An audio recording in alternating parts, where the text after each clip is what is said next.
First of all, I would like to welcome everyone here to our annual Rare Breeds Conference. It's a privilege to have some of our speakers here, maybe even all of them, from all over the country and from the United States as well. But to start, we're going to get Patrick here beside me to give us an introduction and perhaps set the scene for the rest of the night and tomorrow and the following day. Okay, ladies and gentlemen, thank you very much.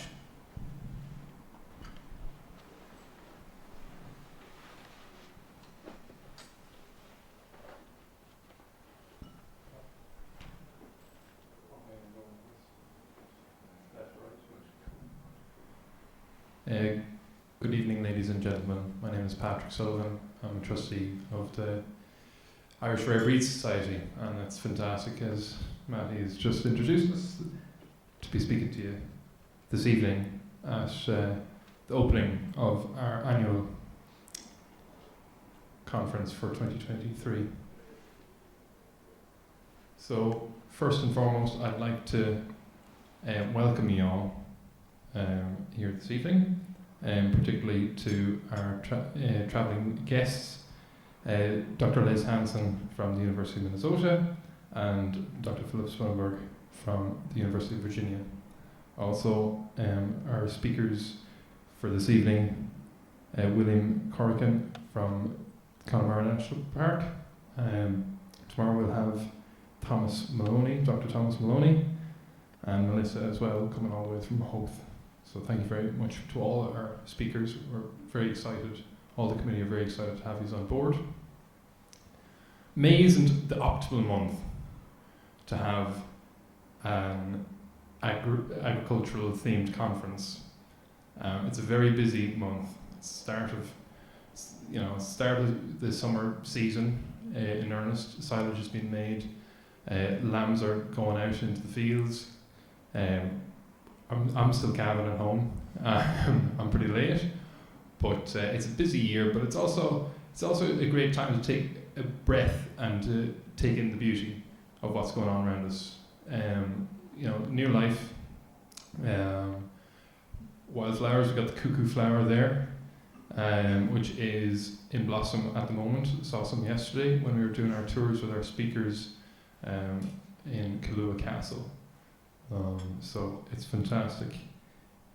Also, in Irish, the month of May is called Beltana, and it was the time when the livestock on Irish farms were purified for the year ahead. So they ran between two sacramental fires, and that purified the stock as they passed between the two fires. So it mightn't be the most opportune month of the year. Maybe the winter months would be easier to get a larger crowd, but it's sometimes good to take a break. So if we look, the title of my speech this evening is Indigenous Irish Breeds, Past, Present and Future. If we look at the past, Ireland's societal history is characterised by an agrarian focus. So there was a lot of subsistence agriculture up until maybe the last century. You had various sources of genetic diversity across all farm animal species. And this sort of mimicked the waves of migration that populated the island of Ireland. The diversity on the island was then maintained by relative geographic isolation on a national level, or at the very periphery of Europe, or furthest west. And it's pretty hard to get here. You have to be pretty committed.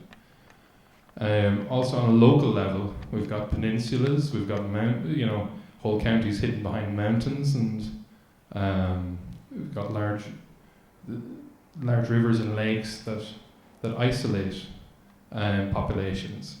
And once they're isolated, well, they kind of get left behind, and they get more and more diverse as things go on. Another key thing when you look at Irish breeds and livestock present in Irish agricultural systems in the past, was that adaptation, environmental adaptation to the Irish climate, nutritional adaptation and adaptation to the local parasites, what have you, was absolutely key to survival. Survival not only of the individual farm animal, but also economic survival of the farmer in question. And as it was subsistence agriculture for the most part. It was to produce food for the home, fibre for the home first, and then perhaps have enough to consider export. So out of that historic time, we've lost a lot of diversity when we come up towards the present. So the picture illustrated here is actually a wood carving of an Irish greyhound pig. So that is one of two types of pig that were present in Ireland over the past millennia. And the Irish greyhound pig, perhaps it was comparable to the Iberian black pig, insofar that it was a very mobile pig.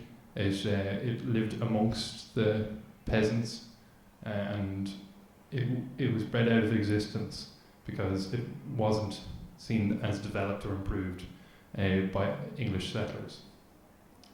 Also, the old Irish cow missed out on being codified as a breed, unfortunately.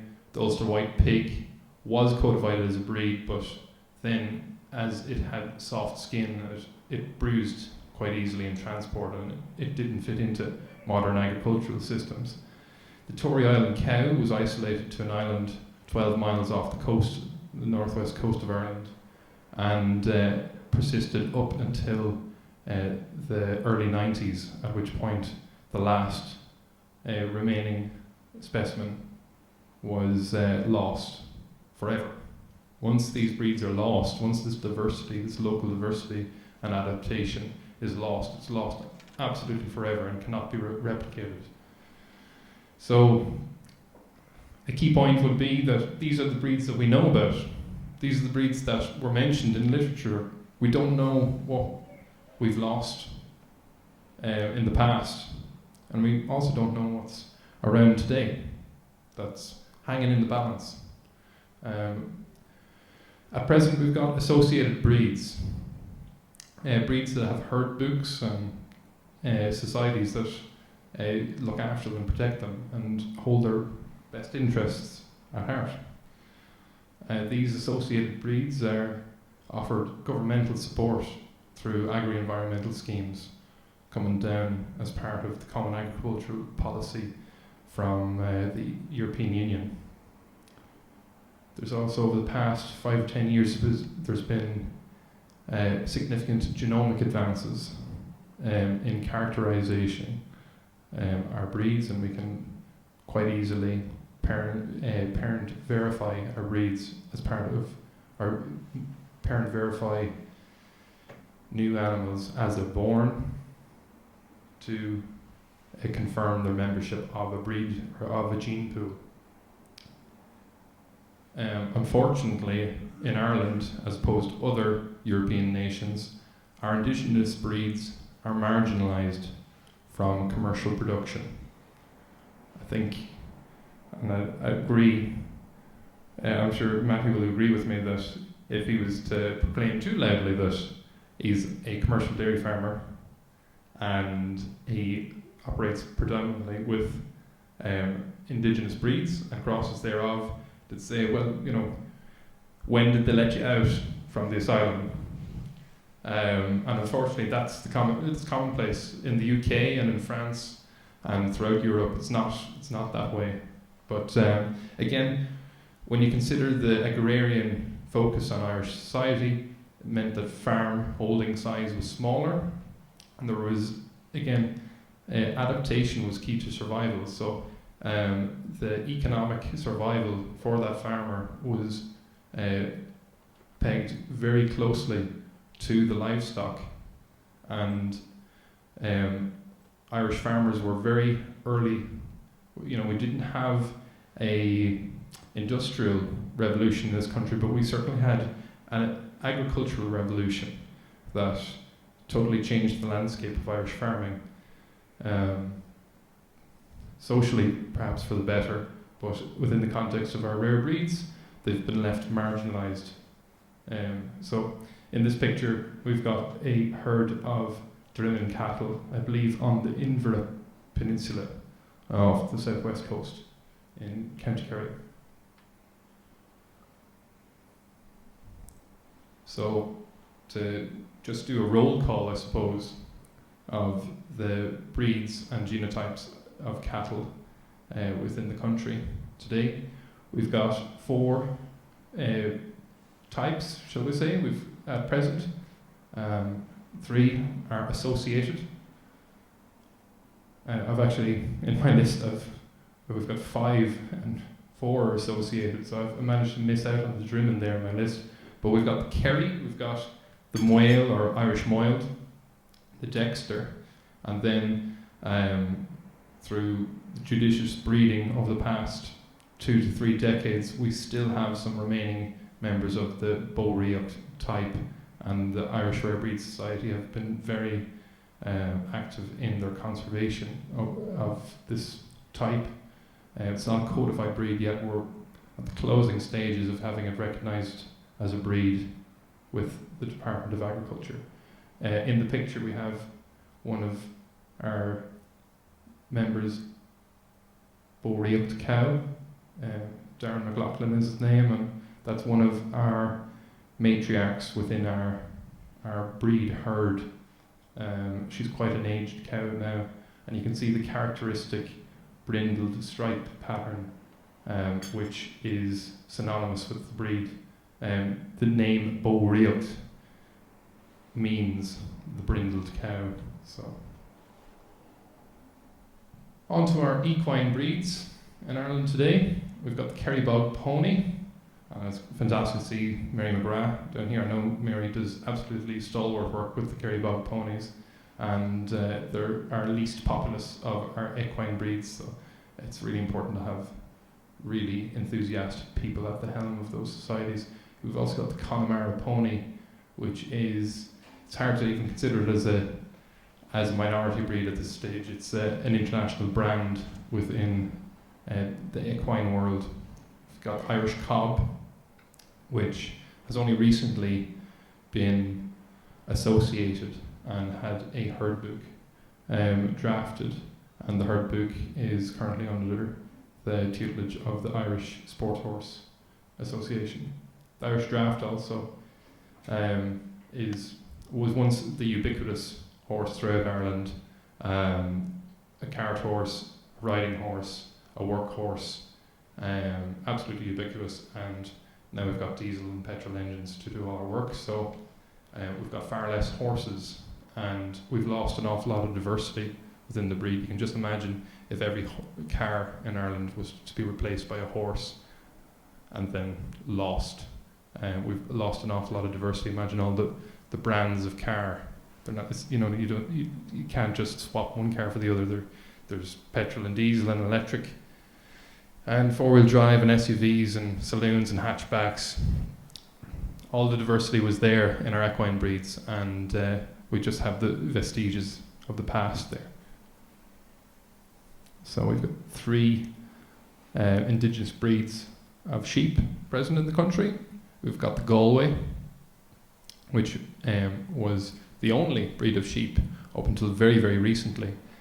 The Galway is slightly larger than what would be considered commercially normal breed of sheep, and it has been redeveloped several times over the course of its history. Related yet separate to the Galway is the Roscommon. The Roscommon would be a good example of a breed that stems back from the Dishley Leicester and importations of some of Robert Bakewell's rams, Robert Bakewell being the father of artificial selection from the UK in Leicester, and he bred the Dishley Leicester the Leicester rams were exported to Ireland, in particular to the plains of the Midlands and West of East Galway and Roscommon. And the Roscommon was known as quite a large, rangy type sheep with rams. I'm going to be corrected by this. I think rams going up to 150 kilos or so. So quite big, large rams, and they were valued for their wool production as well. Finally, the Clodagh. It's fantastic to see William down there. The Clodagh is also one of our indigenous breeds. And the Clodagh was with help from the Irish Rare Breed Society and other key stakeholders. The Clodagh was saved from absolute final extinction, I suppose. It was a gentleman that has passed on since, by the name of Tom King, who, in his own personal and private time, collected up the last known remnants of the breed and kept them in his flock, and then in due course passed them on to the National Parks and Wildlife Service. And the National Parks and Wildlife Service have been fantastic in their maintenance of the breed in the present time. So that's fantastic. Indigenous goats, we've got the Old Irish Goats, which is our standalone and flagship goat breed. It's fantastic to have Melissa here this evening. And this is actually a picture I took of Melissa's goats in Howth. Just yesterday when I was on a tour with Philip Spunenberg. So we got to see the goats, and they're really remarkable. And the remarkable thing about our Old Irish Goats is that they're goats living at the very periphery of where it's possible to keep goats outdoors. They fulfill a very specific and unique ecological niche. It's not often goats biologically are adapted to very arid, almost desert-like environments. So to see them, especially in Mulranny, probably one of the wettest places in Western Europe, without, technically I think it's Belmullet, but you're really not far, you're splitting hairs. So it's incredible to see goats not only survive but thrive outdoors with minimal care. So with regards to our codified breeds, the Old Irish Goat is our only codified breed of goat present in the country. As far as we know, there are other feral herds that likely contain unique genetics that will need to be conserved in time. So, as I said, diversity is under threat. We've got associated breeds, and just because the breed is associated and steered by a committee that run a society does not mean automatically and necessarily that they're totally safe from extinction. Fashions are not just for the high street, they're also for agricultural cattle. So, there's always a risk that fashion might sway one breed away from its founder animals. So we need to keep an eye on founder animal representation within our breeds.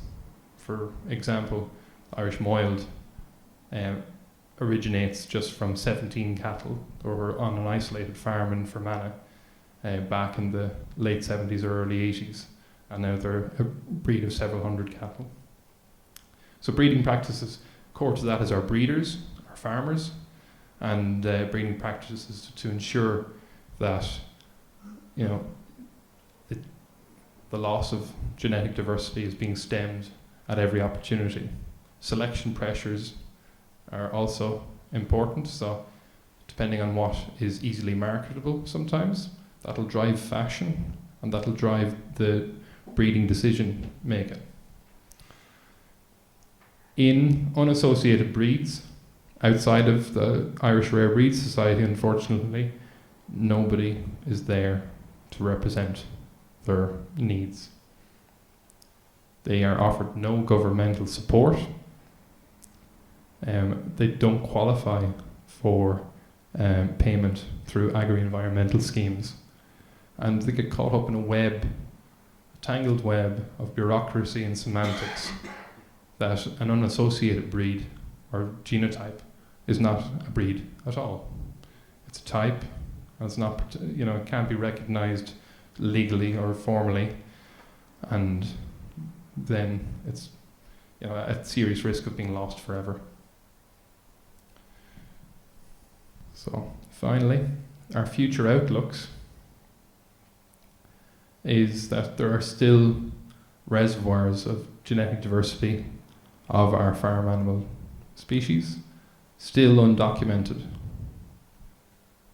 All breeds, and by extension types, would require genomic characterization as a matter of course, but also that would want to be followed up by gold standard breeding practices on behalf of their keepers and breeders. In this picture we have some bilberry goats on a hillside, a rocky outcrop that's an enclave within Waterford City, and the number probably less than 50, and that entire type of goat is under the care of just one gentleman as far as we know, and we try and offer support and assistance as much as we can. It's the likes of the bilberry goat, and in my last slide, if you don't mind me confusing you, the Old Irish game, that's a Birchin Old Irish game.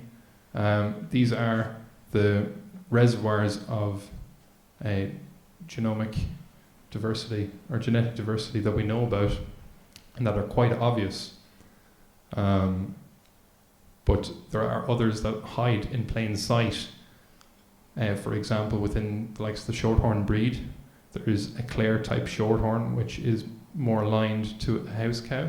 It's a finer boned, very easily fleshed, easy kept Shorthorn cow with excellent milking properties. Within the same breed and in a different part of the country, in Roscommon, there is a type of Roscommon or Croghan Shorthorn in the area outside of Elphin, and it's renowned for incredible bone. There's limestone ground there, so incredible bone structure in these cattle. They're very correct, and they make great beef cattle, and fantastic mother cows for crossbreeding, of course. So, a profitable crossbreeding cow is fantastic until you don't have a purebred replacement for her. So the likes of the Croghan Shorthorn would be at risk. So that's my final remarks. So thank you very much to our audience this evening, and thank you very much for our speakers. I'll hand you back over to Matty. Thank you very much for a wonderful introduction to where we stand as a country with the genetic diversity and the species we have that were domesticated. And our next speaker, Melissa Junkin, is going to talk about the Old Irish goat, and there is an EIP project in Howth in conjunction with the Old Irish Goat Society, and it's probably one of the finest examples of coming from nowhere to going somewhere special in a very short space of time. The Old Irish Goat, when I was a child, you wouldn't travel any parish in the country but you would see some of them tied along the side of the road, where people would have a goat or two to supply milk for the house. Basically, fed free, milk by hand, lowest input, finest food you could get. They then ended up not being wanted, and there was no commercial sale for them. The result was many of them were turned out in the hills, dumped, and became feral. And they were hunted, they were shot, they were basically a plague, and still are in some places. And now we have them on Howth with an excellent herdswoman taking care of them, bringing back something that the culture and the public opinion didn't want a few years ago. It was livestock in Howth that kept that environment as it was. The result was the gorse bush took over, and they have spent an absolute fortune trying to keep fires down. All for the want of a few animals that would nibble away and keep them under control. So now I'm going to hand you over to Melissa, who will outline what has happened, and it's a wonderful story. Thank you very much.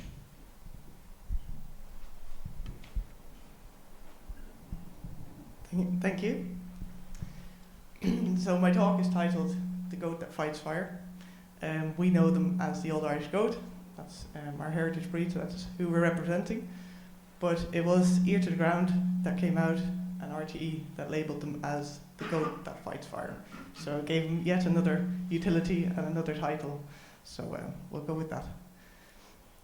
So the Old Irish Goat, it's our native breed. Some general breed points. It's a small, stocky animal, deep barrel, small pricked ears to protect it from frostbite, horns and a beard on both the male and female version, a long shaggy coat. They get a lovely cashmere layer in the winter for insulation as well, and they're just your general all-round hardy animal.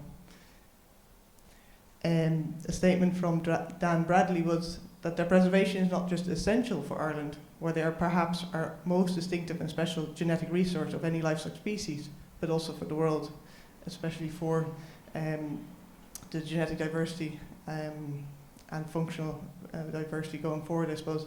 And then on the 9th of June last year, Minister McConalogue announced that they're now officially recognised as a native Irish breed with a conservation status of at risk.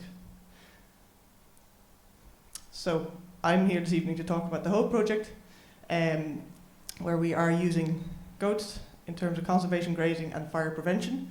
So the project objectives, it's a 3-year project actually, and we are nearly halfway in. It started in September 2021. So the main objectives were to reintroduce the native Irish goat to Howth, to determine the great conservation grazing capacity of the goats in terms of mature gorse seedlings and briars and bracken. The third one, to ascertain the practicalities of free roaming goats. Howth, it's 10 kilometres from the capital, Dublin. So it's a very public space. And a lot of people come there for recreational duties and activities as well. Fourth was to establish the benefits and effectiveness of using no fence. So we are using virtual fencing technology. And then the fifth was to establish a breeding program and increase the numbers of our goat. So the Old Irish Goats returned to Howth. It was their home in the past. This is a picture on the hill of Howth of Old Irish Goats being milked around the 1950s. So this was a homecoming for the goats. They were there in the past, they served the people, and now they're back. So arrival to Howth. These goats came from Morani, where the breeding program started in 2015. So because of their efforts, there was stock available to move to Howth in September 2021. We started off with 25 goats, all female at the start, 15 adult females, and then their female kids. So Howth provided a home from home for these guys. We're on the last remaining farm in Howth, the Bellingham's farm. That's our base camp. So if ever I refer to home or base camp, that's what I'm talking about. This is where we have 2 fenced paddocks and a shed. So this is where these guys love to be when they can be, and from there we station them out to different sites. So they're very happy at base camp. They love to be out in the rocky outcrop, and that's our central point in Howth. In terms of fencing, so Howth being such a public space, the public asked for no fences. There's so many walking trails and access routes, and the last thing they wanted was fences, that they were entering a site, leaving a site, the practicalities of keeping gates closed, things like that. So it was Hans, the biodiversity officer with Fingal that I'm working with, that came across this new technology. So now we are linking up our heritage old goat with modern technology. This is Colleen, our matriarch, demonstrating the collar. All adults wear a collar. Kids follow the nannies.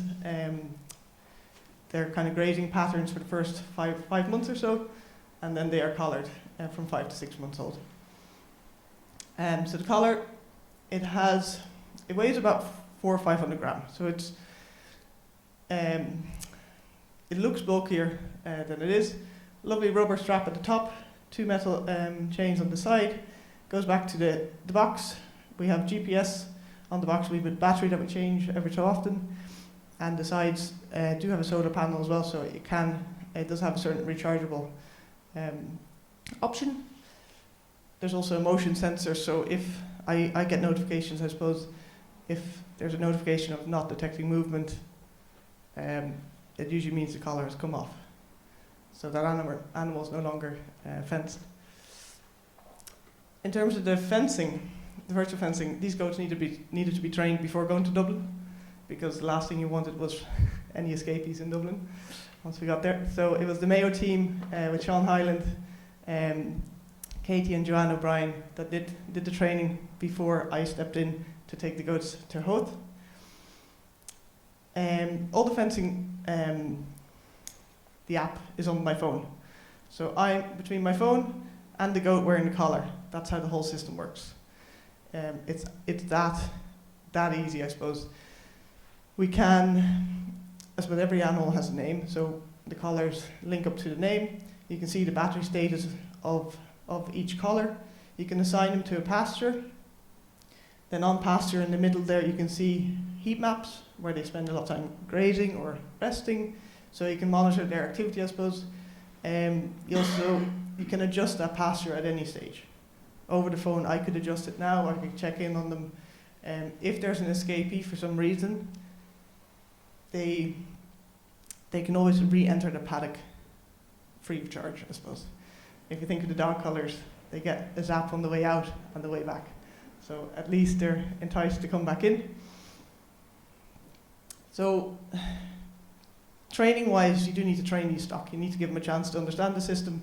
Goats are pretty smart. Once they do understand, they'll work with it. So the system works on an audio warning that when the animal gets close to the virtual fence, an audio warning sets off. It gets higher in pitch. If that animal doesn't adhere to that audio warning by actually turning around, physically turning around, they get an electric zap, electric pulse. That's how they learn. So the next time they hear the audio warning, like, okay, mustn't go any further. They have about 15-20 seconds before they actually get the electric pulse. So I'm always saying these guys play a lot of music. They know exactly when they get close to second 19, and then they'll turn around and nothing happened. You'll hear an audio warning now. This was a clip from last year. There's some adult females and some female kids that are not collared yet. So you can see the difference in their reaction. And I'm not sure how the sound is, but you'll hear the audio go higher and higher in pitch.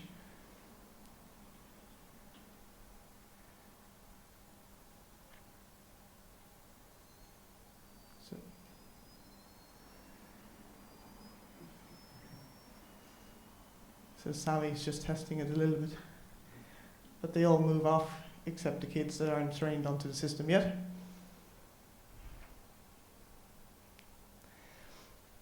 Then in terms of goats on the move, so we have daytime grazing sites and we have 24/7 grazing sites, I suppose. The males are out 24/7, they're quite safe. The females and kids come in at night. So on the left, I call the herd by imitating a goat. It also means, again, because we're in a suburban place, if I'm out on the hill looking for my goats, nobody's going to know I'm looking for them. So we'll have a look at clip number 1 first.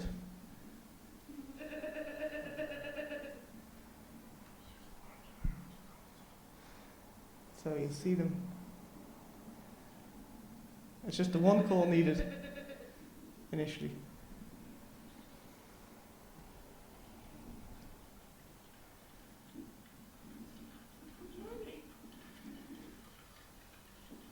So they're ready for duty. So the next clip, they have been, so in the weekends they've been fenced in to this paddock. During the weekday I take them out to a public site. So now I'm telling them, yes, you can pass that virtual boundary. So you'll see Donegal is quite confident, she passes. Some of the others just stay behind just to make sure it's safe to do so. And once we've passed that line, they're like, oh yeah, we're on the move. So we can watch that.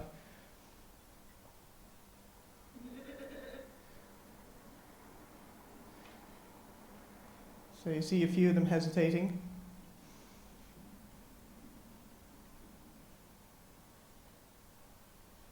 Just making sure there's no audio warnings. And once they get the all clear, they're like, okay, we're on the move, that's fine.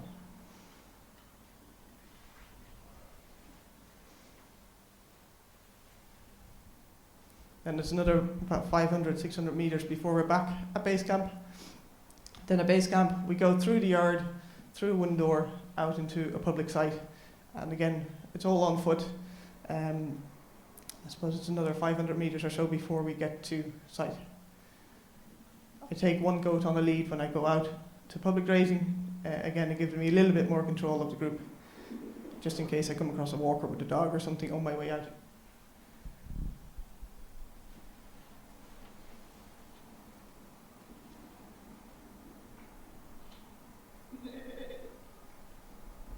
And I just talk to them intermittently just for reassurance.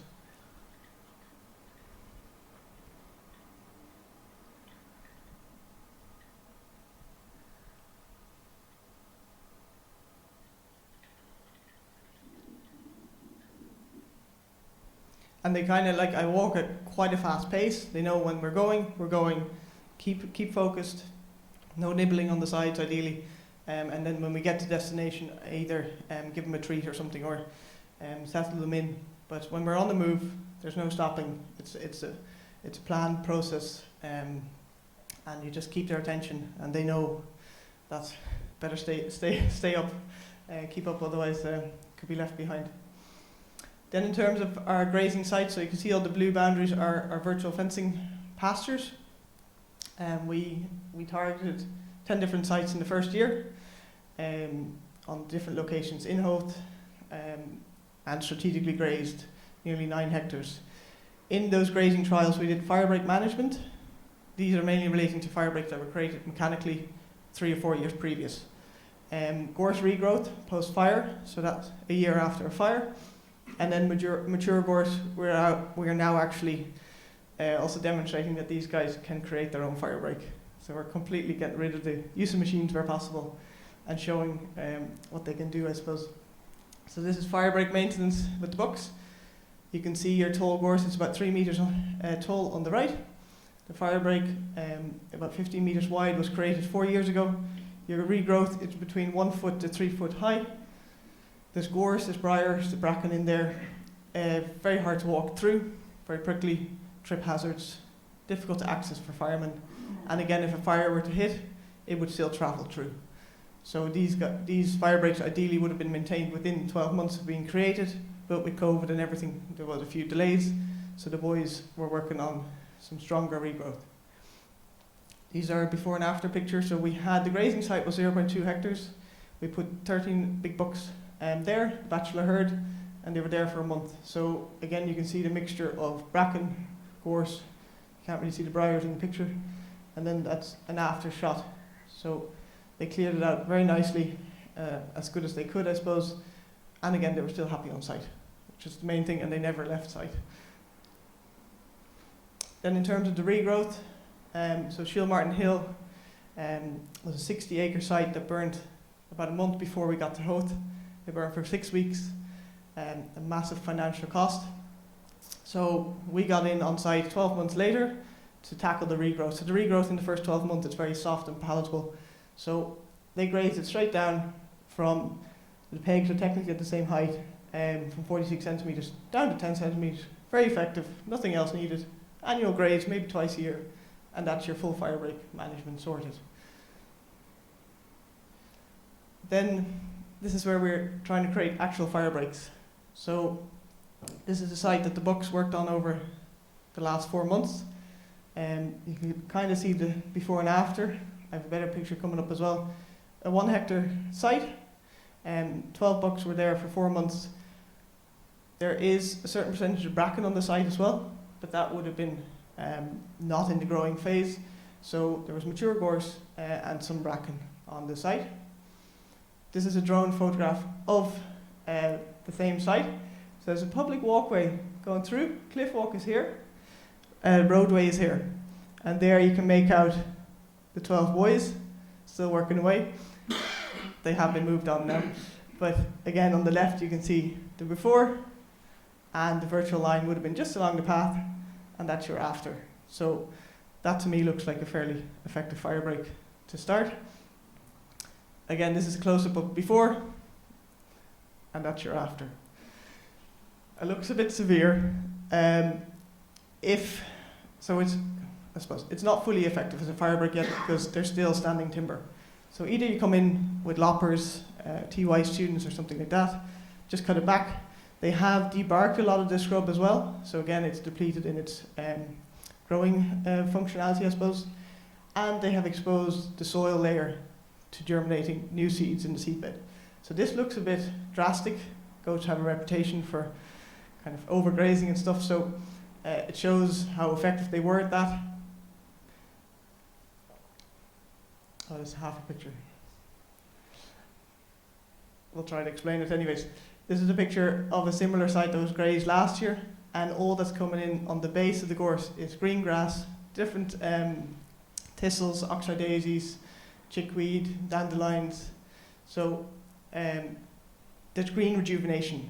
When they leave the site, it looks a bit sparse, but there's green rejuvenation. Again, anything green is not that flammable, so you're actually adding a grazing or biodiversity aspect to the site while maintaining it. So it's regeneration of biodiversity because instead of there just being gorse, there's now a variety of species and the wildfire risk is reduced. So apologies for the picture. This again was that same site. So this is their line. That wall is about 3 foot high. No trouble to a goat. But the virtual collars kept them in check. That is a very, very busy road, the main road going through Howth. So the boys did great, and they were a great site for all the walkers and everyone else. So it was a super site to demonstrate what they could do. No explanation needed as such. Then in terms of the bracken mulch, so apologies for the picture quality now, but you can see there would have been 8 foot tall bracken in that site. Top picture was before, and that's the after. Now they went in at the end of December, so the bracken was not in its growing phase, but yet it's a lot of dry biomass, I suppose, on top of the soil. It's suffocating out any new green growth. So by them trampling through it, they started the composting phase of it, I suppose, and gave chance for new species to regenerate. So this is Con before. You can see he's in a couple of feet of bracken, and after it's nicely decomposed. So again, on the left, if there was a fire, very, very flammable. On the right, this is starting to green up now, an awful lot less flammable, and a chance for new biodiversity to come through. There's a lot of seeds in that seedbed. So again, this is the before. So you see bracken, briars. This is trampled down, and there you can see all the green grass coming through. As gorse is nitrogen fixing, it's a legume, the soil is quite fertile. So given a chance, things will rejuvenate by themselves. And then I got a few shots of the ladies doing their bit. So first we have Demona demonstrating that they do love bracken. You can just about make out a fence at the back here. That's the boundary fence in the home paddock. So the bracken behind is about 7 foot tall. The bracken in front is now about 50% of that. And this growing season, we'll see, I think, by the end of the 3 years, there will be no more bracken in that field because it's been grazed for 3 consecutive years. Then Miney here, we're just moved to a new site, and the first thing she does is dehead all the ragworth. So again, a goat, they have a very large liver, they can detoxify a lot of noxious weeds, and again, they're volunteering to do that. And then Wild West herself, demonstrating gorse grazing. This was in the autumn, so not during the soft growth phase of the gorse, I suppose, but still very palatable, very eager to eat it. They just kind of nestle themselves in the bush and just work away at all the different sides. And you can see she's taking good strong chunks. They have incredibly tough gums.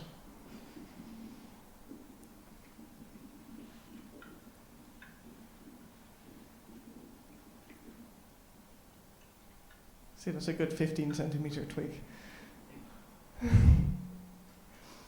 The books surprised us with their interest in bracken. Now bracken can have an accumulative effect, so if there is bracken on site, I always make sure there is enough gorse, briars and a bit of grass as well, so that there is a variety in the diet. This site was adjoining a fire break. You can see the virtual line, and they ate all the bracken in front of that. And as you can see, they ate it, they didn't just trample it. So again, that was very, very interesting. That was last summer. Come 12 months in July, again we'll see if that bracken has been stunted a little bit. Give it another year or two of grazing and trampling and activity by livestock. Who knows what that site will look like. And who knows what recovery plants will come up or be given a chance. It might become a green, grassy slope yet. And again, anything green doesn't burn as fast. They also got a little job on the side. So they are very busy in Howth, but they got a little job to restore a walled garden in Swords. Picture 1 is the before.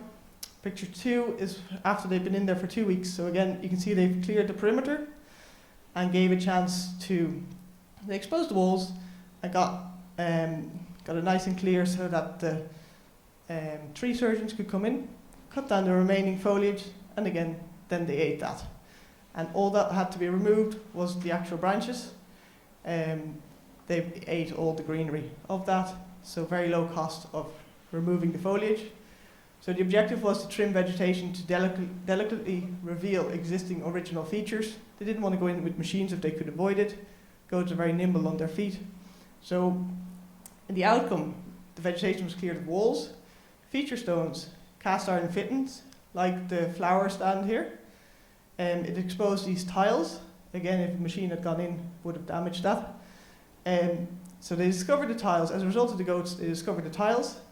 They also discovered the fruit trees that had been kind of sculpted along the wall, an old pear tree. And they discovered an 8-foot arched entrance that they didn't know was there. That's how overgrown it was. They had been coming in through one small doorway and thinking they'd have to take all the foliage out that way. And 2 weeks in, I was walking inside, I was like, oh my God, send them a picture.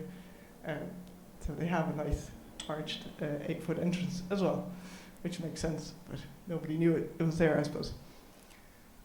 So massive biological reduction of the vegetation. It was only the branches that had to be removed off site and chipped. Everything green was consumed by the goats and deposited in little pellets, I suppose. Public relations, there's a great feel-good factor.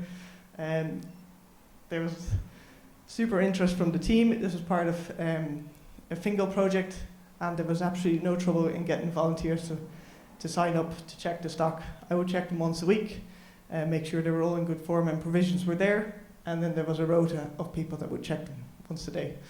And they were lining up for that.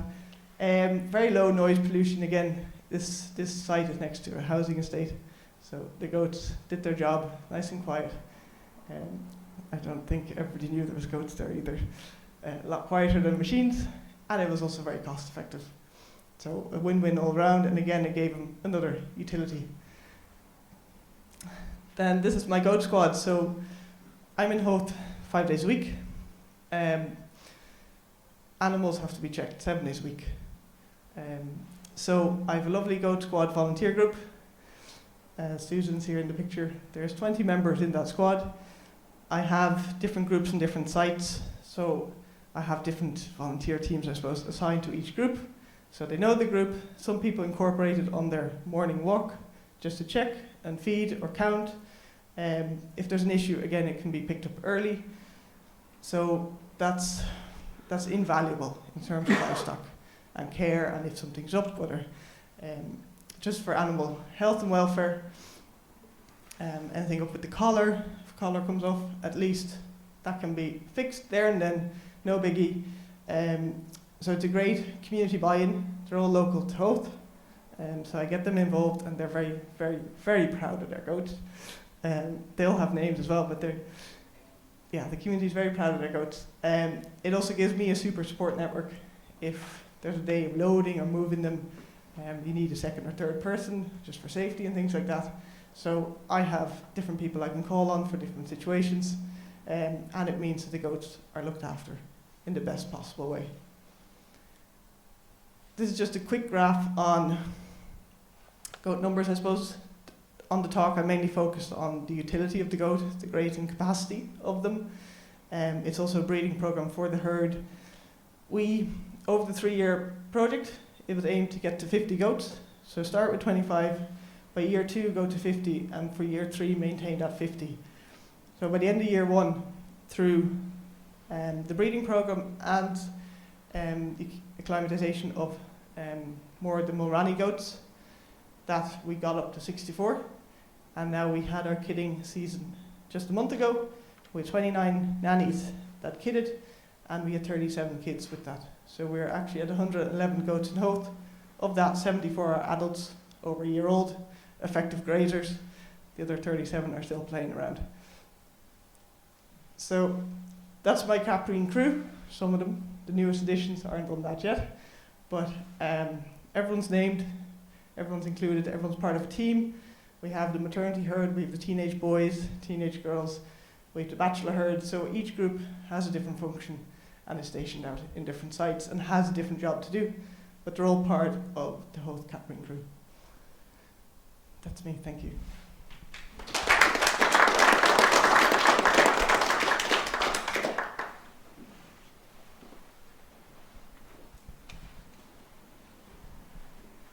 Thank you very much, Melissa.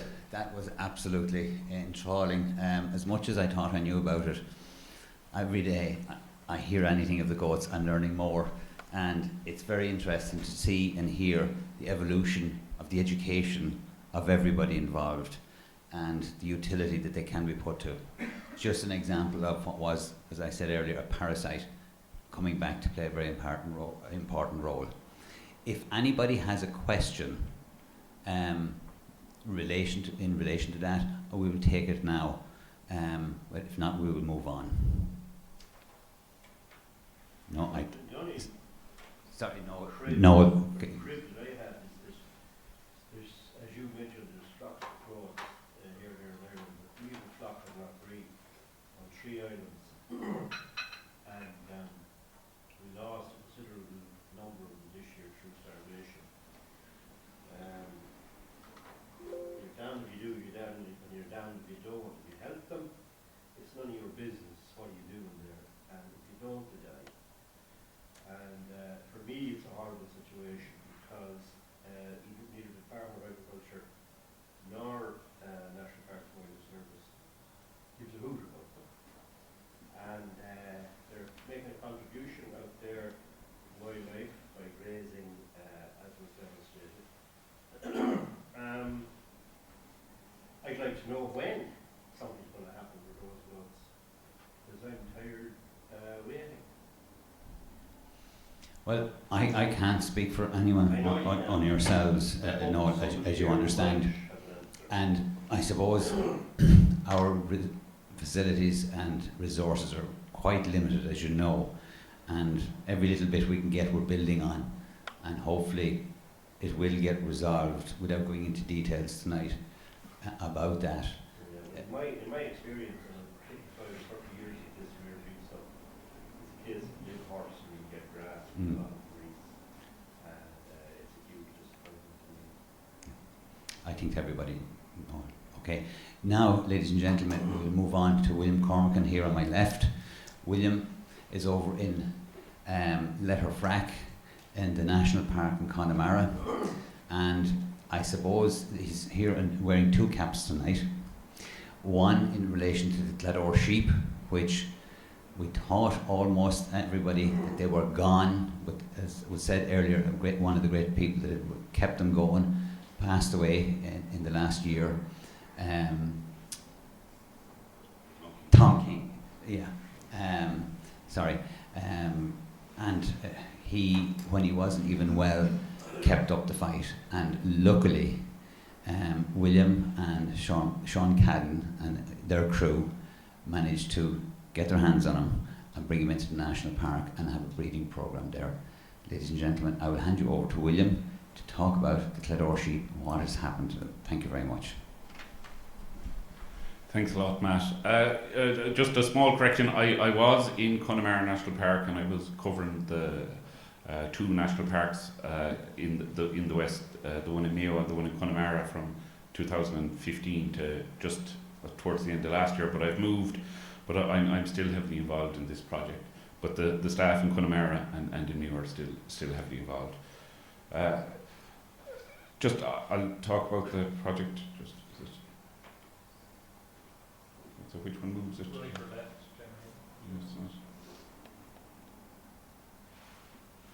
I don't know. I can go to take. Let's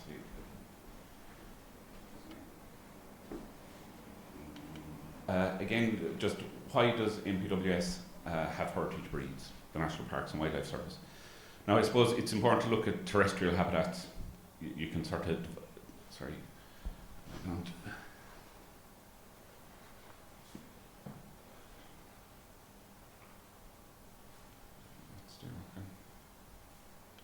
But look, we can divide it into, Ireland is a highly managed landscape. There's nearly no part of it that isn't managed or in some way impacted by man.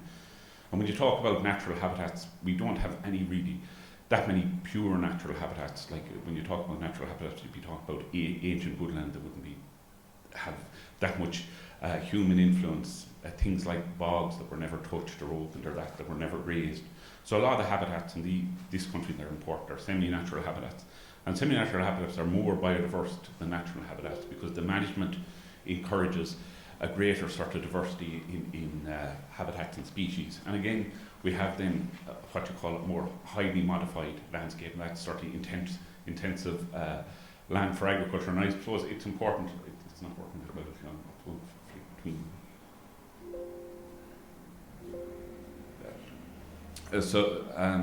and it's important. This country, if you go back 70 years ago, and virtually all the grasslands in it were semi-natural grasslands that would have been very species-rich, flower-rich, and very good for pollinators and everything like that. I suppose the old types of livestock that we have developed in a geographical area, and I know Pat talked about that earlier on, and as I say, they adapted to cope and thrive in that special environment. And they said that's what made them. That's what makes them the perfect tools to manage these semi-natural habitats that were there, managed for thousands of years since man started to come in and have an influence on the land. And these different breeds evolved and developed, and will evolve and develop. So and as I say, why do we protect them? And I know again, I'm pre to the converted. They're culturally significant. As I say, these would have evolved with man, our influence on the landscape. They're part of who we are, our heritage. Again, I think Pat mentioned it as well, the genetic resource. We don't fully understand the genetics and how these traits developed and how they could be potentially used in the future. And when they're gone forever. Again, we talk of an ecological role in terms of conservation, grazing and management of the habitats. And that's a mile cow and calf on Bartra Island in Killala Bay, and that's the first calf born on that island in over 30 years. So they have, and that site is very, very unique, coastal site that hadn't been grazed for years. And as I say, those breeds and these animals can provide environmental services, bringing back these habitats and for managing the areas. So I'll just go quickly through. The National Parks and Wildlife Service has a long history of having rare breeds in our site. Just the Kerry cattle is connected with the Killarney National Park, and we would have briefly milked cows there and still maintain a herd. We had lots of breeds in Glenveigh National Park. We had ponies as well in the Wicklow Mountains National Park. Unfortunately, the breeds are gone away from Glenveigh, but when we had them in them, we were using them actively in conservation grazing projects. Connemara, and as I say, I was responsible for Connemara for 7 years. We had lots, and you can see there they're not all Irish heritage breeds, and it's and I know Pat mentioned about the Tory Island cow. We have a project at the moment that they reintroduce cattle to Tory, but it was Galloway, and it's unfortunate that we didn't have the Tory cow, and we would have kept, we would have had Galloway cattle, and we had some Highland cattle as well previously in Connemara, and we moved away from that so we could concentrate in the Irish Mild, and the same in the national park in Mayo Wildlife Park National Park, which was previously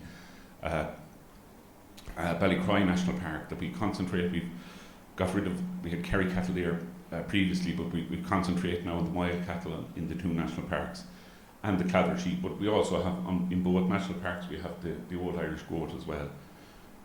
So I introduced traditional breeds into national parks, but we're not really introducing them, we're reintroducing them.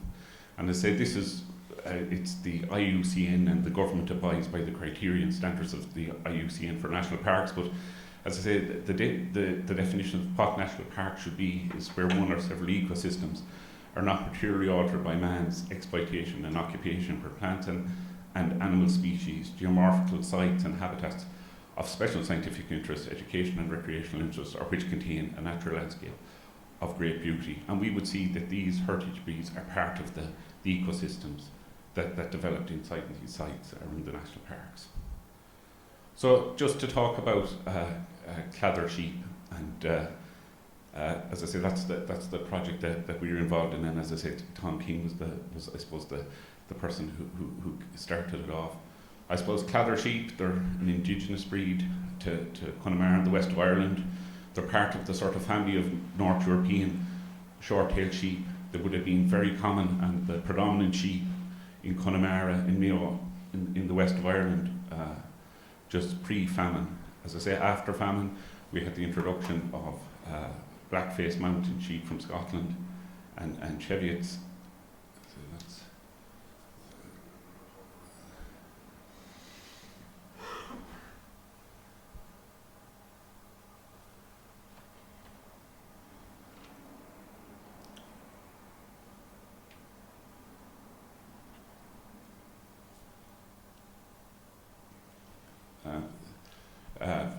and post-famine is when their decline happened, and as I said, they would have been common throughout the landscape. They would have been pushed down more towards the shore, as I say, with the introduction with more commercial type sheep. Went in a severe decline from then on. The Agricultural Research Institute in Man did some work with them in the 70s, and they were still in the 80s. We believe that they probably went extinct as a breed in the early 90s, and then Tom King got involved in a search for a Clather sheep, and I said the committee was only set up a couple of years ago. So I'll just go through some of the historical references, because again, there's not a huge amount of data about Clather sheep in terms of photographs, and that a lot of the photographs we have is from Michael O'Toole who had the Agricultural Research Institute in Man. So again, they would have come with the first farmers to here in the Neolithic period.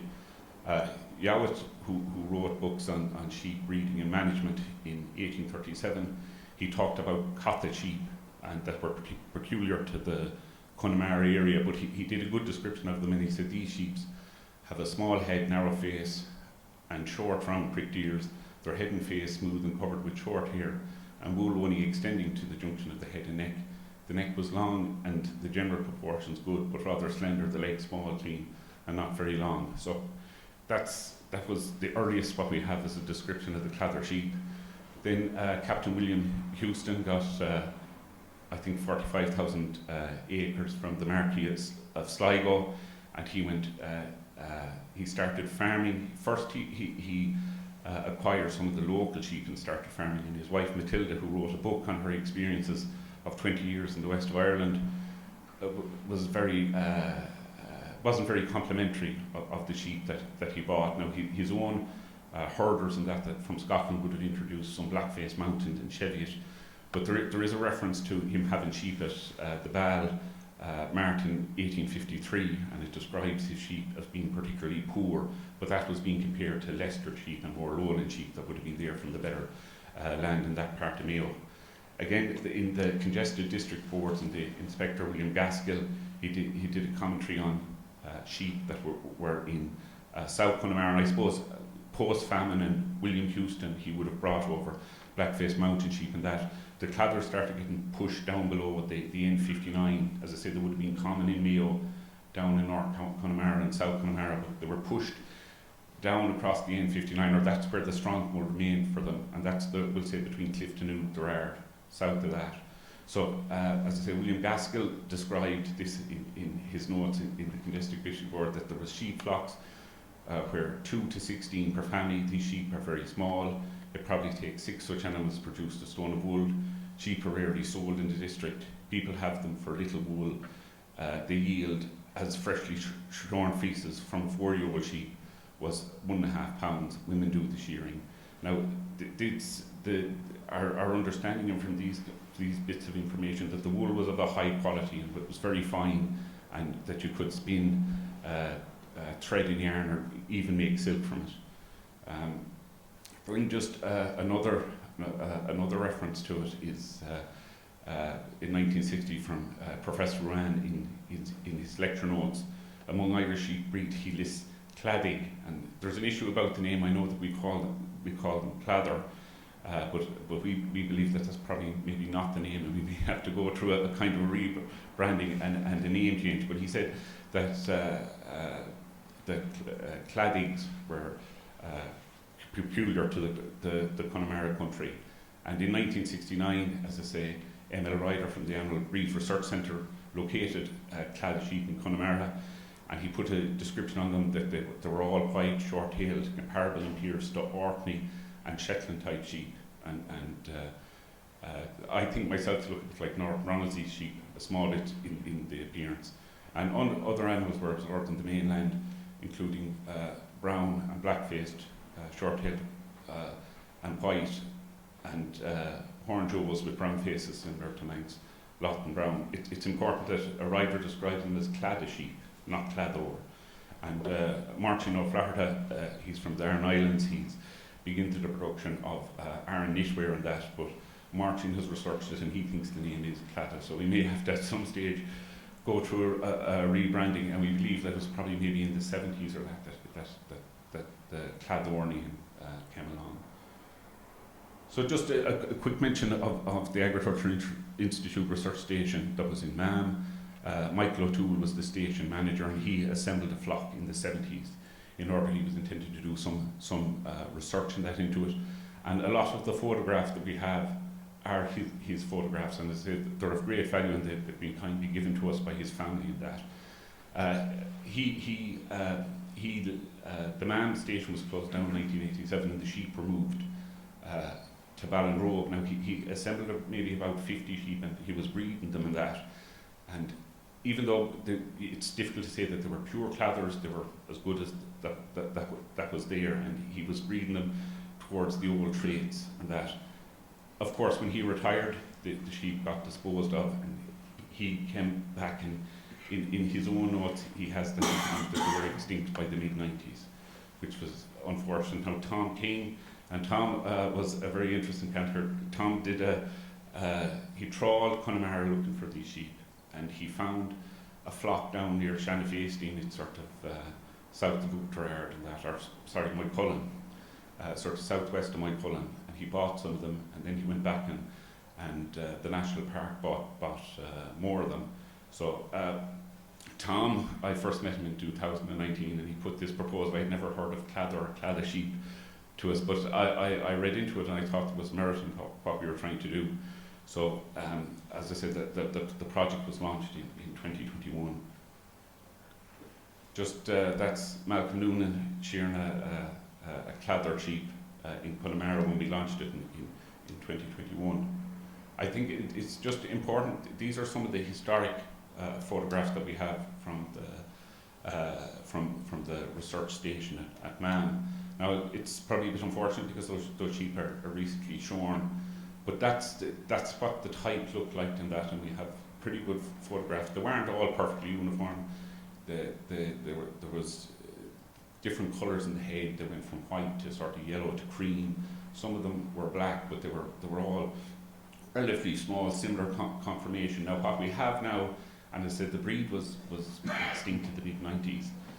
what Tom King found was a kind of a remnant flock where there would have been other things introduced to it. So the sheep that we have are sort of now sort of mongrels, if you could say. There's an influence of black-faced mountain sheep and Cheviot as well. So these are some pictures of what we have now. These are some of the ewes in Connemara. Now some of them aren't bad, and some of them look like crossbred sheep, you know, that they have horns and speckled faces. But again, if you see some of the descriptions we had, that there was brown-faced sheep in the Claddock. So that's some of the stuff we have in Connemara. These are some of the ones that I have at home myself as part of the breeding program. So it is, but like they're a bit of a, there's a bit of a mix and match. But then throughout them, there's some sheep that we think are pretty good examples of what they were. This is one that I have part of the breeding program. It's a relatively small sheep. She's a short tail. She meets a lot of the descriptions that are in it, and these. There's lots of them that are similar to that, and we have some sheep that are up. That's the sheep that's up in Newbridge Farm up in Donaghadee, and they probably have a nice group of sheep up there. And like some of them have, as I said, they're not black-faced mountain, and they're not Cheviot. So we are getting there, but it's a slow process. I think when we got when Tom got involved, when we got involved with Tom in 2019, in 2020 we DNA tested 65 sheep, and 56 of them came back that they had what you call unique DNA, or DNA they couldn't identify, and those were classed as Cladder DNA. So I suppose just to summarise the project and what we've done so far, the testing was done in 2020, and there was unique DNA.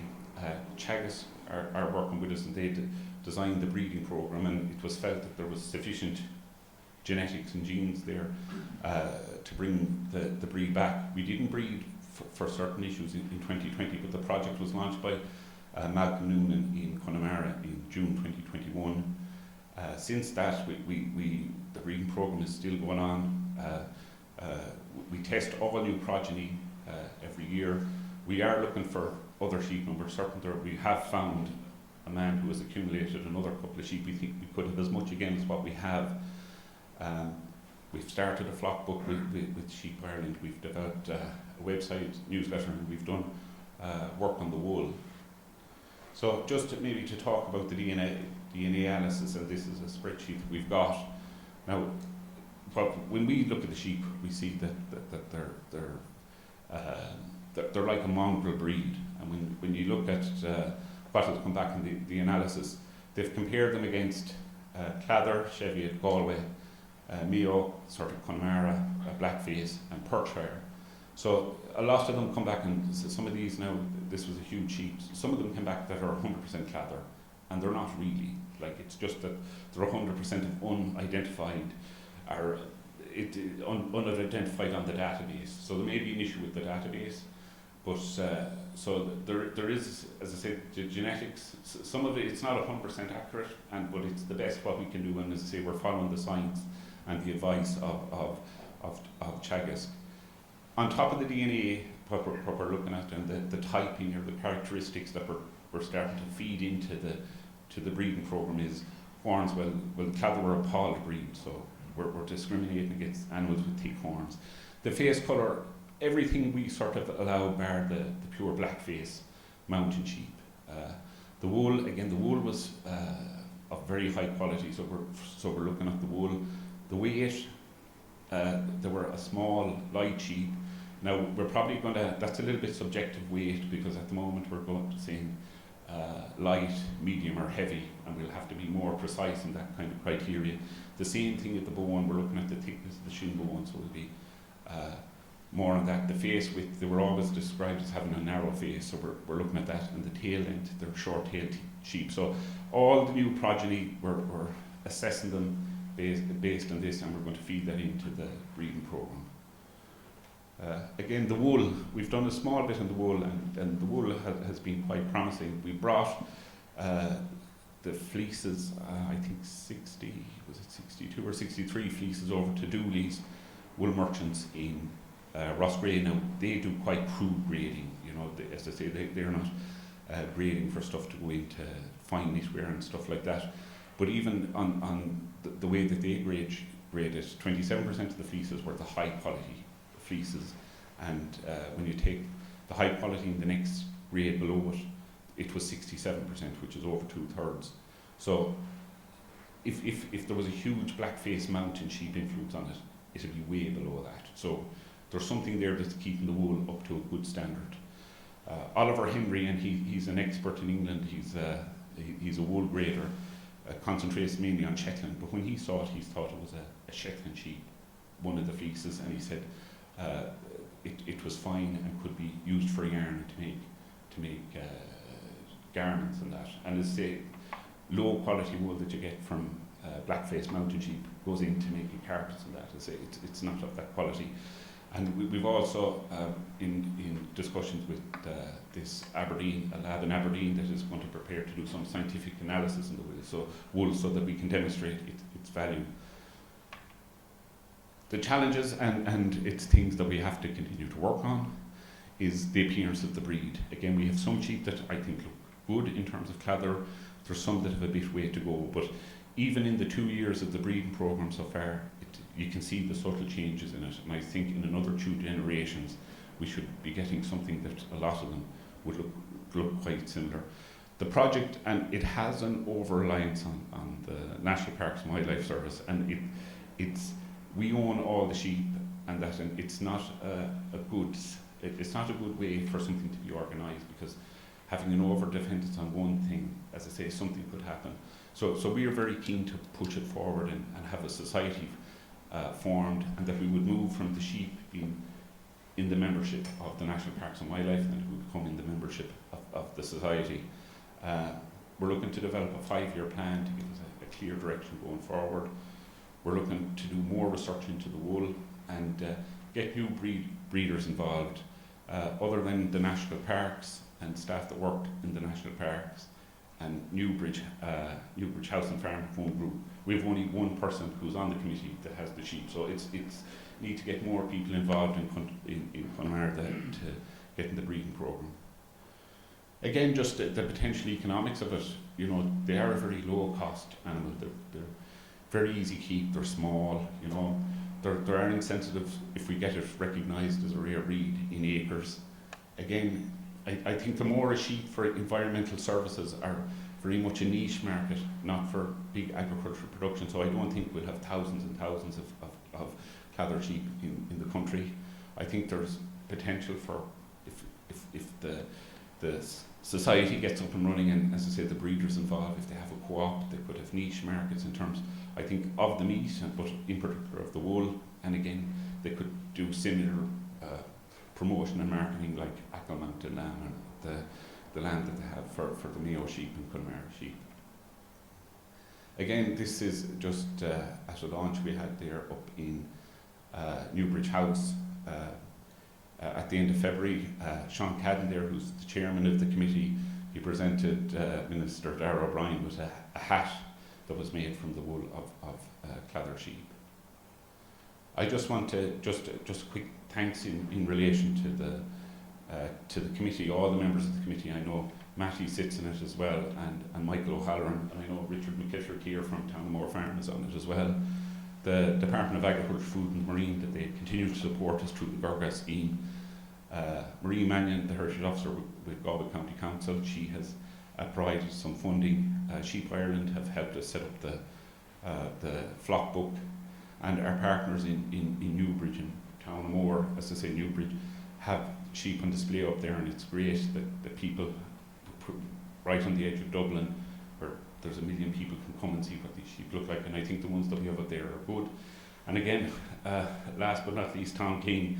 When I met Tom in 2019, he was in very, very poor health, and he continued that up to his death, but even when he was in hospital and that, he would ring me regularly just to check how things were going and try to push me to push things forward. So it would never have happened with Tom, and I think the breed, it was touch and go whether we were too late when it came to do the DNA. When we DNA tested it, I didn't think we'd come back with anything worth pursuing, and in fairness to Tom, if it wasn't for his perseverance in that and involvement, it would never have happened. So I think he leaves a good legacy on that point.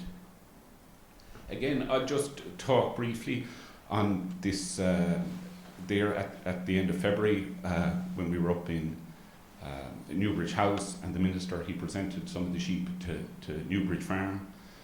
He also launched this publication. It was a joint effort, primarily Hans Visser, the Biodiversity Officer in Fingal County Council, but with some support from us, that we carried out this study, and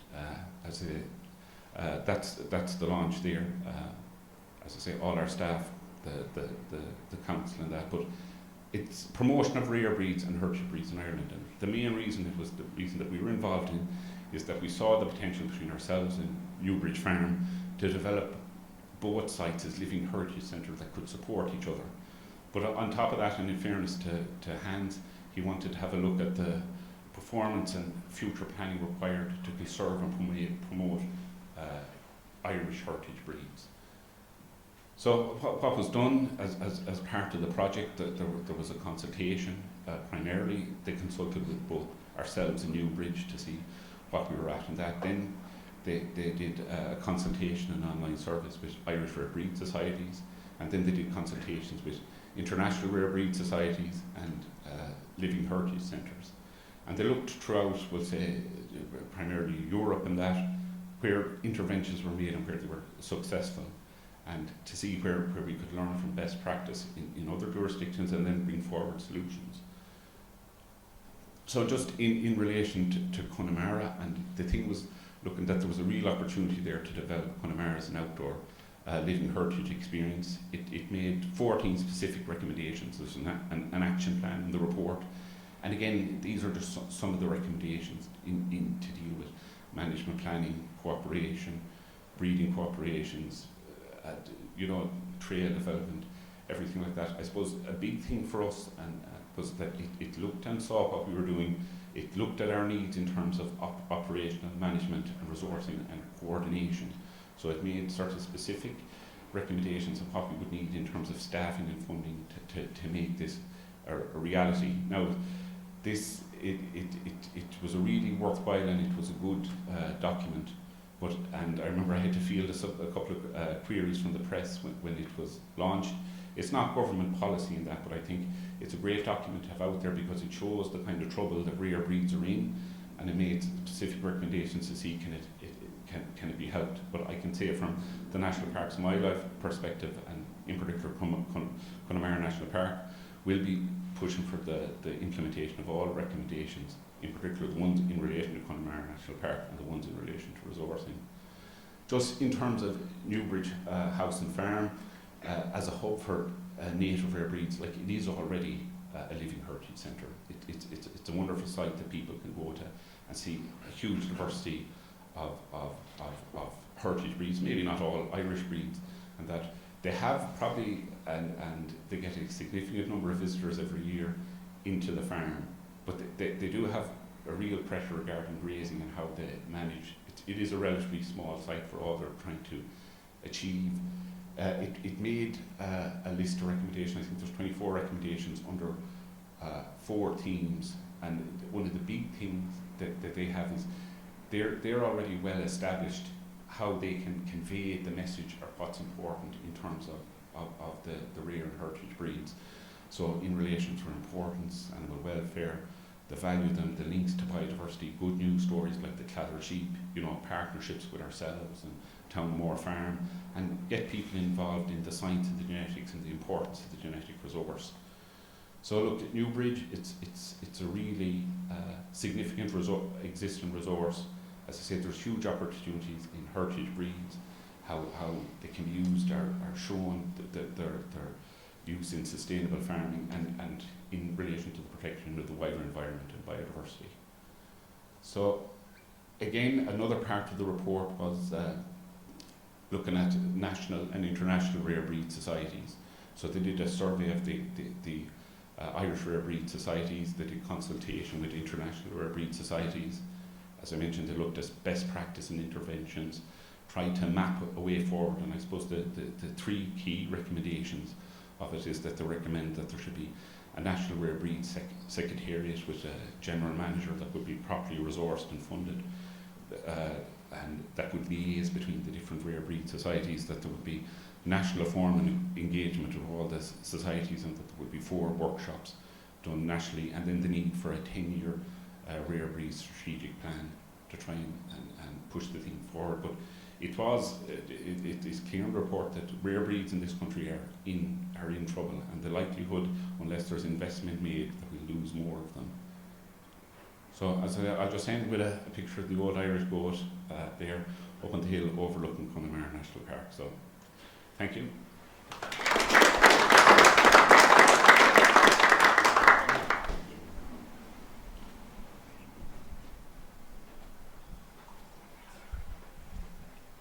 Thank you very much, William. I think time didn't do you justice, because you could probably have spoken for 2 hours and still left a lot of questions unanswered. But what you have been doing is, I suppose, setting a trend for everybody else to follow by actually actively going out and looking for stock and actively getting into a proper conservation program with them. I think you and your team have to be congratulated over there. And I think if we could all give them an extra round of applause, because I think it's really on. The second topic he covered was the National Strategic Plan that was looked at. And the guys that were involved in that put in a huge amount of work. Alan Hill, who would have been involved with the other conferences as the facilitator, was, I think, the lead on it, and John Ruddock as his second. The two of them put in huge work, very, very professionally, in every aspect of it, because we have a lot of diverging opinions and skills, resources and personalities right across the board, and they managed to pull it together comprehensively and did not leave anything on the side because they were afraid to tackle it. And again, for yourselves and Hans Weiser to have the foresight to put that plan forward and to fund it has left a benchmark for everybody, from government agencies to the societies and everybody involved, to work from that level up, or to get to it and move on. And I think that has never been done in this country. And it's the beginning of actually a coordinated approach that we will see moving forward in years to come. Sorry, Sean.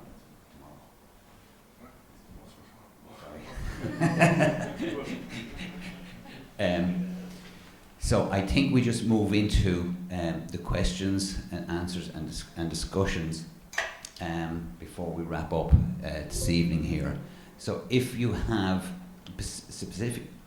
particular questions, don't come out, for any of our speakers, we'll take them first, and then we can move on to a bit of a discussion, and we'll wrap up for tonight, because we're going to have a good day tomorrow.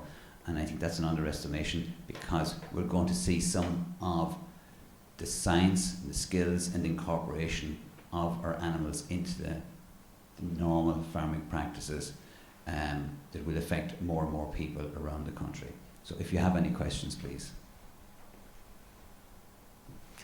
Annette Brennan at the back, please.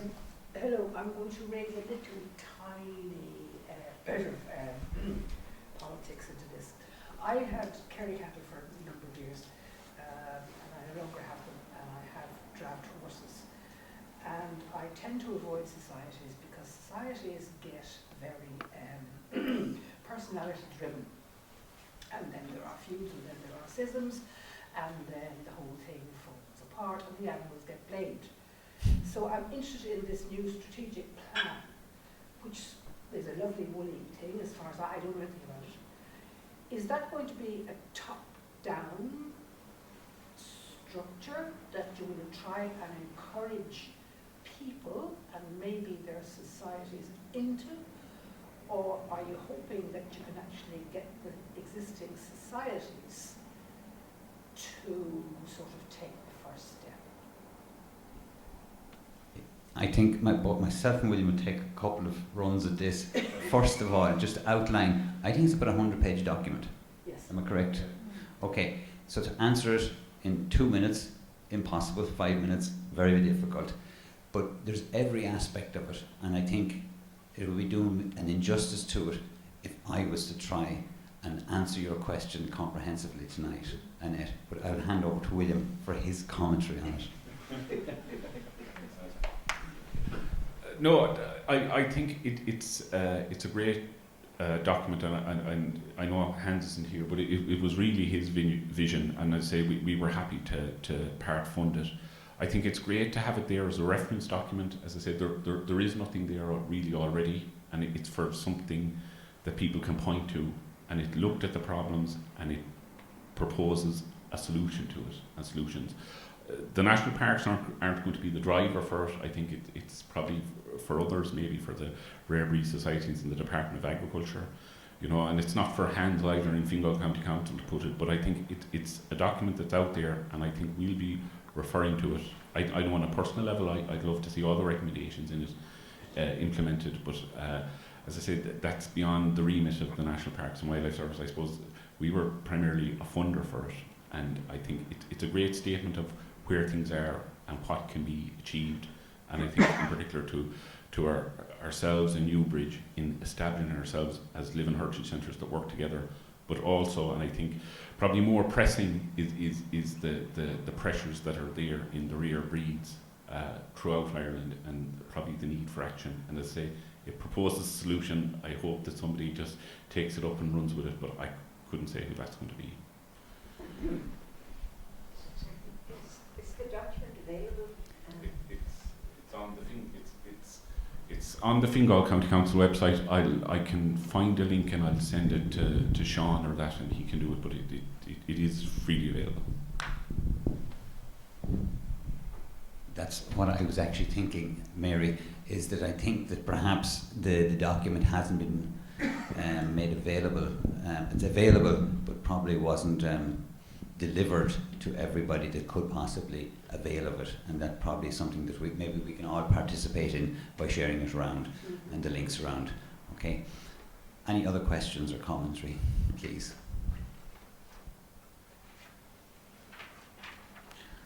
Well, either you're afraid, too shy, or you think we should finish. But anyway, if there is no more commentary, I would just sum up. We started with Patrick sort of giving us a base outline and did a wonderful job on it. The historical context and how we got from where we were hundreds of years ago and thousands of years ago to where we are today. And that history, the genetic history, really evaporated in a period of about 50 years. It took a long time, as we say, thousands of years for it to happen, for it to evolve. And our native breeds have evolved in the biological, climatic environment and the farming environment that we live in is unique to Ireland, maybe close to Britain. And some of the, like the sheep that William was comparing there to the northwest British sheep, very similar, perhaps with similar ancestry, and evolved and they're expressed their genes in a unique way that would allow them to survive. The same probably can be applied to all the others, except we don't have enough data.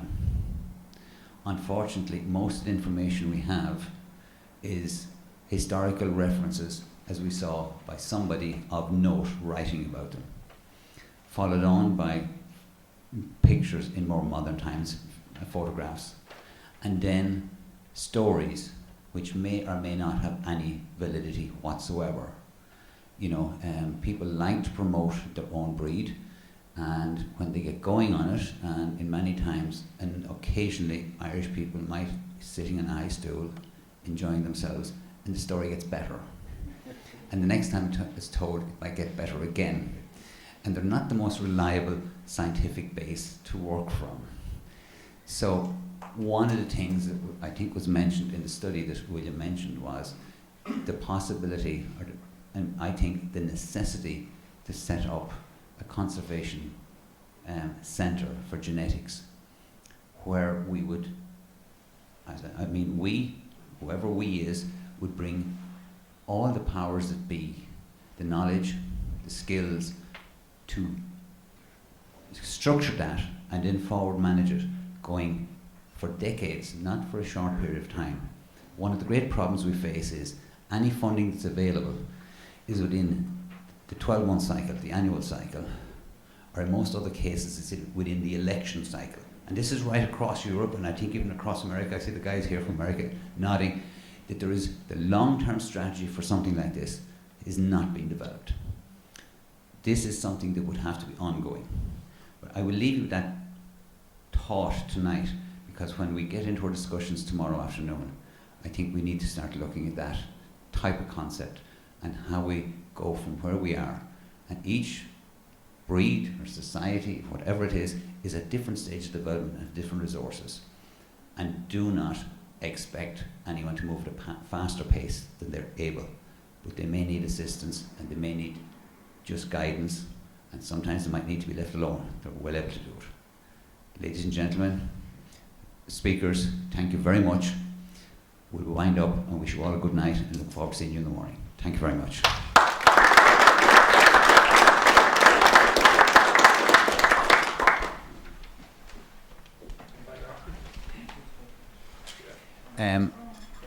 Tonight, because it's taken a little bit of money to put everything together. And if you can see on your documentation that you have, we have 5 main sponsors from the commercial sector. Burn Livestock Feeds, who are a local company, who are our main sponsors, have been very generous to us and have been generous to a couple of the societies previously, and they helped fund the Borwick project before, and also the Drimmen, some of the Drimmen work as well, when there was a shortfall in money. I think it's Allen Dairy Services, Dairy Master in this area. They happen to, I suppose, take kindly to us, even though they mightn't quite understand where we're at. And we'd like to thank them. Bulger Feeds in Wexford, likewise, great interest. Apologies, Peter Bulger was meant to be a facilitator for tomorrow, but he's actually on holidays, and he sends his apologies. The Byrne family that own BLF likewise send their apologies. They're actually in Italy buying new equipment that I think costs a little bit more money than most of us ever spend on a farm for their manufacturing plant. Miles McDermott is the guy that has done some of the embryonic work for us and the flushing last year with the Borwick, and he was very kindly put some funding up to it. A very busy man and a little unexpected, but very, very kind of him. And I'm missing someone else. Who have I missed? Arbonne Co-op. Yes, they have. Don't worry. Also, and circulated to other suppliers, 1,000 suppliers, the information we have put out for tonight and tomorrow and the next day. And they're trying to encourage the farmers to come on Saturday to the farm walk, knowing that a lot of them are not going to travel a big distance because they're milking cows twice a day at this time of the year, just after calving and starting AI. So then our biggest contributor that actually came in this year, came in I think 3 days ago, the Department of Agriculture. Very grateful to them for bringing the funding to us again this time for our annual conference. Without them, I think, as partners in the long-term future, it will be difficult to continue the work that's necessary to be done. Ladies and gentlemen, again, thank you.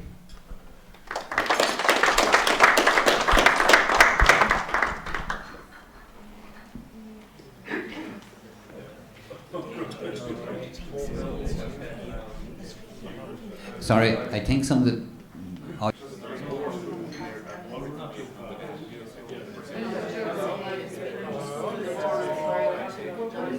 The rest of your day.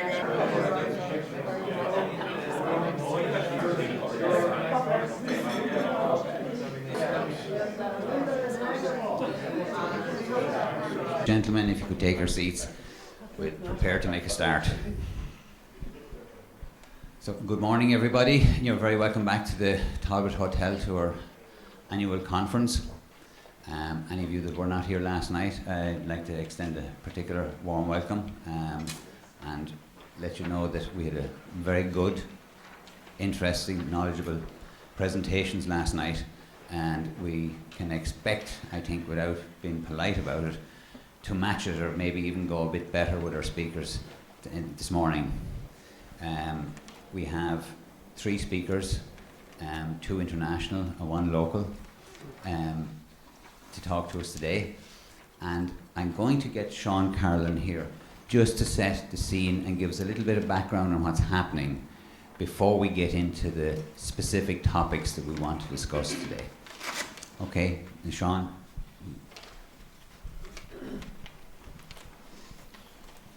Thanks, Matty. Great to be here, great to see everyone here. Thanks for coming along, guys. Some familiar faces there and some new faces, good to see. Just some context. It's a great opportunity for us today just to acknowledge some of the progress that has been made for Irish rare breeds, and a good opportunity for us to acknowledge the work of Minister McConalogue and his team in the department in terms of the acre scheme. The rare breeds are in there as a tier 1 priority, and that's really the safety net for rare breeds in Ireland.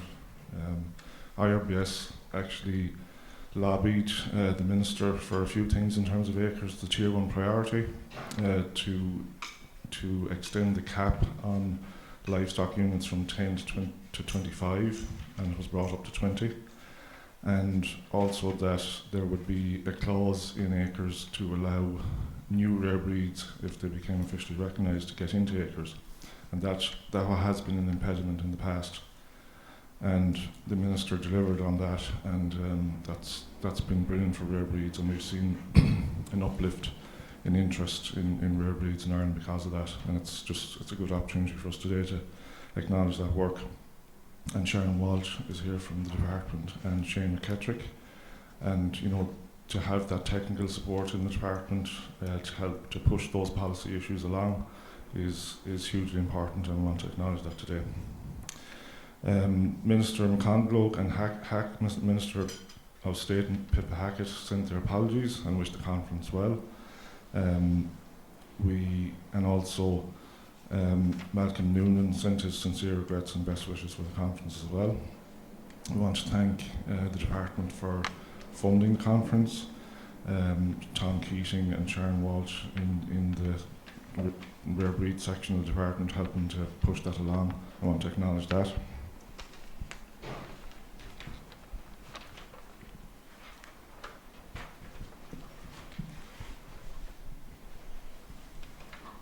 So I guess just in terms of the work that the Society is trying to do for rare breeds, beyond the ACRES programme, we've also been lobbying the Minister and the Department for a knowledge transfer programme.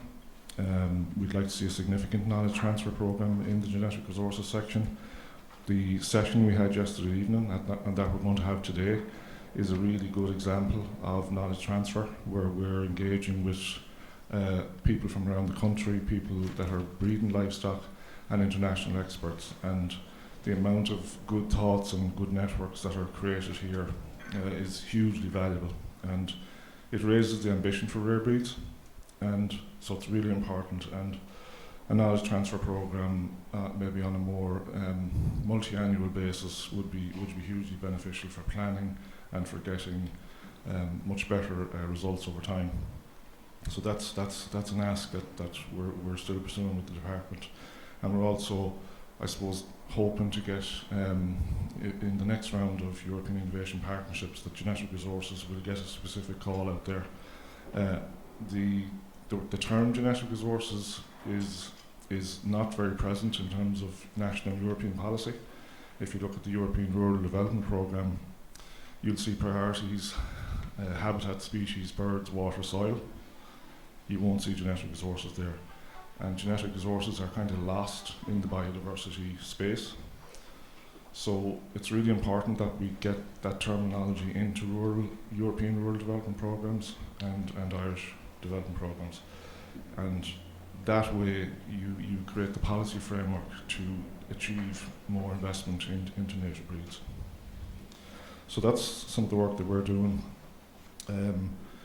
In terms of our next speaker, because this is quite a long title document, just great to have Philip here. And Philip is a primary author of the Animal Production and Health Guidelines in vivo conservation of animal genetic resources for the Food and Agriculture Organization of the United Nations. So Philip has, in that piece of work there, he has provided guidance on how to conserve genetic resources across the world. And the United Nations have been really, really clear over the years in terms of the importance of genetic resources and the need to conserve them. And I think Europe and Ireland needs to learn a little bit there in terms of the clarity of language that the United Nations uses. And it's great to have Philip here to talk to us today about how to implement conservation of genetic resources, and we're really looking forward to this talk. So thank you.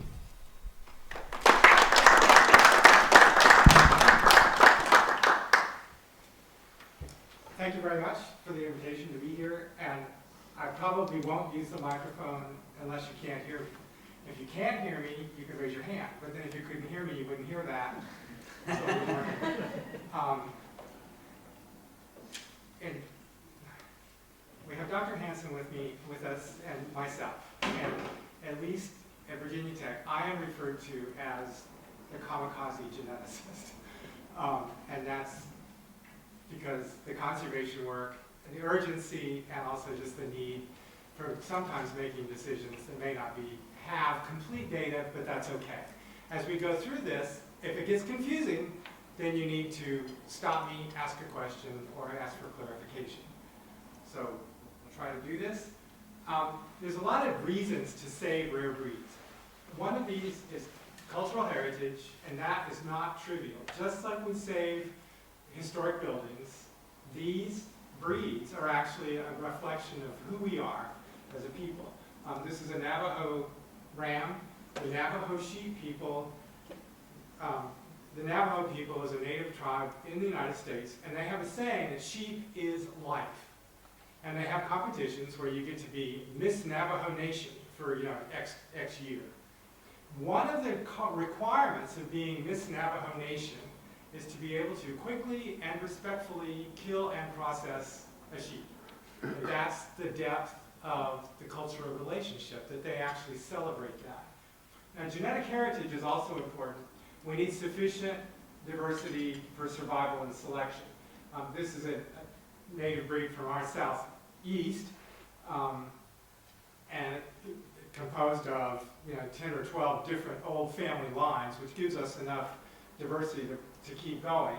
Sustainable production is also a need, and this actually usually rises up to the top when we have these discussions in especially governmental levels, and that's okay. In the United States, we use hair sheep. This is a Barbados blackbelly ram, so we want sustainable production. These over here are actually all the Gulf Coast sheep. And then also, financial return can be important because we don't want people to go broke doing this. This is more than a hobby. Now this, in the United States, we have a situation where something imported is always better than something local. I have no idea about attitudes here, but and a case in point is this is a Walliser Schwarzenegger sheep, and currently these are all the rage because they're really, really cute. And for me, cute is just a 4-letter word. But so there is financial return, and that becomes important in some situations. But it can, as a major driver, it can lead us to decisions that may not be wise in the long term. So there's potential goals for saving breeds. And the challenge is to assure that these goals pull in the same direction. So some of these goals and reasons are going to pull in different directions. We need to make sure that they don't defeat the final outcome that we want. And as we go through this, we'll talk about a lot of different factors. Now, most of these factors have a range. And you're going to see people at one extreme and people at the other extreme, and then somewhere in the middle.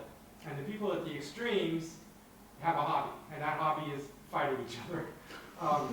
And so you have one extreme, you have another extreme. Neither one of those can actually serve to successfully do the job. They're probably both necessary as part of the discussion. And somewhere there's going to be a balance point in the middle where the job gets done well, the job gets done sufficiently, and then you can go forward from there. Now, it can be difficult to get there, especially in the American situation, but also so understanding the extremes can really help to find that balance point. So you need to know, where the extremes are to find where you can find some point where the job actually gets done. We say that you can love breeds to death. So when you go to one extreme, you can love breeds to death. How many of you know what a horse is? Nobody? Okay, that's good. And so Cleveland Bay horses, they have to be bay. Cleveland Bay horse. So if you have too much white, if you have 10 white hairs, you're out. If you're a chestnut horse, you're out. And so right now, they have almost an insufficient recruitment of purebreds. It's changing a little bit. This would be an example of loving a breed to death. You can actually be so strict that the whole thing's going to collapse in on itself. And that's one extreme. The other extreme is if you have no rules at all, then in the end your breed is meaningless because it isn't predictable, it doesn't mean anything to begin with. So what are breeds? One thing is they're cultural entities. So they're shaped by their interaction with people. These are piney woods cattle. Historically, they were used for ox production in the southeast. We have a tradition of ox use that has never had a break. We have always had people that have worked oxen in the United States, which kind of surprises people. So that's a cultural transmission. There's a way of working them, there's a way of living that's connected to that breed. Now, they're also biological or genetic entities, and that is not trivial. The photograph is of a dwarf zebu cow, and she's extreme, but she's extreme because that genetic package leads to that final breed shape, breed product. Now, they're both important for a breed to have relevance. The breeds do not exist outside of their cultural context, nor do they exist outside of this biological context that can be really important. Are we okay? Now, so how do breeds form? You have a foundation, and the foundation is basically what was present at the beginning. And so that's going to vary place to place, region to region. So, when people first arrived in Ireland, they brought with them certain things. And then a really good example of foundation would be things in Iceland, where the Norwegians came to Ireland, they picked up livestock, they picked up women, and then they went to Iceland, and then everything was isolated there. So that foundation event constrains what you can get. There's a really, really good example in the Americas with cattle, where the Spaniards brought the first cattle, and that constrains everything you get downstream from that. Now, they can adapt to different environments, but it's all within this little framework of what's possible from that foundation. Isolation, then, the extent of any additions to that. So you have the foundation, then did you add a bunch of stuff to it, or did you keep it just like it was? And there's going to be extremes here, and that's okay, but isolation is a key point to forming the genetic variation that's going to be present in that population. Selection is also important. You have natural selection, and that's going to be really important for adaptation. You either live or you die, and if you die, you're not present to put your genes into the next generation. That's going to be natural selection. But then we can superimpose over that human selection. That's going to be important for the production characteristics of the livestock. And those two are different, and so that's going to be important. When we take those in, each one individually, for the foundation, in some populations we're going to have a few animals that we knew exactly how they originated and where they were. So in the case of the Spanish cattle in the Americas, we know that they imported only 300 cattle originally, and then they took those, multiplied them, took them throughout the Americas. Now, the other foundation extreme would be anything and everything from everywhere, and that doesn't give you much of a focused gene pool. And Or, in the balance point here is probably select animals from different sources. We can do that to make a breed as well. And this is actually going to be typical of the breed formation for many of the modern production breeds, especially in sheep. So where you have something like a Corriedale, where they try to combine the benefits of a merino with the benefits of a long-wool sheep, combine those together. So what they do is they specifically select what they want to go into it, and then they put it together, and then they keep selecting it on. So that's kind of how foundation enters the picture. Isolation extremes, no additions since the foundation, that's going to be one extreme. Island populations are sometimes typical of that, and you are on an island. But if you were a small island, it would be even more dramatic. And then also constant additions of approved, or stray animals, where you actually include different animals into it as time goes on. Now, European warm-blooded horse breeding would be a really, really good example. As long as you're a licensed stallion, it doesn't necessarily matter where you originated. If you're licensed, you're licensed. And so you have to pass certain, tests and things like that, but it's relatively open. And then in between you have some level of additions, but not too much. And you have to go through the history and figure that out. It can be difficult. Now, for selection, animals have to partition their metabolic resources. You don't have infinite metabolic resources for what you need to do. One of those extremes is adaptation, the other one is production, and then somewhere you find a balance point between these. And this gets to be important depending on your environment. And so adverse environments, you have to put most resources into adaptation. Basically, arid environments, especially humid, warm environments, those are very, very challenging. So the animals have to put most of their resources into meeting those challenges, and then you usually end up with animals that are not all that productive. So this is a cow in Florida. She doesn't look too good, does she? But she's 25 years old and she's had a calf every year. Okay, so she gets to look like that. That's okay. But that's because she has adapted, and she's, depending on how you measure production, yes, she's reproductively fit. If you wanted a lot of prime beef coming off of her, you have to go get something else. Now, in benign environments, you're going to put most resources to production. And so, we were out at English Haven Farm looking at cattle, and there's all this green grass. And if you're from the southwest of the United States, you just thought you died and went to heaven. Because in the southwest of the United States, that cow's going to have to walk 10 feet between bites. And those bites are going to be pretty small.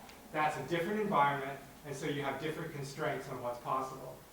Now, it is probably impossible to have a supremely adapted and highly productive animal. You can balance those, but if you have an extreme environment, you're probably not going to hit that balance toward the end of productivity. And that is an important concept. For natural selection, we have extremes of no human selection at all. Feral animals would be a really good example. You have other situations where you put lots of input into those animals. I'm using the goat example here. These are feral goats from an island off of British Columbia. These are boar goats from South Africa.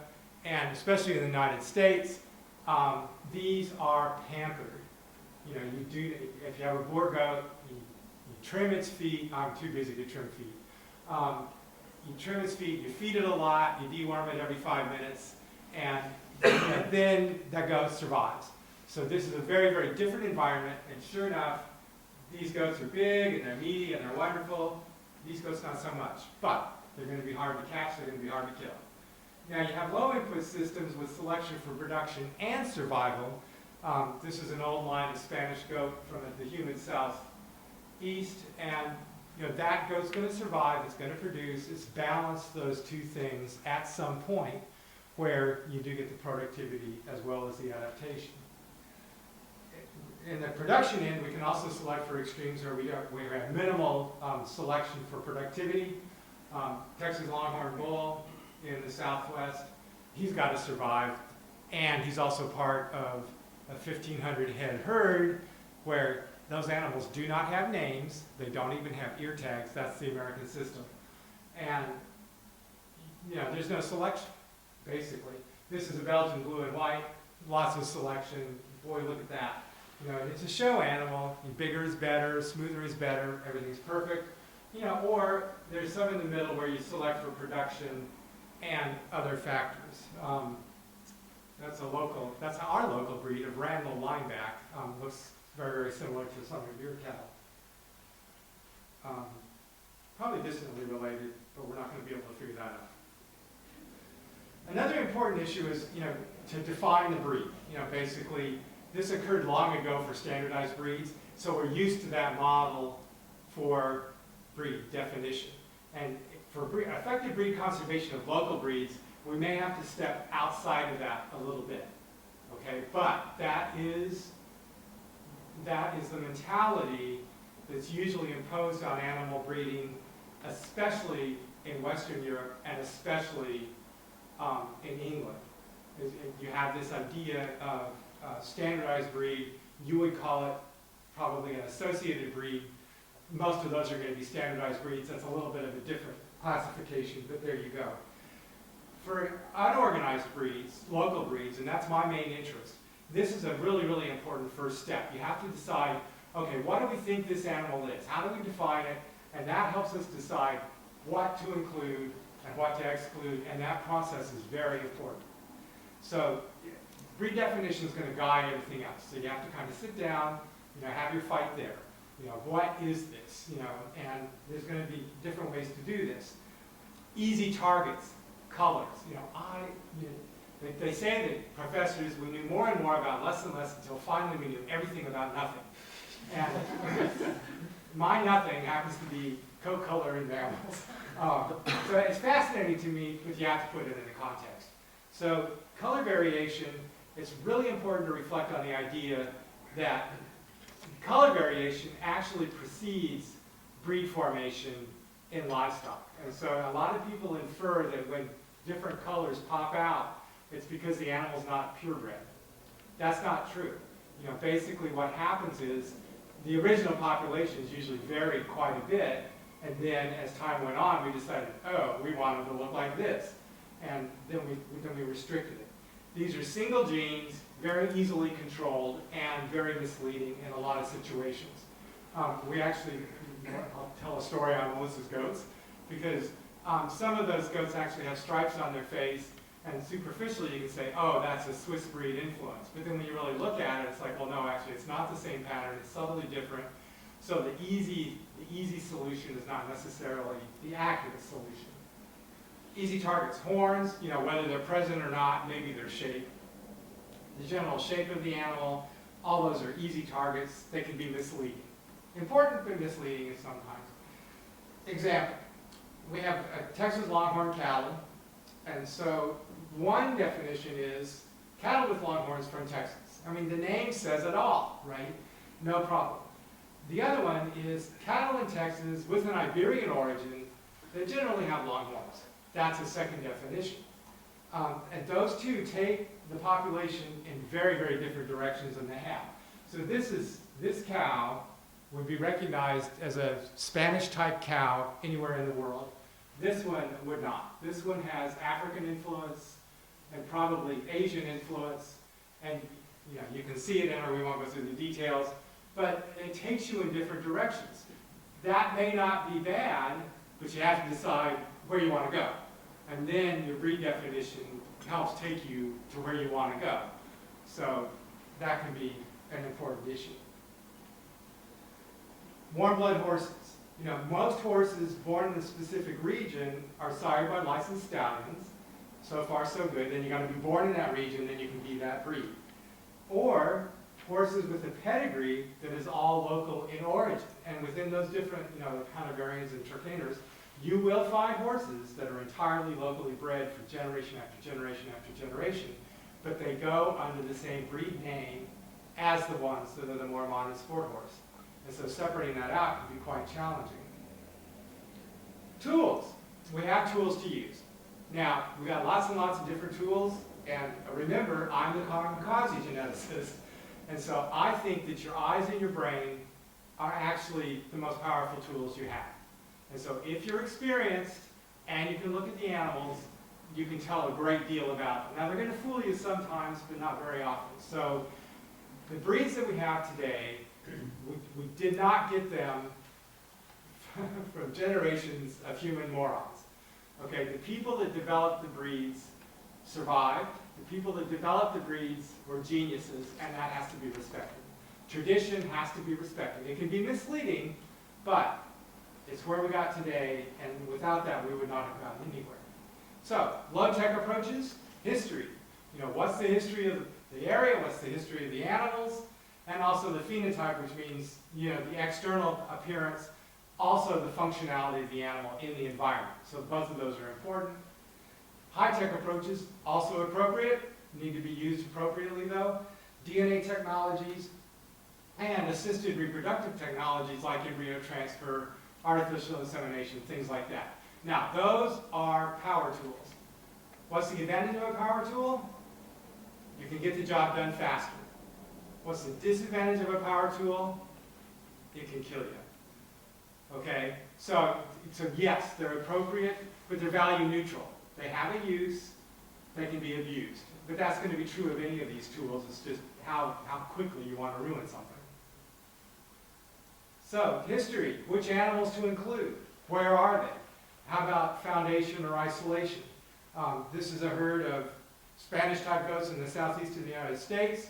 They know that they were isolated, and they know they were selected for productivity in one isolated herd in a specific area in Alabama. And so it relates to the foundation. You know pretty well what went into them, because no other breed resource was available at the time. And then you also know that they were isolated, and then you look at them, and yes, there is some variation, but it's fairly minimal. That fits the history. Usually these things fit together. If something doesn't fit, one of those things is wrong, and you need to go ahead, figure that out. You know, what's wrong, where is it wrong, why is it wrong, and how important is that?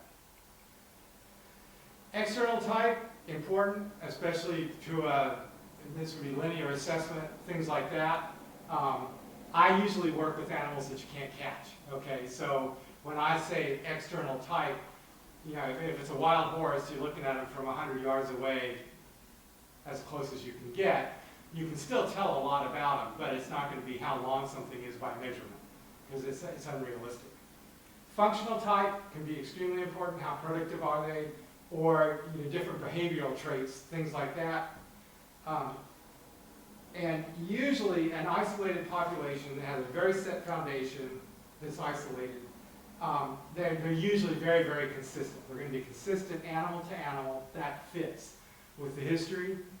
Populations with no isolation usually vary quite widely. There's not going to be any consistent thread throughout those animals that's going to help you. And the type, you know, we can laugh at the type and say, oh yeah, big deal, but the type does reveal a great deal of the underlying genome. And so the underlying genetics produce that type. It's not to be ignored. And if I talk too long, shut me up. Tools, DNA analysis, that's important. Now, you're going more and more towards this single nucleotide polymorphism. It used to be microsatellites. It's important to remember that microsatellites are neutral markers. They're neutral to selection. They don't do anything functional that we can tell. But you can use them quite usefully for relationship studies, trying to relate one breed to another. These are Spanish cattle in the Americas, Florida, Texas, Colombia, Brazil, Colombia, that's probably Ecuador. Yeah, they kind of look alike. And when you do the DNA analysis, you know, sure enough, there's a common thread there. Now, this can actually be quite revealing and quite useful, because it turns out that most of what's in these is now extinct in Europe. Now, this is where they came from, but this is the consequence of breed conservation and breed loss. Okay, so we have something here. If we don't save it, it's gone everywhere. Has anybody seen a wild cow? No, exactly. Wild cows are gone. So if we don't save the genetic variation in domestic cows, cows are gone. And that's got ecosystem consequences. Tools, genomics, this is more advanced. It's subject to abuse depending on the population that you're dealing with. And so, you kind of take a step back and you go, okay, why were these techniques developed? Where were they developed? They're developed in modern production breeds for commercial utility. That's not a fault. There's no problem with that, but that's the base population. Now, for me, I'm interested in the funky little cow from an island off of somewhere. That cow may have come up with genetic solutions that are different than the genetic solutions in that base population. So if I use those genomic tools to evaluate that cow, it may be missing the very reasons for her excellence. Does that make sense? And so, yes, it's useful, but it has to be put into the context with an appreciation for the background of what was going on. So isolated old populations, if you look at Icelandic sheep, they're not part of that. If you look at Spanish type goats, or this is a myotonic goat, that's my breed, they're not going to show up in there. They are not going to be part of that analysis because they would not have been included in the base population that they evaluated. Pedigrees are useful, a good first step. They're inexpensive. They're not wholly accurate because sometimes people lie. I mean, I know we don't like to think about that, but it does happen. Or sometimes people make just innocent mistakes. And so this is a Dexter cow in England, and she actually goes back to the original Irish imports as one of only 4 cows in England that does that. And so when you look, we'll look at a Dexter example. This is Dexter's in the United States. We can actually subdivide their pedigrees different ways. One of these is Irish imports before 1920, untraced animals from the early 1900s, English imports before 1920. This is an important group because this goes back to that original introduction of Dexter's into the United States. We got later English imports, and then Colorado animals. Now, what do we do with those? These are animals that actually go back to these 3 sources, isolated population, and then pedigrees lapsed. Okay, that's a problem. But we know the foundation, we know the isolation, and so, yes, we can include those as a unique set, and then other, just because, sometimes things fall through the cracks. And then we have certain specific sources that are later. So Parn and Bullfinch has an untraced ancestor that some people object to. Wood Magic herds, isolated herd in South England, highly selected over decades, so a little bit genetically different. Great animals, because after World War II in England they allowed upgrading. Saltaire Platinum is the source of polled animals, and then Lucifer of Notting is controversial because some people think he's a quarter Guernsey, and the bulls of that line tend to be aggressive. I'm fascinated by the reputation Dexters have here, because most people here that I've heard object to the Dexter temperament. In the United States, Dexters are preferred because of their docility and handleability. So what that tells us, I don't know, but it tells us something. So pedigrees. If we subdivide them this way, that's not to say this is good, that's bad, this is whatever. It's just to say it's potentially different, and if people are interested in pursuing it, it gives them more information to pursue the direction they want. Now, achieving that degree of harmony is sometimes a little bit difficult, but there you go. Policies can be important. These can involve the government or the breed associations. Most of the people in America are descended from people that did not like rules. Okay, so the people that followed rules stayed here in Europe. People that didn't like the rules came to the Americas. And so our rebelliousness is actually genetic. So we're kind of stuck there.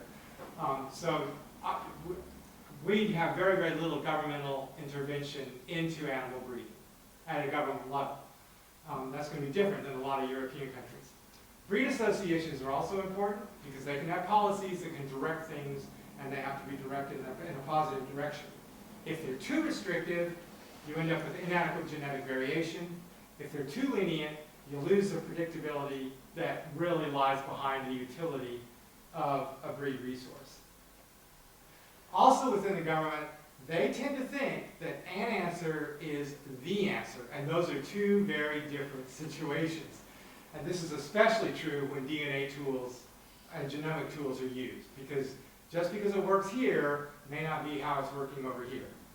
And so you can unwittingly eliminate some genetic variants that would actually be quite useful, and then it becomes a self-fulfilling prophecy. You're not looking for it, and therefore you eliminate it, and then, oh, it wasn't there to begin with. You know, so that can be quite dangerous. And with the government, usually a short-term goal is going to outcompete more long-term progress, and also cultural considerations, which again are not trivial. Breed associations, the goals are important. Different goals for different situations. Beef cattle, we can think of maternal ability, or we can think of the ability to finish the animals, what the finished quality is like, what channels are going through. So we were at a farm yesterday where they have dexters. All of the beef is sold directly to the consumer. They completely go past the main supply chain that goes through grocery stores and things like that. A really, really useful model. Probably can't be everywhere, you know, but again, it changes the system, it changes what you want. Horses, we can select horses. You know, we can select race horses over different race lengths. So historically, the thoroughbred originally was raced over a 4-mile race because they needed horses for cavalry use. You know, then that takes too long, so now we're going to make it a mile. And then if you're in the United States, it's really hard to clear a whole mile, so then we'll have a quarter of a mile giving us the quarter horse. Okay? If we're in Argentina, we're going to have a race that's 475 miles over 2 weeks. At the end of that, you get a very, very different horse. Each one of those is going to give you a different horse. So how you measure it is going to pull out different parts. So same is going to be true for work, same is going to be true for sport. And for all of them, there's the show ring. And the show ring loves extremes. And the extremes may actually not be all that helpful. So you have productivity, you have adaptation. You know, I like to work with adapted breeds of local animals. And so maternal ability and longevity become extremely important. Those are things that the show ring cannot measure or value. You know, and so that becomes really, really difficult. The breed associations have to serve the breeders. That can be a short-term issue. They also have to serve the breed. That can be a long-term issue. Those two are not always the same. So these are general ideas, and one important thing is that the work never ends. So these are southern blue hogs from the southeast of the United States, long thought to be extinct. In the last 2 years, we found 2 different sources of these, trying to pull it together. So new knowledge, new discoveries, you got to drive this whole thing as an ongoing effort at effective conservation. Those are the thoughts I have, and I guess we hold questions for later. Is that right? Yes. Thank you very much. Thank you very much.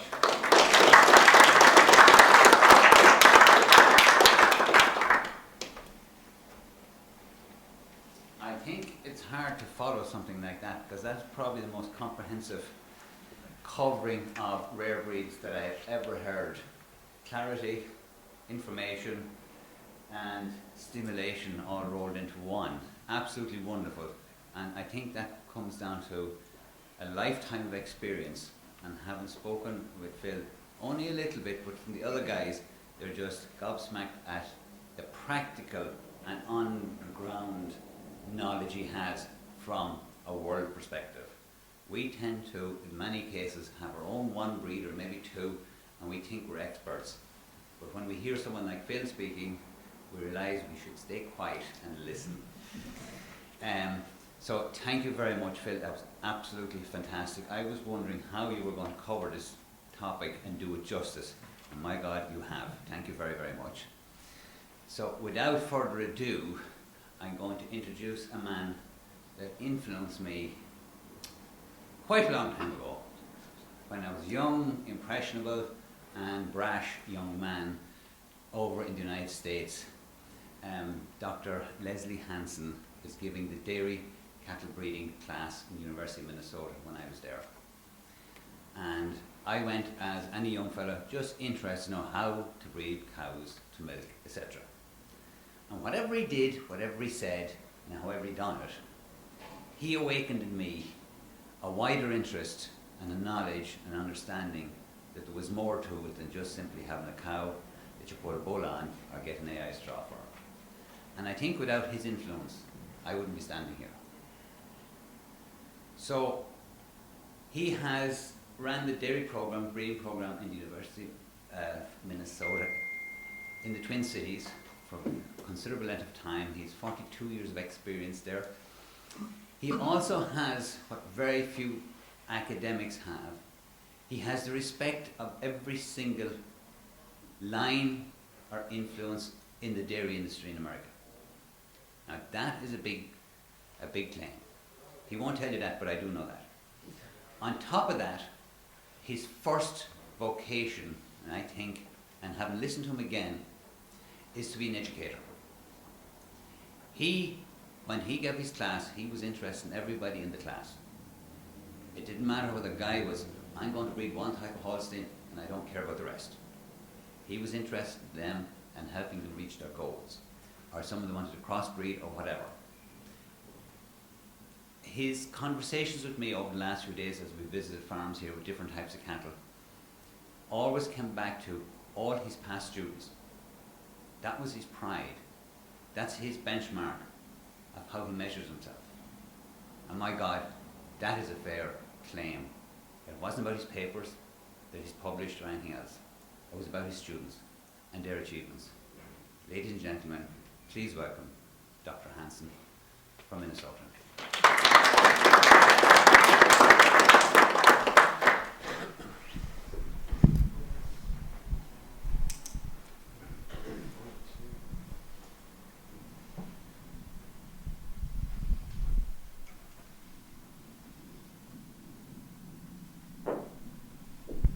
Well, Matt, your public speaking skills have really improved since the time you were at the University of Minnesota.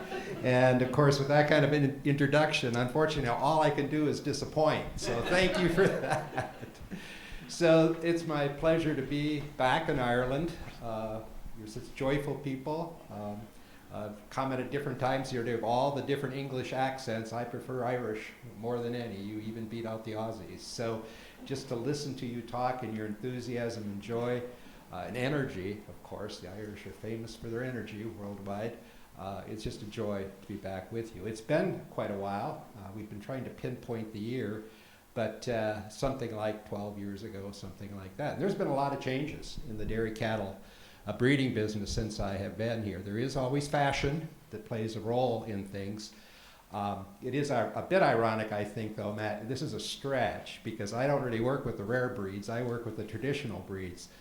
But I've always had fascination with the rare breeds, and with some in the audience are aware that I've had great satisfaction out of bringing to light, hopefully globally, the role of some breeds other than Holstein for milk production, and particularly the red breeds of Europe, the Nordic red breeds, the Montbéliard for sure, as well as the Fleckvieh. So I will be talking a lot really about the traditional breeds, but then tying in probably some things relative to the rare breeds.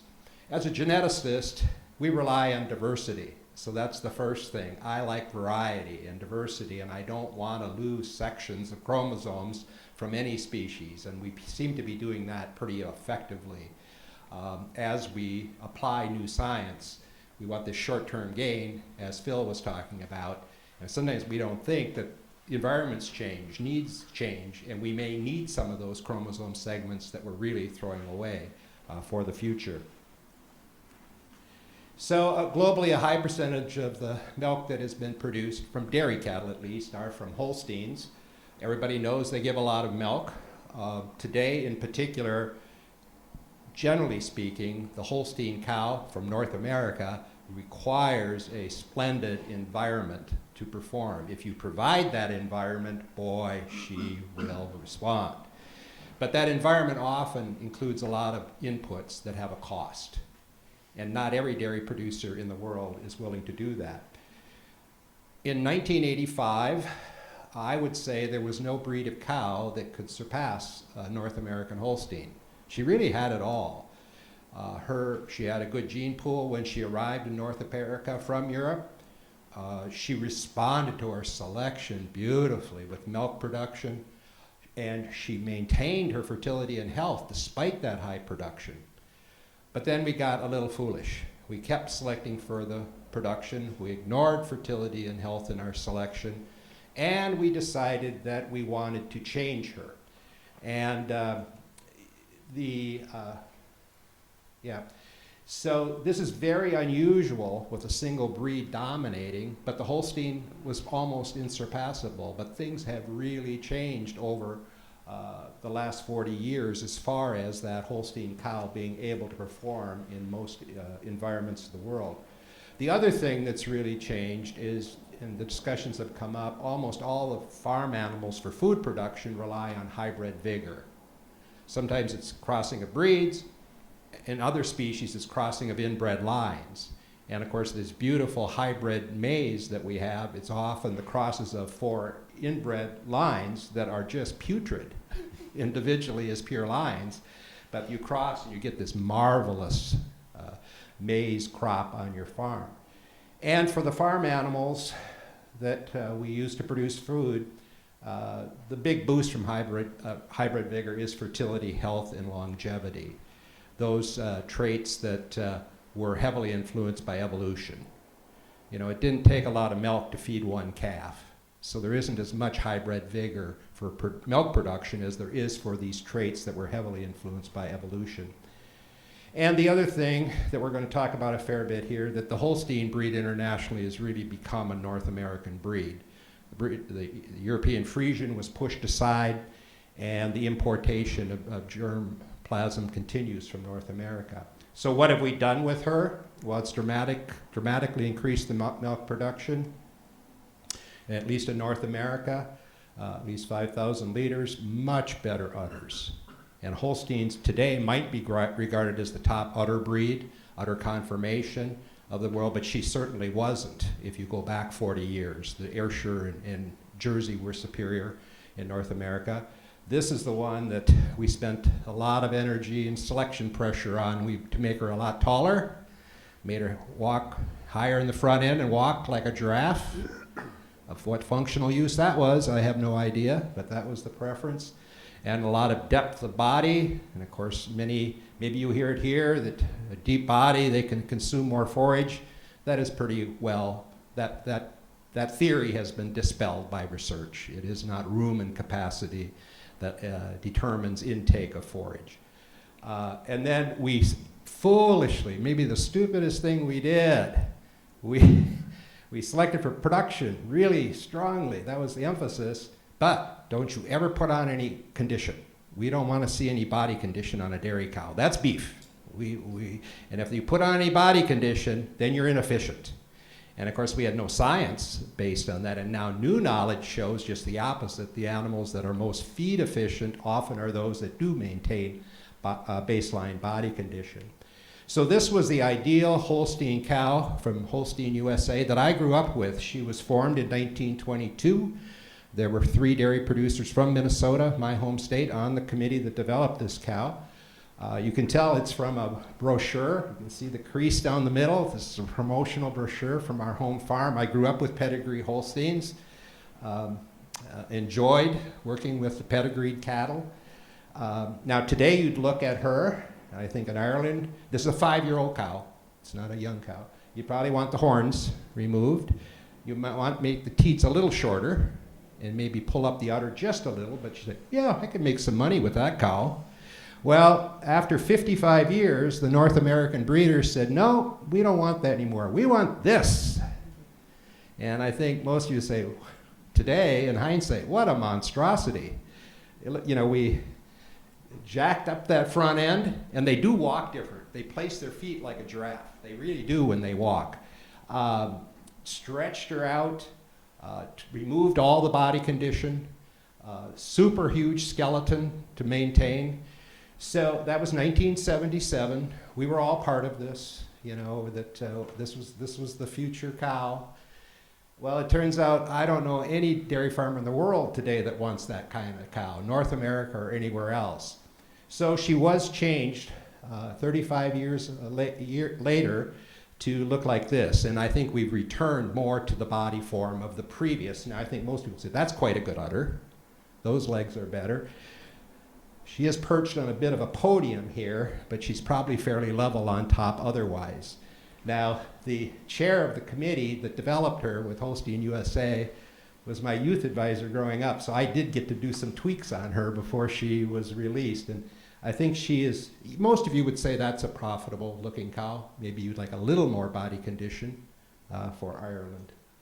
So the goals of breeds change, and so the previous true type model, you can see some of the foolishness that breed associations can do in promoting a certain form. So the other thing for the Holstein breed, heavy emphasis on the conformation, what the cow looked like, and production, but until about 15 years ago, we ignored these traits, and I think most of you, that's the traits that are emphasized by dairy producers everywhere today. They want cows that are trouble-free, that you don't have to spend a lot of extra time with. And the thing about these traits, and I think this fits in some with the things Phil was saying as far as standardizing breeds and what, these don't jump out at you. The data isn't obvious to you, like the appearance of the cow, and it's easy to measure the amount of milk that a cow gives, but you want them healthy, you want them fertility, those two important are for longevity. There's only one breed of dairy cattle that struggles with calving difficulty in first calf, and that is the Holstein. Now we're selecting for it. We didn't until very recent years, and of course the calves need to be born alive. So this was the genetic change of the Holstein breed, using 1957 as a baseline year, and then the increases of days opening. And most of our dairy producers do not seasonally calve, they calve year round. And you can see the intervals here are every 10 years and then going to 5 years. And there's been a lot of promotional material from the breeding companies that we've turned the curve on fertility and we're really now genetically improved fertility. No, we haven't. It's just leveled off, plateaued at a very low level. Fertility is increasing dramatically in US dairy cattle, but it's all from inputs. Something like 70% of our cows are synchronized, so hormones are used to facilitate their fertility. Motion detectors, sand bedding in big stalls, all these input costs to make the cow more fertile. The Jersey breed, smaller, has been more reproductively fit, had a big advantage over the Holstein to begin with, and she still does have an advantage over Holstein, but you can see her fertility is still declining, actually. It's still better than Holstein because she was better to begin with, but that breed needs to address the declining fertility of the cattle. Now, inbreeding, and this does relate definitely to the rare breeds, it's measured by inbreeding coefficient, which is all the locations on the chromosomes where the two genes at the same location are the same because they came from the same ancestor. And some people, when we talk about this inbreeding coefficient, they think 100% is the top. No, if you breed a bull to his own daughter, you're at 25%. And most people say, that's pretty close breeding, a bull to his own daughter or a bull bred to his dam. So it's not the upper limit, but you might kind of think of it as getting up there pretty high. And our historical recommendation across livestock species is it shouldn't get above about 6.25, or you're going to start feeling it for the functional traits, fertility, health, survival. Now, a thing that has happened with genomic selection, like most new technologies, there's, especially one like genomics, which is phenomenal. There's euphoria, there's promotion, there's excitement. And then after a while, you say, well, yeah, it's good, but maybe there's some downsides. So then you go through a little phase of infatuation, and then after that, you have appropriate application. Well, my observation, I'm not anti-genomics. I don't think we're always applying it appropriately, and there's still too much euphoria and excitement, particularly among young people, that this is the final answer on everything. It's a wonderful new tool. So what's happened, if you apply genomic selection very strongly without putting restrictions on the impact of individuals, things can get out of control pretty quickly. So for Holstein USA females, by birth year, that's the first column, this is average inbreeding. And I've got it here on 4-year intervals until the last one. And you can see it's a fairly slow rise. And it was increasing through modern history at about 0.1 to 0.12% per year. That's increase.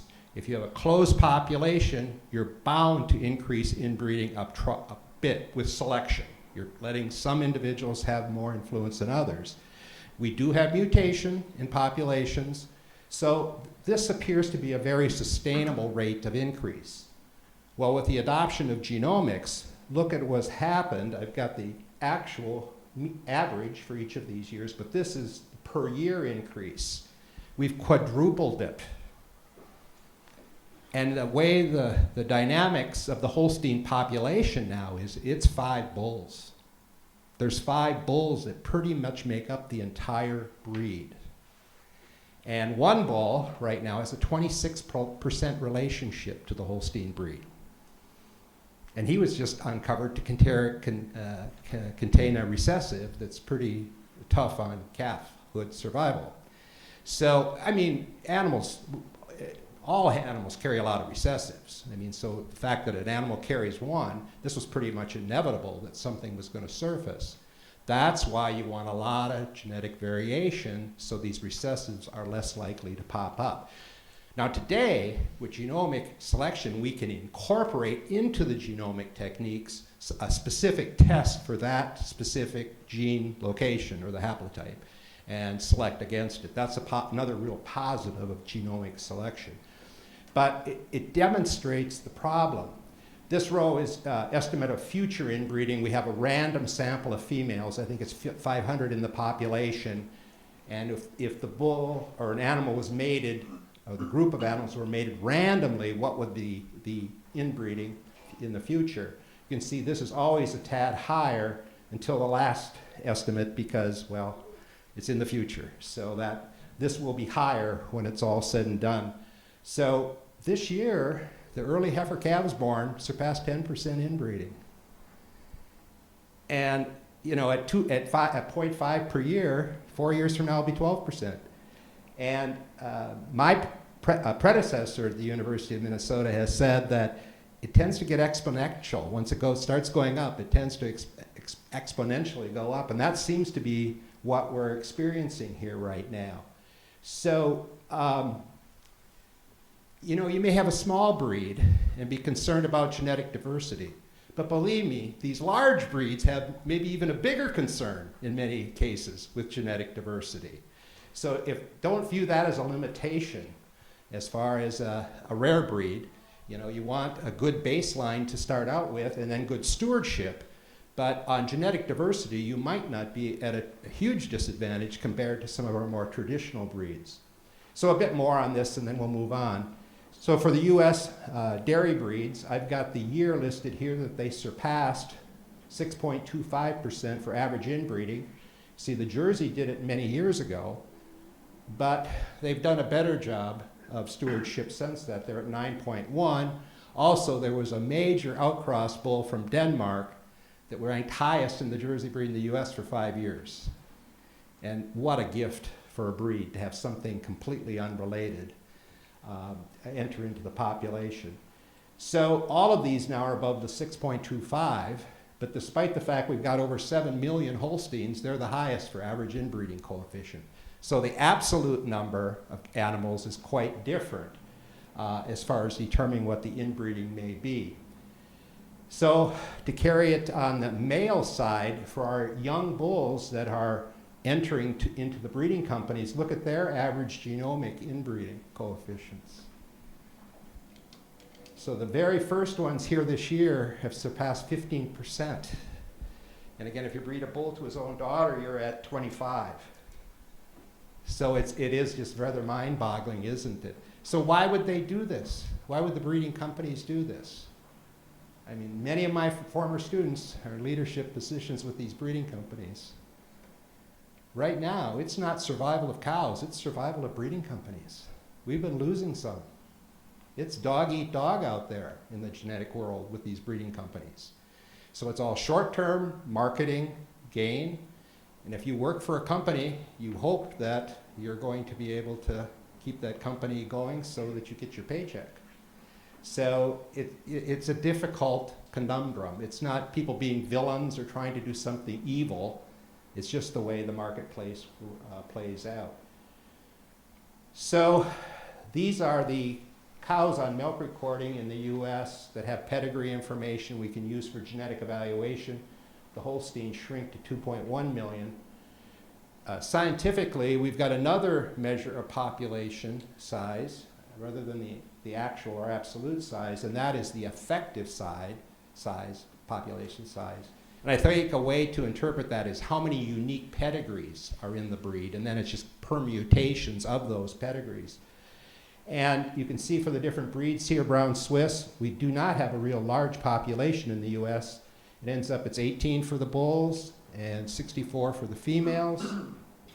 The Guernseys and Ayrshires were too small to come up with a reasonable estimate. This was published in the Journal of Dairy Science last December, distinguished group of scientists. And the Holstein, 18 for the bulls and 25 for the females. Rather mind-boggling, isn't it? But again, when you've got just 5 bulls that are pretty much making up the breed, that is going to be the consequence. The Jersey is in a better position. The sex chromosomes, cattle have 30 pairs of chromosomes. One of the pairs determines sex, like in all animals. The females are XX, as we've labeled the chromosomes. The males are XY. All of our Holsteins in North America, there's only 2 alternative Y chromosomes. Because we put the breed through a funnel, bulls born in 62 and 64 with the names of Chief and Elevation, good marketing names. And the Y chromosomes, it's either Chief or Elevation. Those are the only 2 alternatives. Now, it's a short chromosome. It may not make that much difference, but it tells you what we've done to this population on the male side. Inbreeding depression and hybrid vigor are equal and opposite forces. This is very difficult for most people to accept. And I don't know, Matt, did you remember from class all those years ago? We got additive effects, the effects of the individual genes. Those are reflected in the breeding values. We've got dominance, where one gene can dominate over another gene at the same location. That dominance, that interaction of genes, is what explains all of inbreeding depression and hybrid vigor. They're equal and opposite forces. You surface recessives, they're expressed because you have 2 of them, you get inbreeding depression. If you outcross either inbred lines or breeds, you mask those recessives so they can't be expressed. And that's why you get hybrid vigor. And the boost from hybrid vigor is for these traits. Now, if you're a pig producer, my goodness, fertility, it's huge, isn't it? You gotta have big litter sizes. So, I mean, there's no way they're not going to embrace hybrid vigor. Dairy cattle, 1 calf a year, not as big a deal perhaps. But if you can't get them pregnant at all, it's a big deal. Stillbirth, what's the first way that we have inbreeding depression in animals? Embryo survival. Simple enzyme deficiency. What do we have documented happening with US Holsteins? Increased early embryonic death. Is that a surprise? No. And we are picking up haplotypes that are a problem. They're so strong, the embryo dies, that we even pick it up in our breeding values. And there's quite a few of those been documented across the breeds over the last 15 years when we've had the opportunity to do it. So most dairy farmers today are very concerned about this. We've been able to, through selection, get very productive animals for milk. But these are the ones, they have lower genetic control usually. So by relying on the hybrid vigor, you can really make gains. This is an example of hybrid vigor. This is for the Swedish red and Swedish Holstein. pretty accurately. The Swedish Holsteins average about 95-60 liters per year. The Swedish Red, 9,000. The average of the two breeds is the average of the two breeds is 92-80, but you get about 3% hybrid vigor when you cross breeds that are from the UK or the Northern Europe areas. But when you cross them with that hybrid vigor, you get up at the same level as a pure Holstein. And that's what almost all of our research is showing with crossbreeding. The production for the genetically improved breeds, it's about the same as from the crossbreds as the purebreds, including Holstein. On this topic, one step further, if you're going to cross, you cross two breeds, the flip-flop, you're 100% the first generation, but you come back with one of the two original breeds, you're down at 50%. And I think in the US, our number 2 breed after Holstein is Jersey. People breed Holstein to Jersey, they're very happy. They breed it back to a Holstein, they got half the hybrid vigor. You got a low producing Holstein. They're not so happy anymore, and it ends crossbreeding. So it's why we've suggested that farmers suggest a 3-breed cross, because you end up with 100% for 2 generations. Over time, it levels out. You keep doing a 3-breed rotation of the breeds. It's 86%, which is much higher than what you get with the flip-flop, going back and forth between just 2 breeds. Adding the 4th breed doesn't get you much of an advantage in hybrid vigor, and it's harder to find a 4th breed that fits your management system. So this is what we've invested a lot of research at the University of Minnesota. We started Holstein Jersey crossing. We bred to the Montbéliard. I traveled to France, got exposed to the breed. I knew nothing about it before, took a leap of faith. Farmers do that sometimes too. And we were very pleased with the results. We did not care for the Holstein Jersey cows when they got older because of udder depth and high somatic cells in the milk. So we replaced the Jersey in the rotation with the Viking Red, which combines the Danish Red, the Swedish Red, and the Finnish Ayrshire. And we've done a lot of research, both at the University of Minnesota and with cooperating dairies. So this was our first 3-breed crossbred. Again, you can see that we had to put her on a big podium to get her taller in the front end. And the production here, by US standards, is good, but not spectacular. But we liked her a lot. She's a cow that carries condition. She's beautiful conformation and very high production. Now, with a 3-breed rotation, so she was a Montbéliard out of a Jersey Holstein. What did she get bred to? Holstein, to keep the 3-breed rotation going. This is her daughter, sired by Holstein. Most people say it looked like a Holstein. But again, it took a huge podium to get her to have an uphill run. And very reproductively fit, pregnant first service each time. And again, with the rotation, we took out the Jersey, so she got bred to the Viking Red. This is her daughter.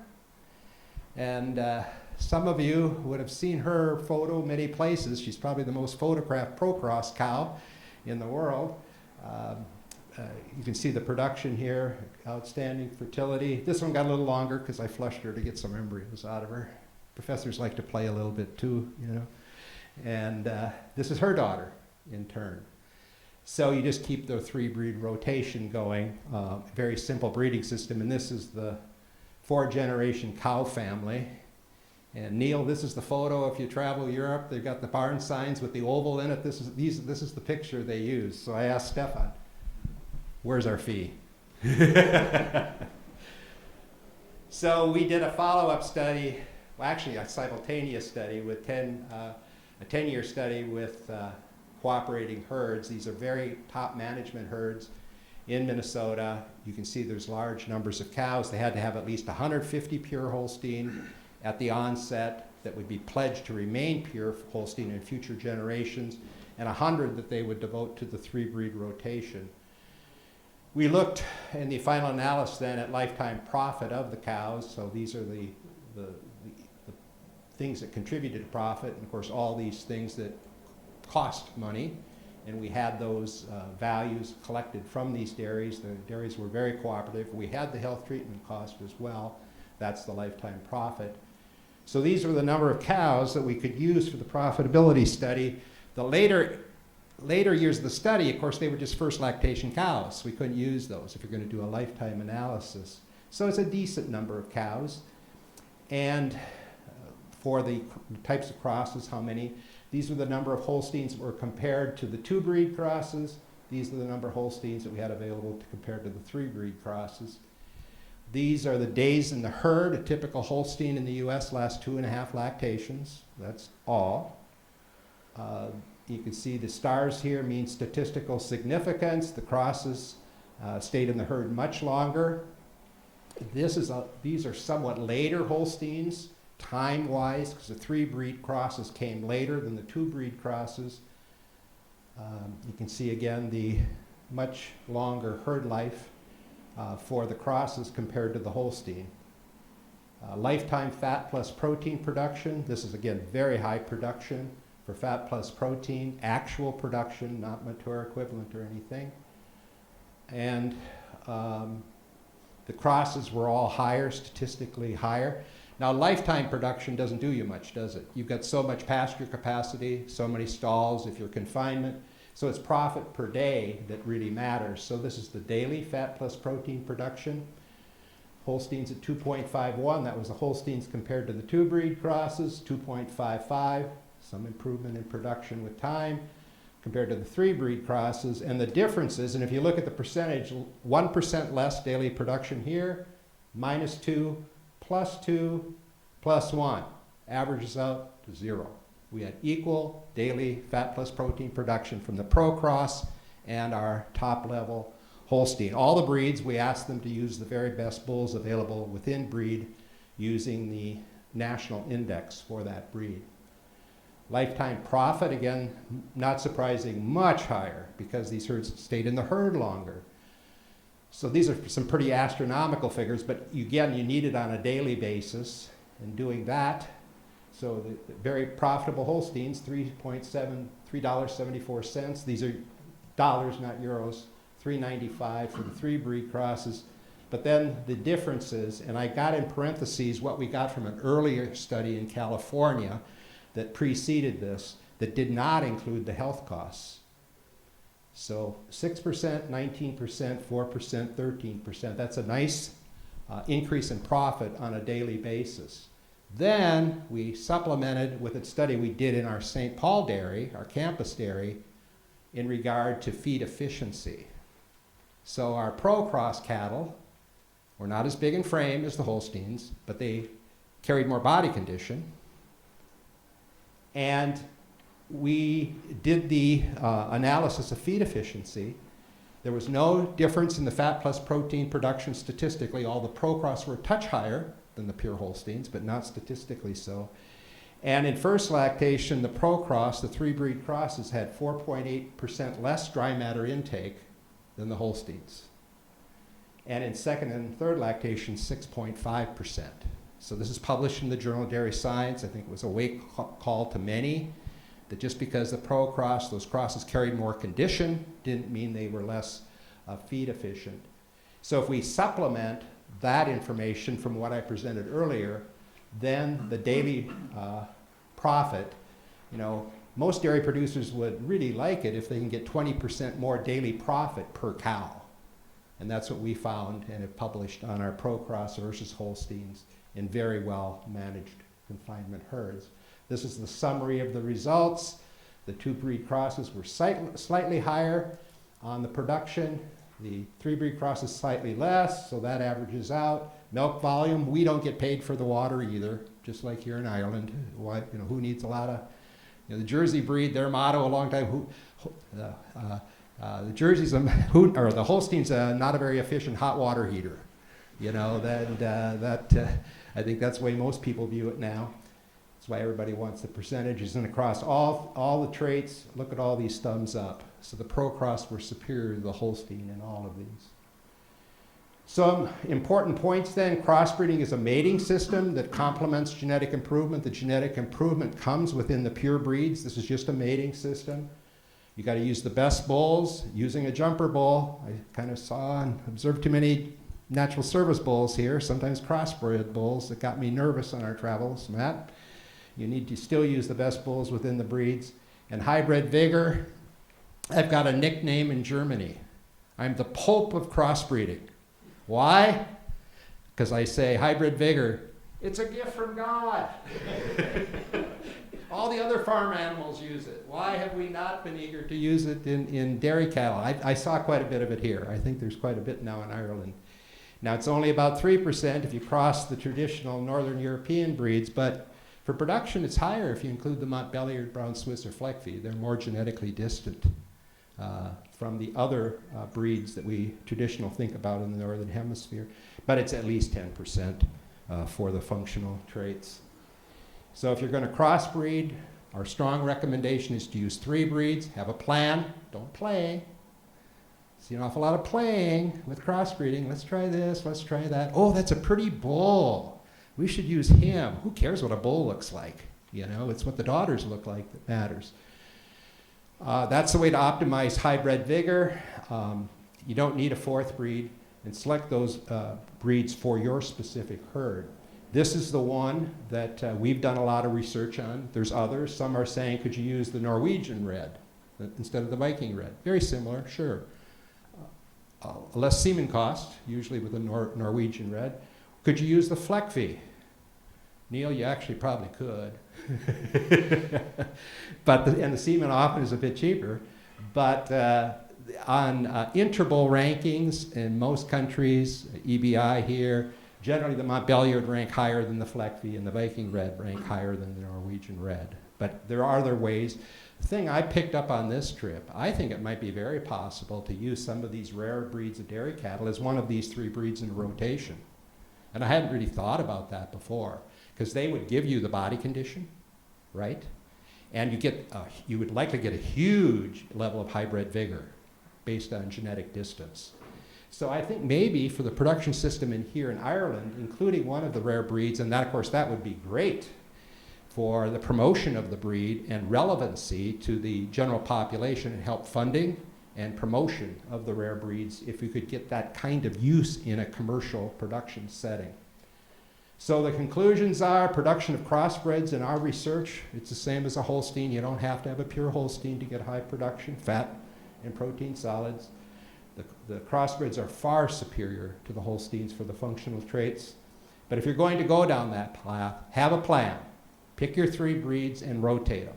Just don't give, I'll give this a try. I'll give that a try. You end up with a muddled up mess at the end. So that's what I had to share, Matt and Sean. And I guess you have questions for both of us maybe now? Yeah.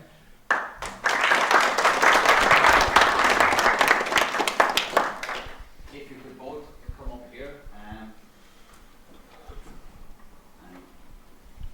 both take a seat at the table here, and we'll direct the questions to you. And I suppose the first thing I would say to the audience, don't be afraid to ask questions, because you're here to learn and they're here to teach, and we're all hoping to progress our breeding programs as a result. So it's quite simple. Get to it. Put up your hand and ask questions. So whoever, sorry. Yeah. A question for both, actually. The excellent presentations, really informative.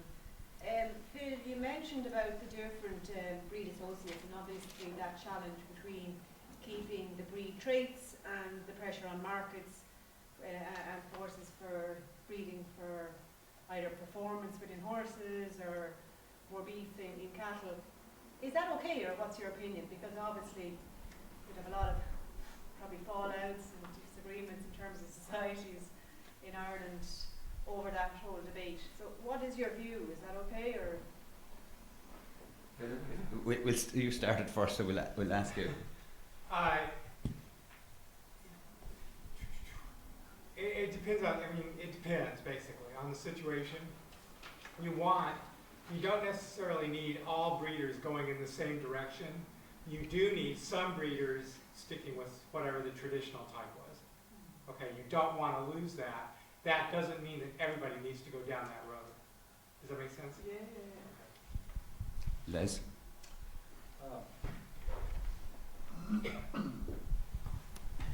It's very good to have a variety of breeders, as far as Phil was mentioning, but the problem is it takes guts to go against the grain. There's a current standard that most people want. often people that are willing to stick out their neck and take a risk, there's a payback. But short term, you've got to put up with the criticism. And there's difference in people how much they are willing to accept that criticism. But I've heard on this trip and in visiting with many of you that it can be difficult within these rare breeds, even though it's a fairly small group, to get agreement on plans for the future. Well, believe me, it's no different with the big breeds, the traditional breeds. There's a lot of infighting, a lot of jealousy. They've you know, in some cases have had top management that can help pull people together. I mean, that's what you would hope, that you would have leadership that has the ability to get people to work together in a positive way. But Phil did a nice job describing how people love their breeds. They often get excited about show ring competition, and then you want this uniform standard, which is, I hate that as far as genetic diversity. So it's a challenge. You pointed it out. Just the second question for yourself again, that in terms of the inbreeding conversation was very good, like, and I suppose you can see how it happens because everyone wants to reach the breast, and then obviously it flows down through the herds. Would genotyping the wider population or national herd help with that, because you'll identify more better animals maybe potentially? Well, thank you for that question too. So scientists both in Canada and the US that I know well, they promoted to get the funding from the federal government that, oh, this will help us find outcross. And of course, myself and others are, well, who's going to do that? You know, this is capitalistic. It's about having the highest and marketing to them. So they use that as a marketing tool, but it's not how it's used. It could be used that way. But I don't know anyone with the breeding companies that's seeking through genomic testing or anything else to find something that's different. They just want the highest ranking. The other thing in the US, a high percentage of the geneticists with the breeding companies are my former students. So they were college friends, you know, socially they're friends. But boy, competitively, they'll saw each other's legs off. It's survival of the fittest of these breeding companies, I tell you. And again, they're not bad people. But they've got their managers or supervisors, and they've got to have sales, and that means the highest ranking. So again, I'm not trying to make these out to be evil people. I think it's a fairly logical, human thing to do, to try to satisfy your customers with something that will bring them at least short-term gain. Long-term, I don't know. If I may just intervene here, would that question you asked be coming from a position of the equines, for instance, where horses are not sold by an index, they're sold on the pedigree and the physique? Both, like horses, you know, obviously it comes back down to personal preference, and look, especially you see it in the Connemara's, like there's a huge trend in terms of for a couple of different stallions, and more so at the minute on performance, like, and depending on your personal preferences we spoke about, but even on cattle, like, you know, we're talking that you genotype, you know, a wider national herd, you potentially are going to source a wider gene pool of those high genetic merit animals you're speaking to, so you've got a greater choice. Part of the secret here, Les said, is that you know, if you're going to have the 3-breed rotation, those 3 breeds have to be distinct. Now that's real easy in cattle. That's real difficult in horses. Yeah. And so in horse breeding, and this is my own thinking, it could well be wrong. You know, some of the sport horse type may actually be a hybrid type. And so the danger is when we look at that and we highly value that, we're valuing a hybrid type, we're ignoring the fact that we need these 2 pieces to go back in to make that type. And that's going to be especially true of the Irish draft horse and the Connemara, where the old traditional cart horse type becomes you know, decreasingly common, and you're going after the sport horse type. And the same is true in European warm blood breeding. You know, the old type is much heavier, and much more of a carriage horse or a harness horse. but that type may be essential. And absolutely, like we're seeing more and more of that. So the challenge is, how do you put value on that traditional type? That's exactly, you know. Good luck. And you very likely are rewarding the hybrid vigor, Right. which you do not transmit into the future. Yeah. So you got to separate the additive effect of the breeds versus the hybrid vigor. Now, tying in with that question, so the problem the Holstein is experiencing right now, and of course they're reluctant to be upfront about it because promotion means talking the positives and kind of glossing over anything that might not be so good. The red breeds of Europe are doing a splendid job of using genomics selection very heavily without an increase of inbreeding. They're still at that 0.1 to 0.12% a year. This is documented by INRA, the French federal government, with the Holstein, the Normandy, and the Montbéliard breeds. Those breeds, but they have restrictions. No one bull can have more than 10 sons. That's it. He's the top of the breed, but that's all we need. We can't get too much of one bull. Likewise on the females, 3 sons. That's it. That's just an example. But the Nordic red breeds are doing the same thing. And again, the French federal government document, there is virtually no loss in genetic improvement by putting that restriction on it. So why isn't the Holstein breed doing it? Because it's a global capitalistic breed.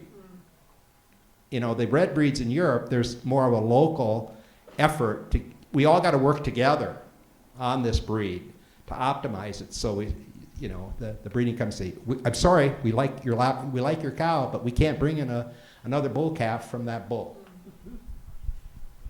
Thank you. No, sorry, you want to? If that's not, there's other questions as well. No, we'll let you go. You're in the front, so far away. Thanks much, and thanks to both speakers. And with the Irish Farmers Journal, it's really interesting to get both presentations. We'll do our best to kind of communicate some of it back to some of our readers. 2 questions, maybe the first for yourself, Dr. Sponenberg, just on, you mentioned about the Boer goats in the US and that they're a very high input breed. It might be an unpopular question in another room of pedigree breeders, but some of the, say, particularly in the sheep sector, a lot of the pedigree breeds in Ireland are they're bred for the shoring, maybe where they might be run commercially, say in France or elsewhere in Europe. You often have a situation where a farmer might buy a fine-looking pedigree ram that's been fed on cabbage and cornflakes and lamlac. To what extent can breeding for the shoring damage, I suppose, a breed population and kind of making a breed viable for the commercial sector?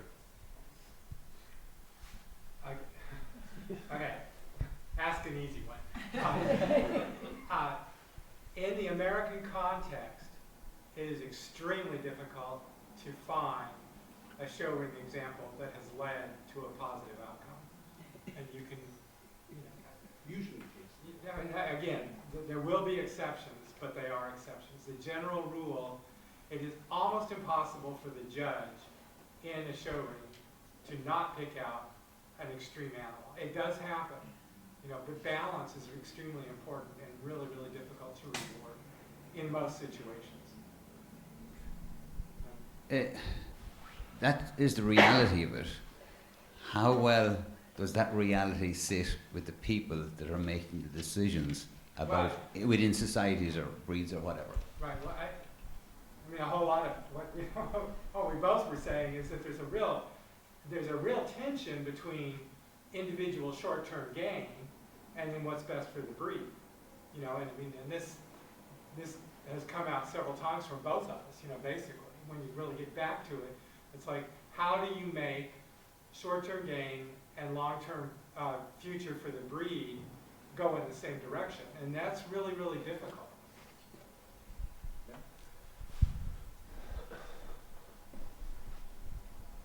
So now, I should tell you, I need to confess that I coach the Collegiate Dairy Cattle Judging Program for the University of Minnesota, and we do very well. And I get a lot of criticism from my colleagues in the research world for doing it. I love it. I grew up with pedigreed Holsteins. I love the environment of the competition. And I strongly advocate for youth programming. It's the way in the States, virtually all of my undergraduate students that I have in my courses and my graduate students too have farm backgrounds. They understand the program. So that show ring experience is an opportunity for young people to bond with animals and actually just consider a career working with those animals. So and the public speaking, the decision making, the teamwork, and all these other things that come from it. It's got to be kept in perspective. Now, all of the students that participate in that judging program, I visit 36 farms each fall, and they tend to be smaller, more traditional pedigreed farms. I love it, being out on those farms with farmers and the students. But then they take the class that Matt took all those years ago. And the first thing I say, okay, many of you, we use judging and showing as the carrot for you to get to the University of Minnesota. Now in this course, we're going to try to get a lot of that baloney out of your head. So they get the balanced approach. So, there is a lot of positive, the show ring, as far as promotion of a breed, visibility to the public. It's an environment. We have World Dairy Expo. I mean, I'm there all week. It's where the dairy world comes together for all types of meetings and events. So I agree with all the downsides of showing. But as long as there's awareness that there is a downside, I think there's a lot of positives that can come out of it too. And some of those positives are just what you outlined. Training people to actually evaluate animals. Now, there is, in England, for poultry shows, they ended up with thousands and thousands and thousands of poultry. So they needed to come up with a way to make it possible to do it, just logistically. They came up with card grading. And I don't know if anybody's familiar with this, but this actually can work. We've started using it in livestock breeds. What you do is you get 3 judges, and you evaluate each animal according to the breed standard. Does it meet it? Is it exceptional, acceptable, marginal, or should never be used? And that, in the American system, blue is the best. Okay, what is it here? Red? Okay, so red's the best. So, what's nice about this is you have a bunch of red animals at the end of it, but those red animals are different. And the message that you can actually convey then is that there's no one single best animal, but there's this whole group. And each one of them has something different. Now for me, what's really interesting are what we call yellow card animals, which, you think, well, this is a really, really marginal animal. Some of those animals are yellow because they're generally weak. They lack this, they lack that, they lack the other thing, they're just marginal all over. Other ones have a single major flaw. Whatever it is, something's wrong, but if everything else is really, really good on this animal, that animal actually may have a use in a breeding program. So even within the yellows, so what you're doing is you're teaching, especially if it's done with good reasoning and at public speaking, you're giving the people an opportunity to evaluate the animal, but you're also conveying the message that there may not necessarily be one best animal for all situations. This is going to be a group, and it's that group that you're going to select among to bring in the strength that you need. So that actually does have educational and evaluation advantages. But it doesn't, short term versus long term, it doesn't help because I can't come out with the grand champion. I raise goats. The students come out, they evaluate the goats. I know my goats, right? So they're going to ultrasound the goats. And every now and again, they'll pull out 2 does. One's really, really big, really, really smooth and worthless. And the other one looks like hell, because she's working her little tail off. And you say, okay, which goat's better? And they'll all pick the big, smooth one. And it's like, no, this is the one that's making the money. This is the one that's just an ornament. Make one more comment for the journalists. So the results I gave on inbreeding in Holstein, if you contact European genetic improvement groups or whatever, oh, that's the US, we don't have that in Europe. It depends on how deep they go in the pedigree. So very common in many countries, they only go 5 generations back, maybe 6 in the pedigree. You're going to get a much lower inbreeding result measured. Then if you take the full pedigree, we go back to the 1960s in the States. So maybe that 7th generation, the 5 bulls I talked about, they're just everywhere. So if countries say our inbreeding is much lower, I would wonder if maybe they aren't just using a much shallower pedigree when they're doing the estimate. Thank you very much. Any more questions? I presume there is. Yeah, Annette, here we go. I have so many questions. Can I go back to Take the microphone. Spoonerberg? No, thank you, because I don't know how to use those things. Oh, gee, thanks.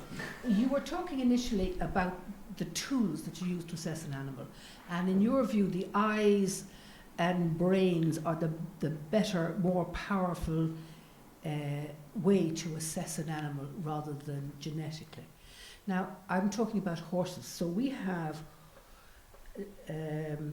draft horses, which are a breed, but they're a type. We have done linear scoring.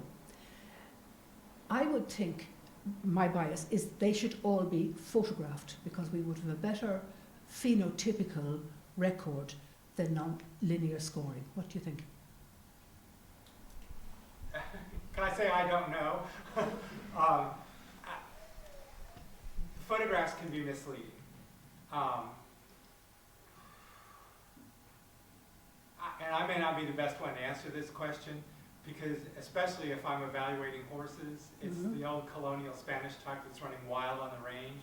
You just can't, measurement is going to kill somebody because the horses aren't tame. But still, the point I was trying to make and may have failed is, don't ignore your eyes and your brains, but use them in concert with the more objective tools, which would be the genomic and the genetic tools.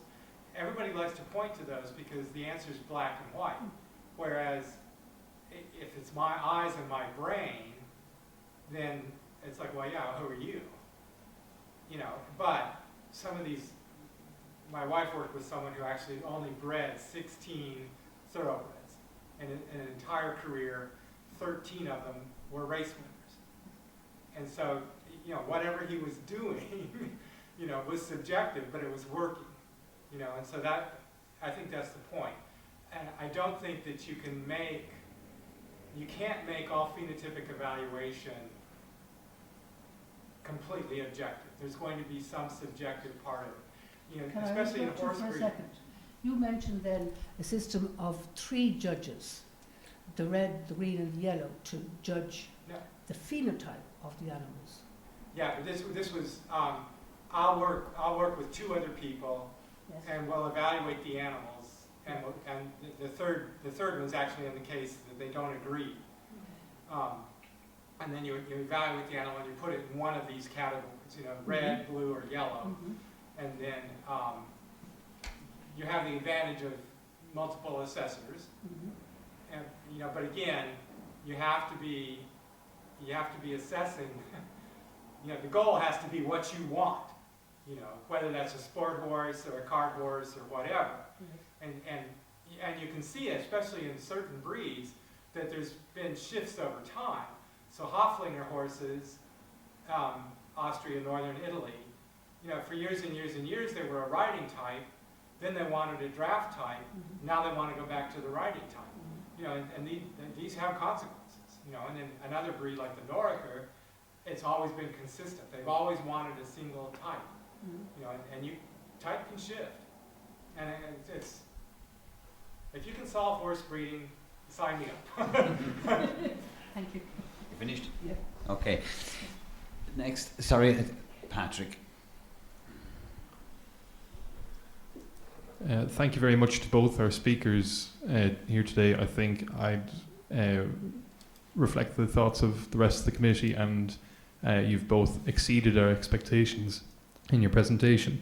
My question reflects on both presentations. We were able to see how the rare and minority breeds and the commercial breeds both have an issue with regards to the loss of genetic diversity. And we could see in Les's presentation the advanced rate of the loss of genetic diversity as evidenced by the increase of the inbreeding coefficient. Now, Philip mentioned the power tools that we have available to us, which is genetic and genomic selection and assisted reproductive technology, embryo transfer, and AI. Can we use genetic selection and assisted reproductive technologies such as AI to reverse the rate of loss of genetic diversity at the same rate that we've seen the loss, and how would we go about that? One thing I didn't mention is, I mean, we're going to be evaluating animals and selecting breeding stock, and that's fine. One thing that we don't usually consider is that animal's contribution to the population structure. You know, so things like kinship, future inbreeding coefficients, that needs to be added in there. And depending on what's available to you, you can use the advanced reproductive technologies to perhaps not as rapidly or completely remove the inbreeding problem. But you can go back, and this is especially true if there's historic stores. So Dexter cattle in the United States, we have 75 that we go back to that original origin, very, very small. England has 4. But England has a store of frozen semen from a number of bulls, and that's where the opportunity comes in. So you can use that to bring that back again, even starting with those 4, if that's your goal. I'll take one more question, and then we're going to have a break for coffee. Maybe I could add one more thing. Oh, sorry. So this is where the rare breeds and the traditional breeds would probably differ as far as addressing your question. If you've got a closed population, you've got a fixed population, directional selection, you only increase relationships and decrease diversity. You got mutation, can help you, but there is just no way. It has to increase at least slightly. Now, I mentioned the Jersey breed had the gift of a completely unrelated bull that ranked high the direction the breed wanted to go. They had, it just leveled out inbreeding. It was just flat for a 10-year period of time. They had no increase. What a gift. We really don't have that in the global Holstein universe. You could say, New Zealand Friesian. Nah, probably not. You'd sacrifice so much in the direction you've been going with selection, and likely the same thing with the British Friesian. So it depends on a rare breed. If you can find another pocket that you can bring in, oh my gosh, what a wonderful situation to add diversity. But our our commercial breeds, the traditional breeds that we've been applying selection, that's much more difficult.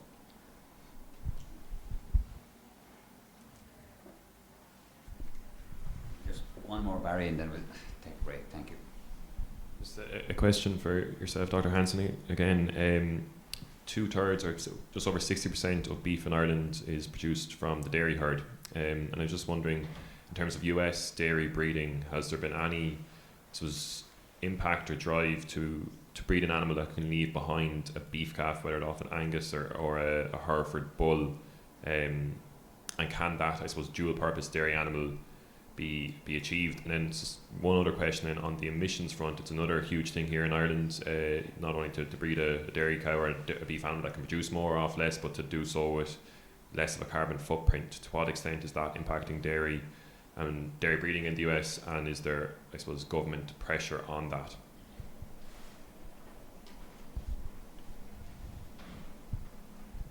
So there's been a dramatic shift relative to beef production in the U.S. over the last decade or so. We had tremendous drought in the western states in recent years, and the beef cow herd has been dramatically reduced. And the price of beef has really risen. Now, on a global basis, it's still very inexpensive because the U.S. has had a very much a cheap food policy. But what has changed is the sex semen. So a very high percentage of the dairy herds in the U.S. of any size, over half the cows in the U.S. are in herds over 1,000 cows it's been a dramatic shift. Of those herds, the vast majority would breed all their virgin heifers to sex semen, maybe some of their first lactation cows. Everything else gets bred to beef. So they're filling the beef market very nicely. Generally, the Jersey would be bred to Limousin. The Holstein would be bred to Angus to supply that beef market. Tied in with that, we had a major rejection of the packing plants of the pure Holstein steers. They were too large.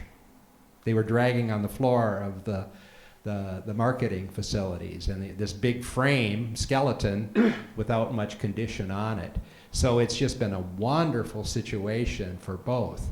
I've had different people talking here about dual purpose of the dairy breeds. The only one that's dual purpose of the traditional breeds is Fleckvieh. They select for both dairy and for beef carcass traits.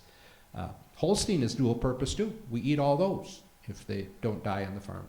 So they're all dual purpose in that sense. As far as the emissions, we're struggling. There's tremendous talk about emissions, but our producers are reluctant on any kind of regulation of any sort, so it's a very political issue. My students, the younger generation, all of you are younger than me, are usually very environmentally concerned, and that's where my heart lies. So I think you're a step ahead of us here in Europe in addressing the issue. It's going to be coming everywhere. But I don't think we're doing very much to really address the issue in a serious manner. Electric vehicles are being heavily promoted, but it's still a very small percentage of the vehicles in the country.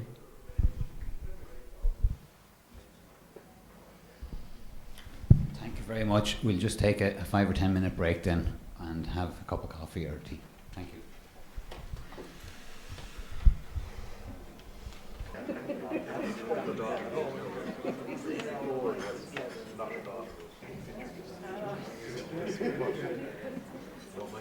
Housekeeping from yesterday.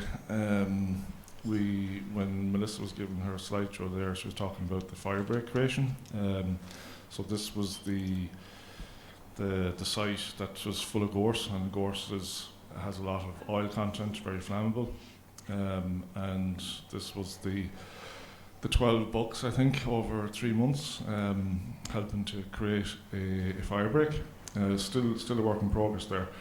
But the third picture that didn't come through yesterday evening was this, as the light gets through to the soil there, you've got this diverse pasture coming out through there. So just to just for you to see that this is where the goats are actually helping to create new succession there of plants. So just to show you that. So Thomas. Now, Thomas, if you come up here, Dr. Thomas Maloney from DLF Seeds, and you might be wondering why we brought plant specialists in here, and I think the parallels will reveal themselves in a number of ways. And the first one we want to the message is, we have, in this country in particular, went in our production systems to monocultures, particularly the ryegrass pasture. And in recent years then, the old system of trying to bring back in the white clover has gained traction. And from a dairy perspective, Clonakilty Teagasc Research Farm has pioneered that very successfully. And in simple terms, what they did was about halve the nitrogen usage on the pasture, and they got a 7% increase in milk solids, fat and protein, which is phenomenal when you think about it, that they actually managed to increase production and reduce cost. And there was also health benefits. The other thing is, with these pastures, the research and the tenacity of, I think, of some of these seed companies and people that actually kept all these different plant species in the production system that they can bring on now, are starting to open up a whole new area of grassland management, as we would call it. It should be maybe pasture management, because it's not technically grass. There's a farm down on the Carlow-Wexford border that Thomas has pioneered the research on, and myself and Les were down there a couple of days ago, and it was just phenomenal. They've gone organic, and the production of forage on the ground, physically on the ground, has resulted in a herd of cows, high-yielding cows, who are crossbreeding, by the way, producing about the same amount of pasture with higher production than there was with the old high-input system. So there's two things: the preservation of genes that in the other plants, brought in to replace fertilizer, easier managed once you get the hang of it. And the one thing that's probably not documented, there's not enough work done on, but will over the next number of years, is what it's done to soil health and the symbiotic relationship that has resulted in healthier soils and actually less work, less machinery work, etc. And putting this in context with where the pressure, environmental pressures have been put on us to actually reduce inputs, the result is it lowers emissions. And we're being forced in that direction. And the whole lot of what we're at here, looking at the extreme production as running into problems, the bringing in of these different genes is solving problems health-wise, soil health, etc., animal health. There is huge potential, and unfortunately, the research being done, when we consider the pressure, environmental pressure that's going to come in agriculture, is pathetic. And I know that sounds like a criticism, and it is. And it does need to be addressed. And only for these people, like Thomas's company, we would be in a situation where we have very little options.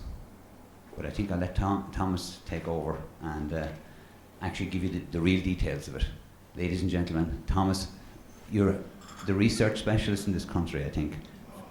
I think that's your official title. I'm not taking that one up. Yeah. Anyway, I'll let Thomas take it from here.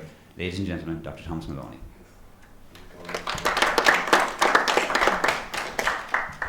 Matthew, thanks for the invite. Yes, I was kind of wondering myself, where was I going to fit in on this lineup? But after listening to the two speakers this morning, I think there's good parallels, hopefully, with what I will outline today, and how it links up with genetics and selection and things like that as well.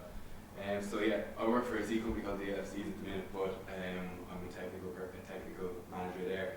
But I would have done my research studies, I did my PhD with Chagas and UCD a couple of years ago on the use of these kind of multi-species swords for silage production, and it was part of a bigger project that looked at a sheep system as well.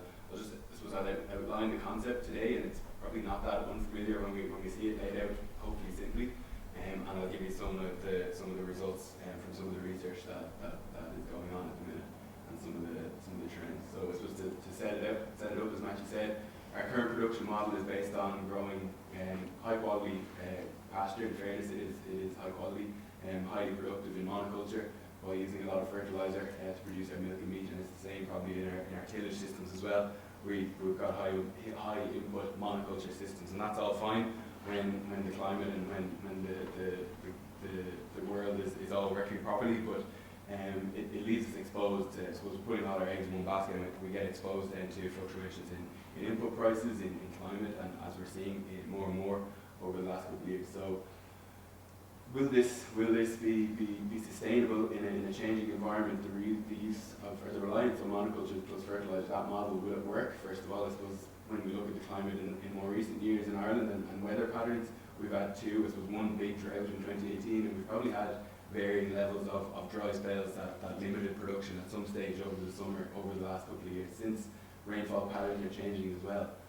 But also, will it be acceptable? And we all know the pressure that agriculture is under, and we hear it every day in the media. We've got greenhouse gas targets to meet, we've got water quality targets to meet, there's soil quality knockoffs from our current systems as well, biodiversity and consumer demand. So, and as was mentioned earlier on by one of the previous speakers, we need to produce more with less. So how are we going to do that? And maybe multi-species swords might be an option. So what is a multi-species sward? I suppose there are no hard and fast rules of what goes into it. It's a mixture. At the moment, what we're looking at is a mixture of grasses, legumes, and herbs. And there's a good bit of research done are coming through. I suppose it's not complete, but it's in the pipeline.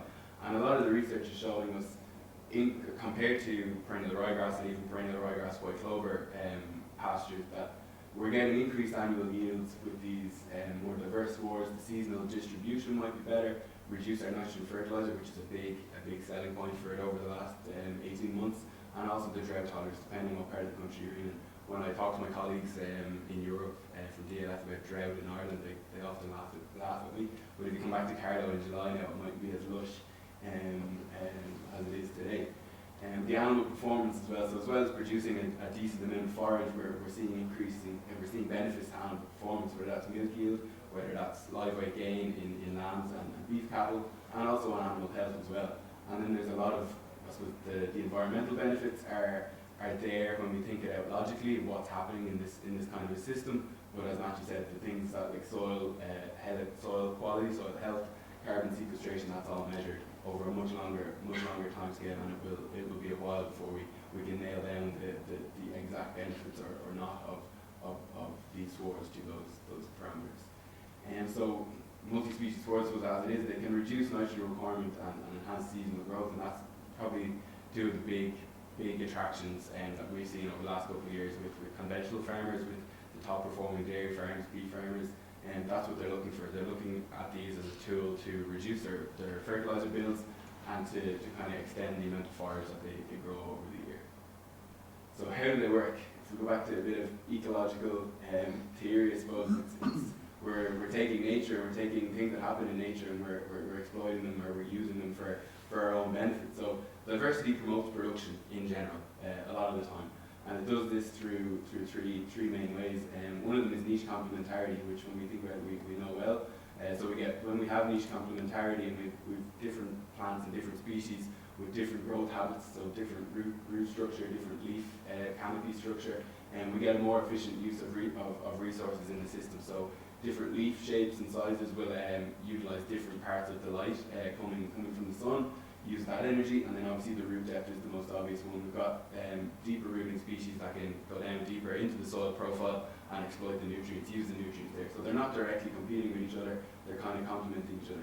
Different growth habits then, temporal towards timing over the year. We have some species that prefer to grow in the spring, we have other species that prefer to grow in the summer. When we mix these together, we get a more even growth planning over the year. And I'll show you some slides about that later on. Facilitation as well. The fancy word for species helping each other out, and the most obvious example of that is nitrogen fixation. So legumes fixing nitrogen from the atmosphere, and then that nitrogen being available for neighbouring plants that need nitrogen. So our white clover perennial ryegrass relationship is the one that we're all pretty familiar with. And then the sampling effect, maybe not something we want to go too much into in an agricultural productive system, where essentially the more species that we have in the system, the more likely we're going to have something that's very productive, the more likely we're going to have something that suits the challenges or whatever any particular day or climate is going to throw at us. And we see lots of kind of multi-species or diversity effects on production. Even right now, so we graze sheep, we graze cattle together, and there's lots of production benefits to that. I'm sure you're all very much well aware, and more so than me. And so we're already looking at everyday examples of how diversity is promoting production. So again, there is a spectrum of these things. So we go from our monoculture, we can go up to as many species as we like. And a lot of the research in Ireland is done in and around 6 species, and these are 2 grasses, 2 legumes, and 2 herbs, and that's generally the combination that we're looking at. A lot of the research is looking at. So typically we're looking at perennial ryegrass, timothy, red clover, white clover, chicory, and river plantain, which are probably the two more novel species in this. And I suppose rather than more is not always more, we're looking for functional diversity rather than species diversity. So we've got 6 here. We've got 2 grasses, 2 legumes, 2 herbs, as I said, and each of those species is doing a different job. And as you can see from the page there, they're very different in their growth habits, and they're bringing something different to the table in terms of the mixture. If we had this 6 species mixture compared to 6 grasses in a trial, probably wouldn't see the same benefit as we would compared to your monoculture, because those 6 grasses, very similar growth habits, very similar demands from the environment. They're probably going to be competing for a lot of the same resources at the same time of the year, the same time of the day. So that's why we look more so for the functional diversity rather than the species diversity. So just on the example here, we've got our grasses. These are the guys that are going to be doing most of the production in the system in the springtime. Our legumes obviously are going to be doing a lot of the hard work. They're going to be feeding all the plants around it, hopefully. And then the two herbs, are going to help build up our seasonal production, especially the chicory on the right hand side. That's a relatively young chicory set of plants there, and you can already see the taproot developing on that. And that's where a lot of our dredge tolerance comes from, is these big taprooted species. So what does the research say? So my PhD was done, it was part of the Smart Grass project. It was the first kind of big project that was done here in Ireland, looking at these diverse pastures in a kind of a conventional production system. So my part of the project looked at silage production, and there was another girl, Connie Grace, who you might have seen some of her work, and she was working on the UCD Alliance platform, where she was running a sheep production system, and I'll show you some of the results from that later on as well. So I suppose what I was looking at in the silage system, we were looking at perennial ryegrass monocultures and multi-species mixtures across a range of nitrogen fertilizer input levels. So we had 0, 120, 240 or 360 kilos of nitrogen going on these swards over the course of a year. We took 4 cuts to replicate a silage system on this trial. So we had a perennial ryegrass monoculture on the left in green. We had mix 1 in red, which is a grass legume, a 4-species mixture that was just grass and legumes. And then we had our mix 2, which was perennial ryegrass, timothy, red clover, plantain, and chicory. So your herbs are added in there. And you can see the response of the different pasture types to the fertilizer. Obviously, our perennial ryegrass very responsive to nitrogen. Our mix 1 and mix 2 not so responsive to nitrogen. And if you look at the species composition of these swards in the different treatments, if you look at the low nitrogen multi-species swards, you would see a lot of legumes in this sward. Not much of a response to nitrogen, because we're just switching, as we go along this curve, we're just switching the source of nitrogen. So in the high nitrogen multi-species plots, our legumes were made redundant essentially by the chemical nitrogen. The grass outcompeted the legumes, so our legumes ran away from the sward. And so essentially when we get to the high levels up here, we're just looking at essentially a grass clover, a grass sward, or in the blue case, a grass herb sward, where our legumes were forced out by competition and lack of a job, basically. Interesting, I mentioned reducing, or how they're maintaining your dry matter yield, but reducing your N. So mix 2 are 3 functional group diverse mixture, with 0 kilograms of nitrogen across the year, grew 11.6 tons of dry matter per hectare equivalent. Our perennial ryegrass grass plots with 240 kilos grew 11.4. So that's kind of the ballpark that you're dealing with, or what we could potentially achieve in terms of nitrogen reduction with using some of these more diverse multi-species swards.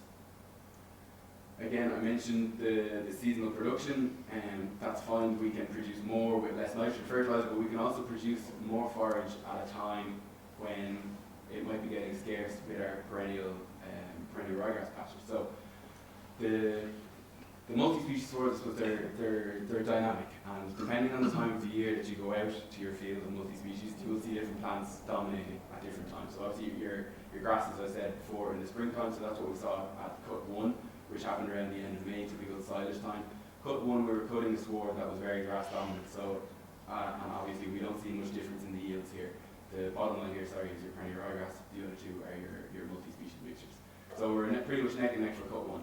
But then, as we get into the summer and our temperatures start to warm up and our grasses start to slow down, we see the increase in the abundance of and the effect of our legumes and our herbs. So by the time we got to cut 2 and cut 3, we had heavier yields for those silage cuts midsummer with our multi-species mixtures, because our herbs and our legumes were at their peak growth, whereas we all know the grass growth curve, and the perennial ryegrass growth was slowing down for the year. It was entering into its vegetative state. And actually, this is it. So we get I suppose we get the same, or an increase in the production of forage, but we get this forage, this increased forage comes at a time when it's probably more valuable when it's needed in the summertime, and when other systems might be slowing down. If you exaggerate this seasonal yield, and we go for some of our climate challenges that we might face, the benefit of having these summer species, this was taken last July in Bow Park, near Patrick's place. I suppose there was probably a month of very, very little rain, and all the farms around, all the grass around was looking pretty much like this. This picture was taken 7 days after grazing, so you can see all the chicory just bounced straight back up. It was really loving the warm, dry weather at that time of the year. So again, just as we progress and things start to change more and more, and we get different challenges in our farming systems, is there a role for a sward like this, even if it is just to cover you for June, July, August, at risk times for things like drought. Forage quality then, so we can produce a lot of forage from these things, but is the forage any good? We often get asked or dismissed as weeds, growing weeds, and they couldn't be any good or couldn't be as good as grass. But this is some of so during my project we selected some of the individual species from the mixtures, and we compared them in terms of their nutrient value. So you see your D&D, obviously perennial ryegrass pretty decent in the D&D stakes, your clovers as well, neck and neck. Your plantain, maybe not so impressive there on paper, but your chicory is pretty good. Like any forage, at the leafy stage, these herbs, these clovers, are going to be very, very good in terms of their nutrient value, digestibility for the animals. The crude protein content, obviously your perennial ryegrass, your grasses are going to be relatively low in crude protein, your legumes are high, and your plantains and your chicories, your herbs are falling in between the two. Ash as well, another positive trait, I suppose, for the inclusion of herbs is that we get a better mineral content, and ash is your measure for minerals. So low enough in our timothy, a little bit less low in the red clover, but we're getting good up over 10% of our dry matter as ash content. So that's your minerals in your chicory and plantain, so things like calcium, magnesium, zinc and copper, which will be fairly rich in our plantains and chicory. So another string to the forage quality bow of your herbal leaves or your multi-species swords. And again, just so it's a concept that probably came from or is a little bit more advanced or developed in the southern hemisphere. The use of herbs, plantain and chicory, especially in pastures for finishing lambs and finishing cattle and deer even. So there's a lot of animal production trials done down there. And just again, in this case here, it's a summary of some of the trials. So a few trials done down there. Your crude protein generally in your herb mix compared to your ryegrass clover mix is a little bit higher. Your fibre content is a little bit lower, which we want, and your organic matter digestibility is higher in most. I think it's nearly all the cases on this summary. But what about the actual animal performance? And there, Kevin's cows that you were able to look at last week. What about your actual animal performance? Is it any good? Do the cattle eat it? So farmers often see this stuff and they're like, how would a cow eat that? But they do. So there's a couple of animal performance trials ongoing, and there's a couple of them have been done. So this is the sheep system from UCD that Connie Grace was involved in, and what they found was improved yoke performance over the lifetime of the sheep. So better yoke body condition, better yoke body condition scores, better weights on the yokes as well. They finished their lambs 2 weeks earlier than their cousins grazing the ryegrass or ryegrass clover swords, and the animals grazing the diverse mixtures needed less worm dose than the others. So they dosed the lambs on the multi-species sword half as much as the guys grazing the less complex, we'll call it, mixture. At the minute, the follow-on to this is Smart Sword, which is going on up in UCD and Lyons State as well, and they're looking at dairy calf to beef system. And so far, not published yet, but I've seen a couple of presentations from Tommy Boland and the team up there.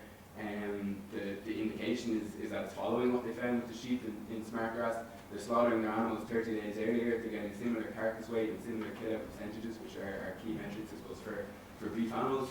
And then on the system scale, in terms of our emissions, they're getting a 14% reduction in the carbon dioxide equivalents per kilogram of carcass. That's a mouthful.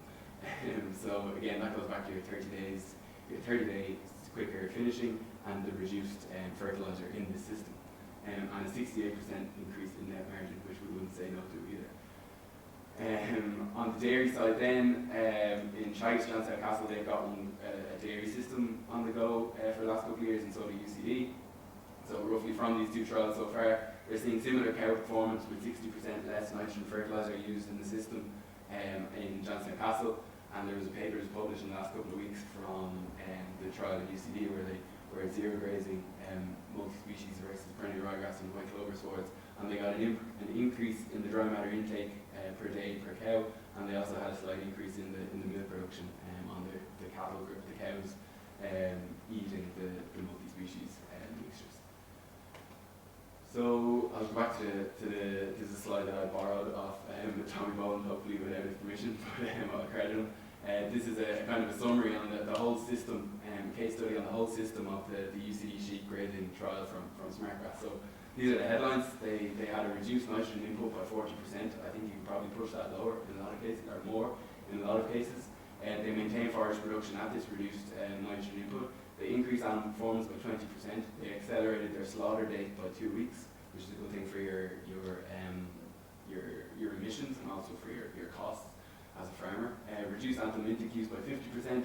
Increased their biodiversity. Obviously, these are some of the environmental benefits. Obviously, you have more plant species in your mixture. They're going to attract more insects, wildlife, that kind of stuff. Increased worm population, which Olaf Smith would have found. Increased water infiltration and reduced nitrous oxide emissions. And there's a lot of exciting research coming from New Zealand, which is just getting underway. There's the Pasture Nui trial in Moorpark is looking at the nitrogen use efficiency in swards that use plantain, because in New Zealand they found there is a serious nitrate leaching.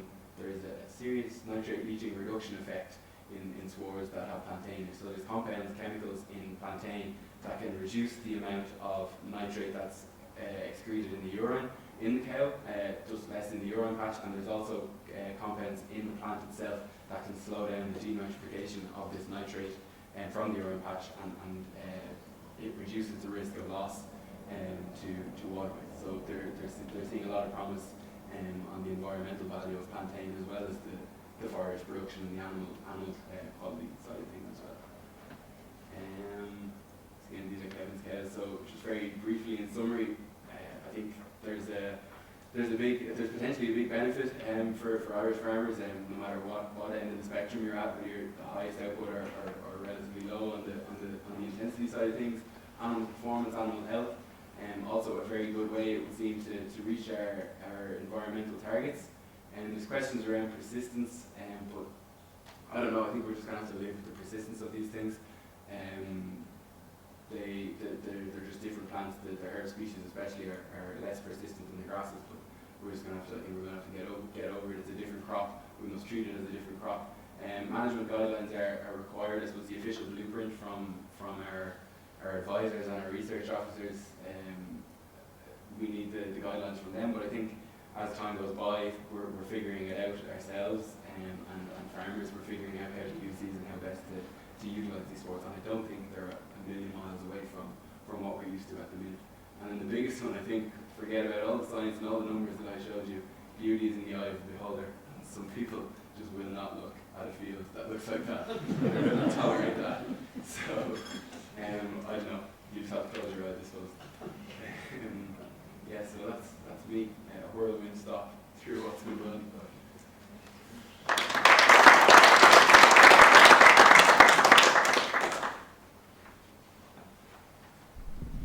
Thank you very much, Thomas. Now we can see why we invited him here. It opens up the whole management of our grasslands, or what we call our grasslands, and our farming systems, and it applies to all the species.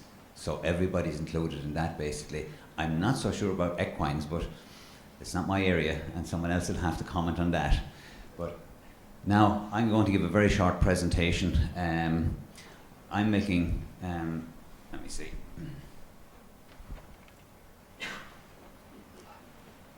Which one? Let's move on. Yeah.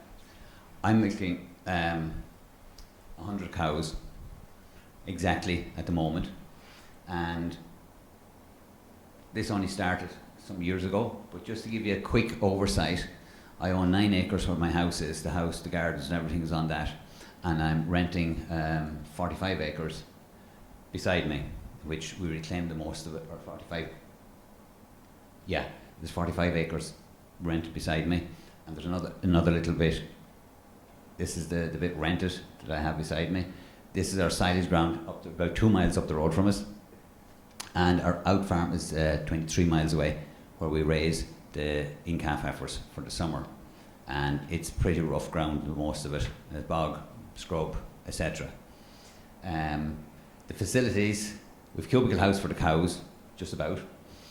We built a new calf house this year for 64 calves. So we're able to raise the calves in the environment we would like, so we can get the target of doubling the weight of the calf in 56 days, which is the guidelines, I think, that came out originally from Cornell and then started spreading around the world fairly rapidly when they discovered that there was a big impact on the performance of the animal when they came into lactation, in the first and second lactation in particular. They increased production and increased fertility. So there's comes back to the old thing of good stockmanship pays for years to come. Cutting the corners doesn't work. Outside yard, the yearlings and in calf heifers are kept up the road 2 miles in a slatted shed, which is it's sufficient, but perhaps for the yearlings it can be a bit cold. Trying to get target weights on them is a little bit of a problem. 8-unit milking parlour. When we built the milking parlour, we thought we might milk 40 or 50 cows, and the land we were renting was neighbours pulled out when we tried to mow it off and get it cleaned up. It was too rough, and now we got bogged in it and various things. So we've put in a roadway and did a lot of drainage. Partially successful, quite successful in some places, in other places a disaster. So we have everything. As I say, at present we have 100 cows, 45 bull and heifers.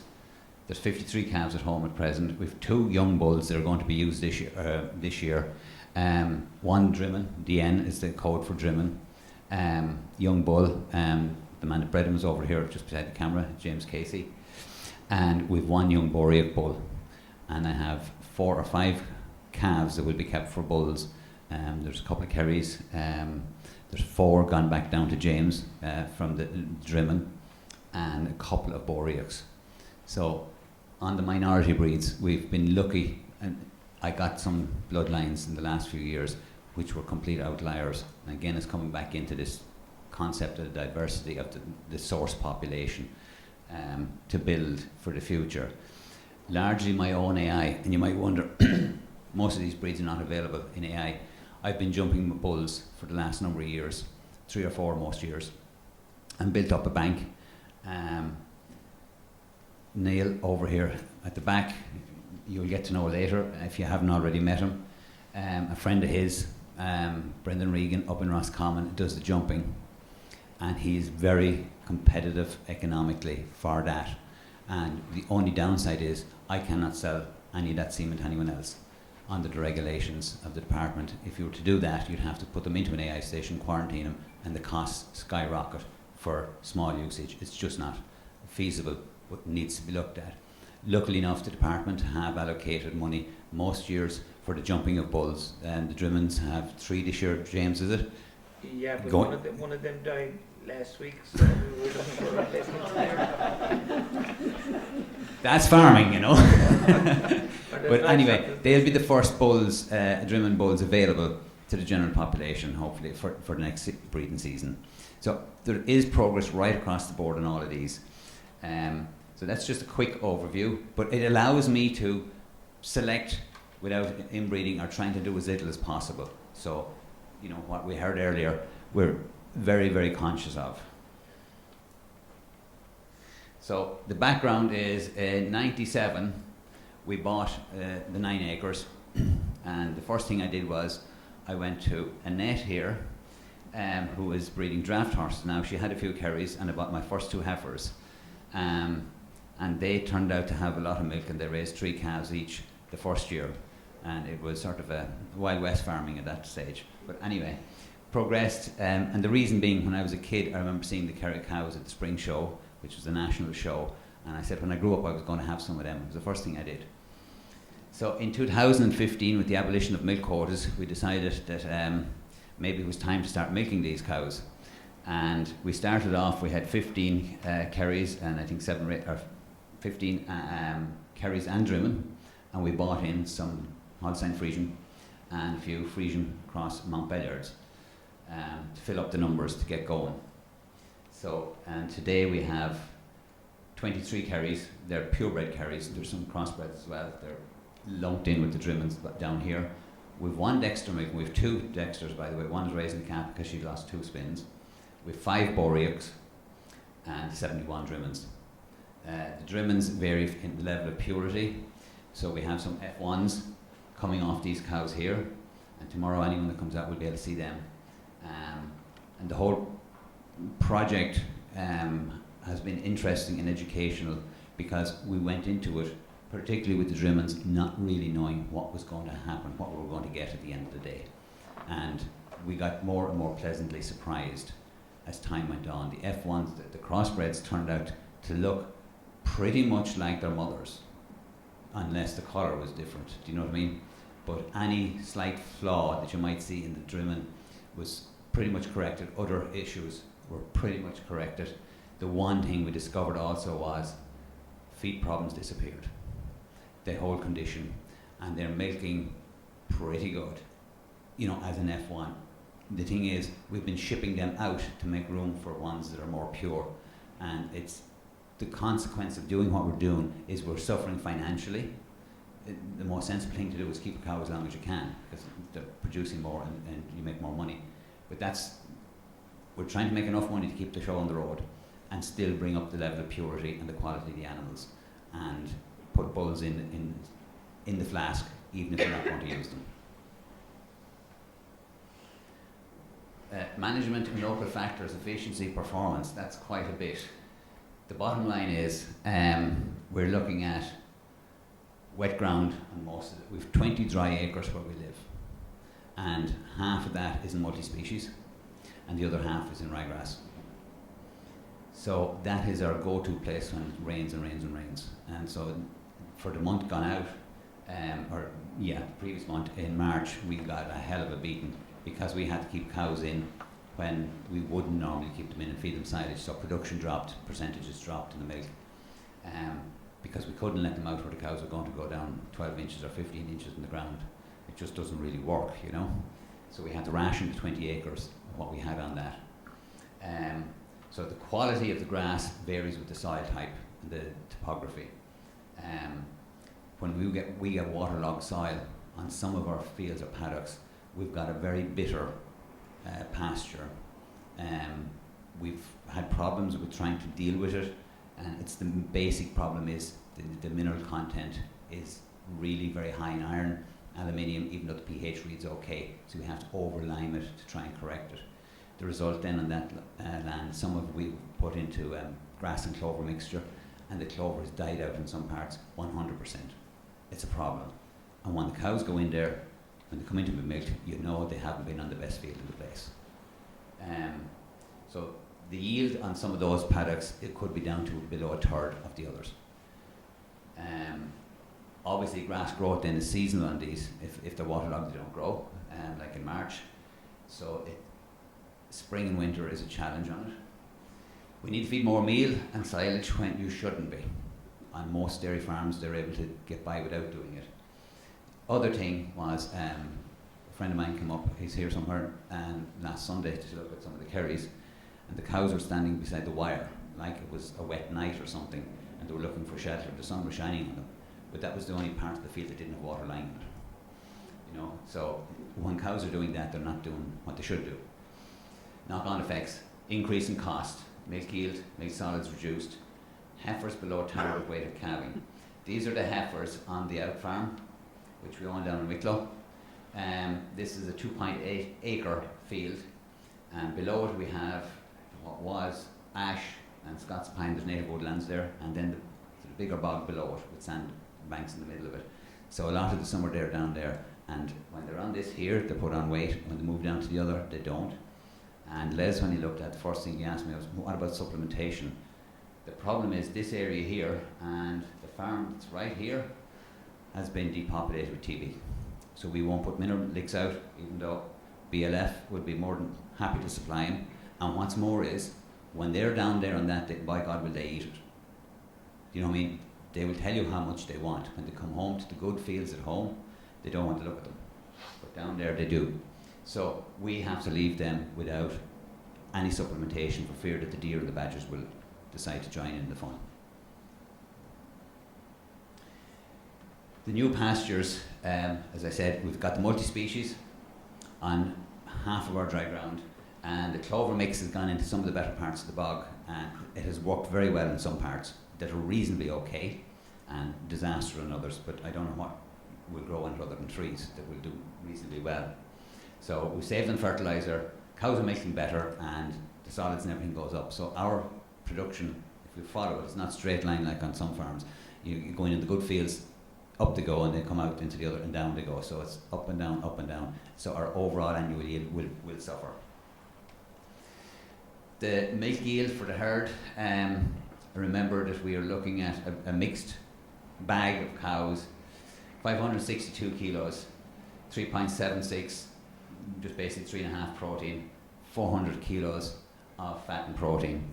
Now that's a little bit distorted because we will start culling our cull cows probably earlier than most people, because we don't want to get caught in the autumn with extra cows. We want to make that grass last as long as possible. So the Kerrys are looking at about 319 Boreacs. Now there's only 5 of them, so statistically this is ridiculous in one sense, but I may put it in. The Drimmons are on 432, so there's really not a whole lot of difference between the two of them, and similar size. And the size, I think, is going to tell the story here.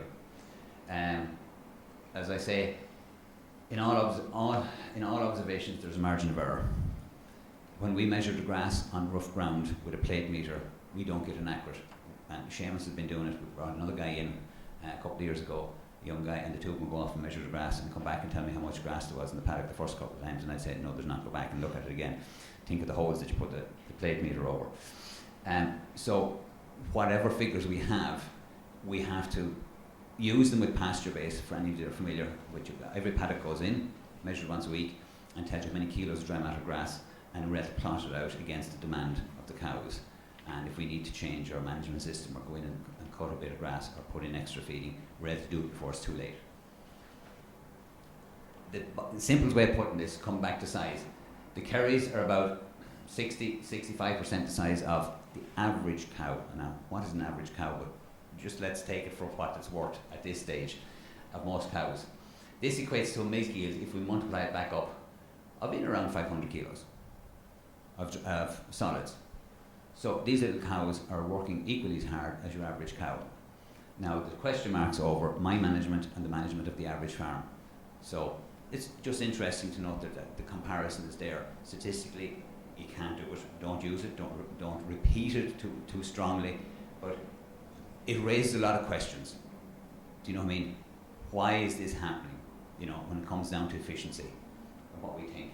The Drimmel cows are about 80% the size, maybe a little more. Again, it comes in around over 500 kilos, which is the target for most dairy farms. And this is on relatively small amounts of concentrates. The cows are on 2 kilos right now.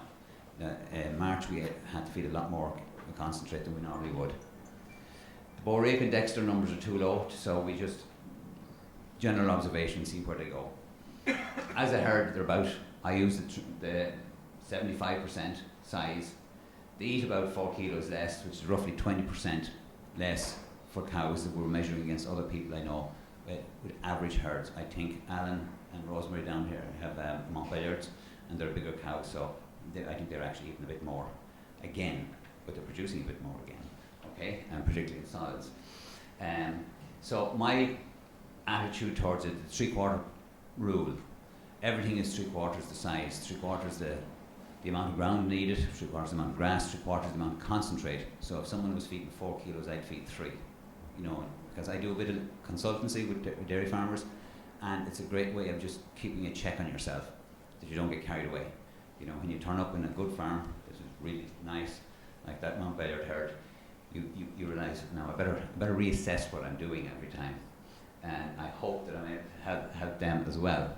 So that raises the efficiency question.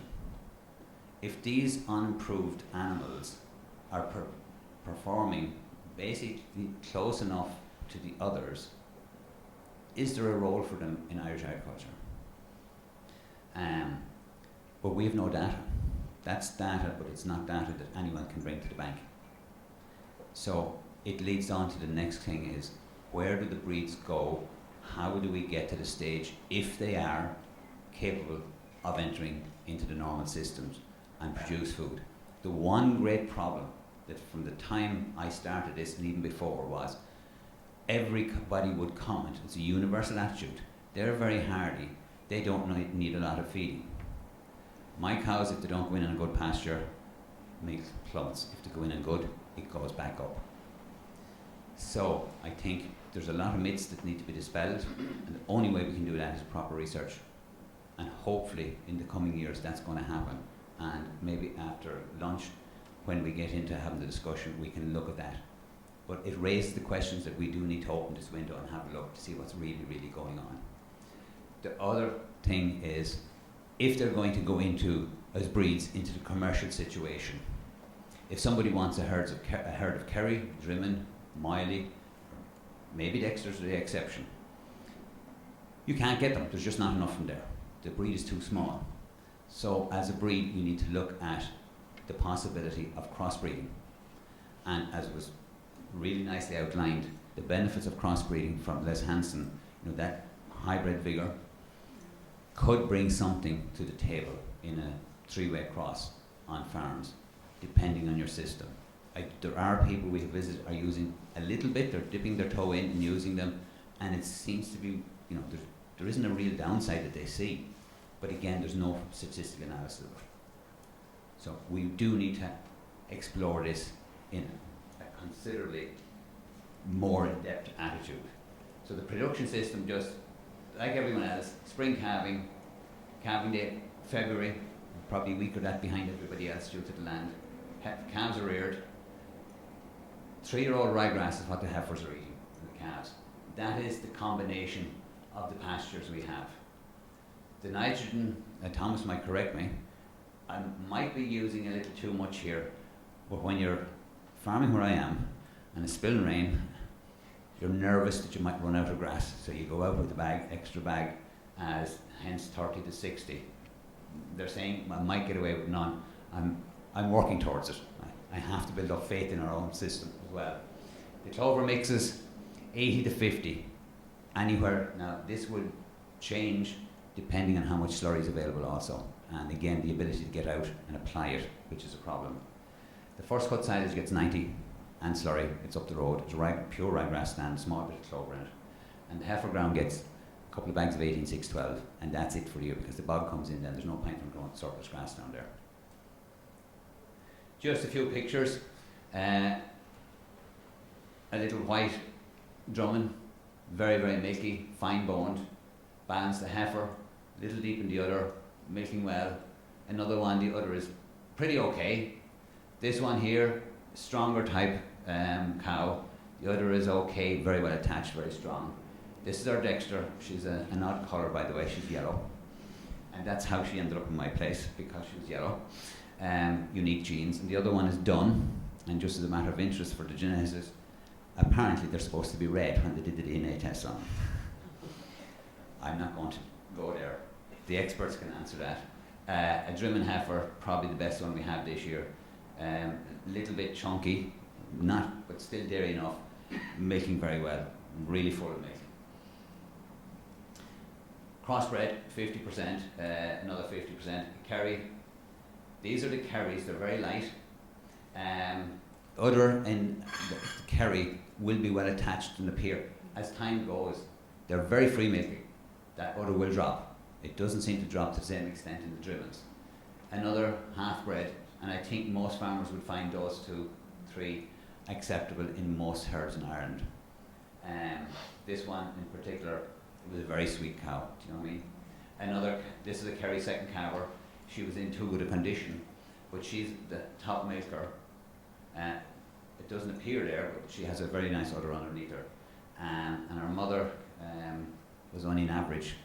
And this is one thing with the Kerrys, we just seem to get this unpredictable milk yields and types coming through. There's quite a diversity in genes. This is the second Dexter. She lost 2 quarters when she calved. She calved in with mastitis, and she just raises her calf. That's the heifers on the out farm, as I say. This is another F1, first cross. And she was out of quite an extreme type Holstein, and she carried that through that most people, if you could change the colour, would say that's 100% Holstein Friesian. Another Kerry heifer, light boned, and this is the rest of them out in the grass. And you can see my neighbour had a different idea about his land. He thought that might be, and he's a heck of a good livestock farmer. He thought that was a better plan. Ladies and gentlemen, that's a synopsis of what I'm doing. And I think all it does is really ask questions that need to be answered, that I'm not really able to answer, but they do need to be answered in interest of our breeds, and have they got a role? And I believe they have, because at the end of the day, I'm paying my bills quite nicely, despite the fact that most of my land is rented. And my son Seamus here gives me a hand, and I would like to know that there was a future there for him and going forward into the future. But trying to do it all on your own is a little bit frustrating when you see what work is going on across the country on the main breeds, and these are ours, and we have nothing to show for them. On them, I should say. For them, it's a different thing. So, as I say, it opens up the debate as to where we want to go and what can we do with them. And I really do believe that they need to be explored rationally and scientifically, not done on stories or folklore. They're nice, but when I go in as a consultant to a dairy farmer and I say I have got 6 bulls at home that I could give them, I cannot, as a professional, say you should use one of my bulls, because I do not know exactly what I'm giving them. With any other bull, we have a measure on it. Agree or disagree with the methodology of how it's done, but there is statistical analysis done to back it up. Les has mentioned he dreads stock bulls. He really doesn't like them. He's passionately against them. But in our case, we have no option. But people are asking about them, and it'll be interesting to see dip their toe in the water, see where they go. But it's potluck, you know. But again, we need to do the research. Ladies and gentlemen, thank you very much.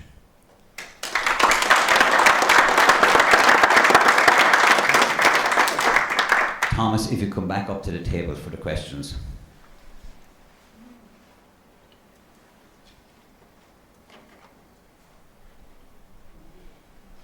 So, ladies and gentlemen, we'll start with Thomas now that we've put him in the hot seat for questions in relation to how he sees the whole evolution and what's happening in his area and how it might link in.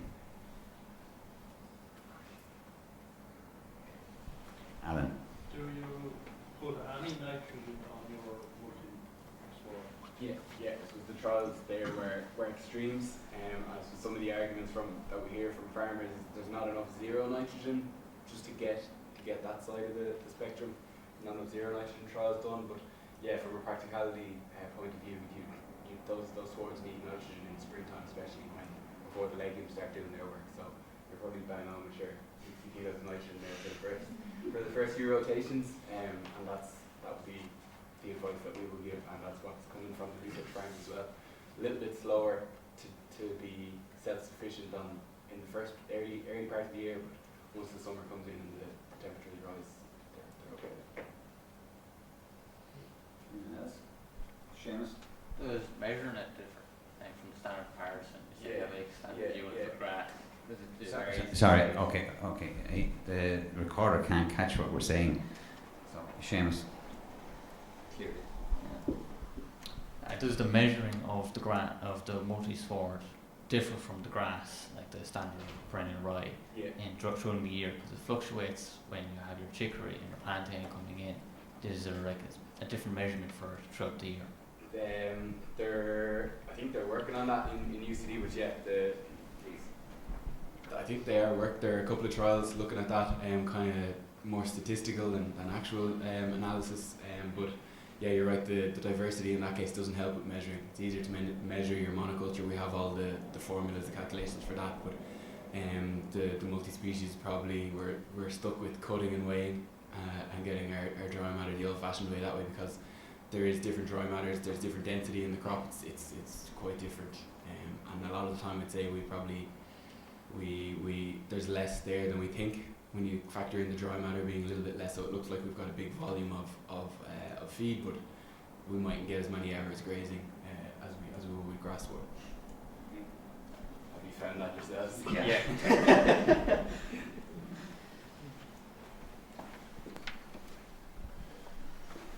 Hi, I just wanted to ask about the suitability of the multi-species sward for, let's say, an outblock where you're taking maybe 3 cuts a year, but you mightn't necessarily be stocking the ground, so it's going to an advanced stage and it mightn't be getting your organic in. Yeah.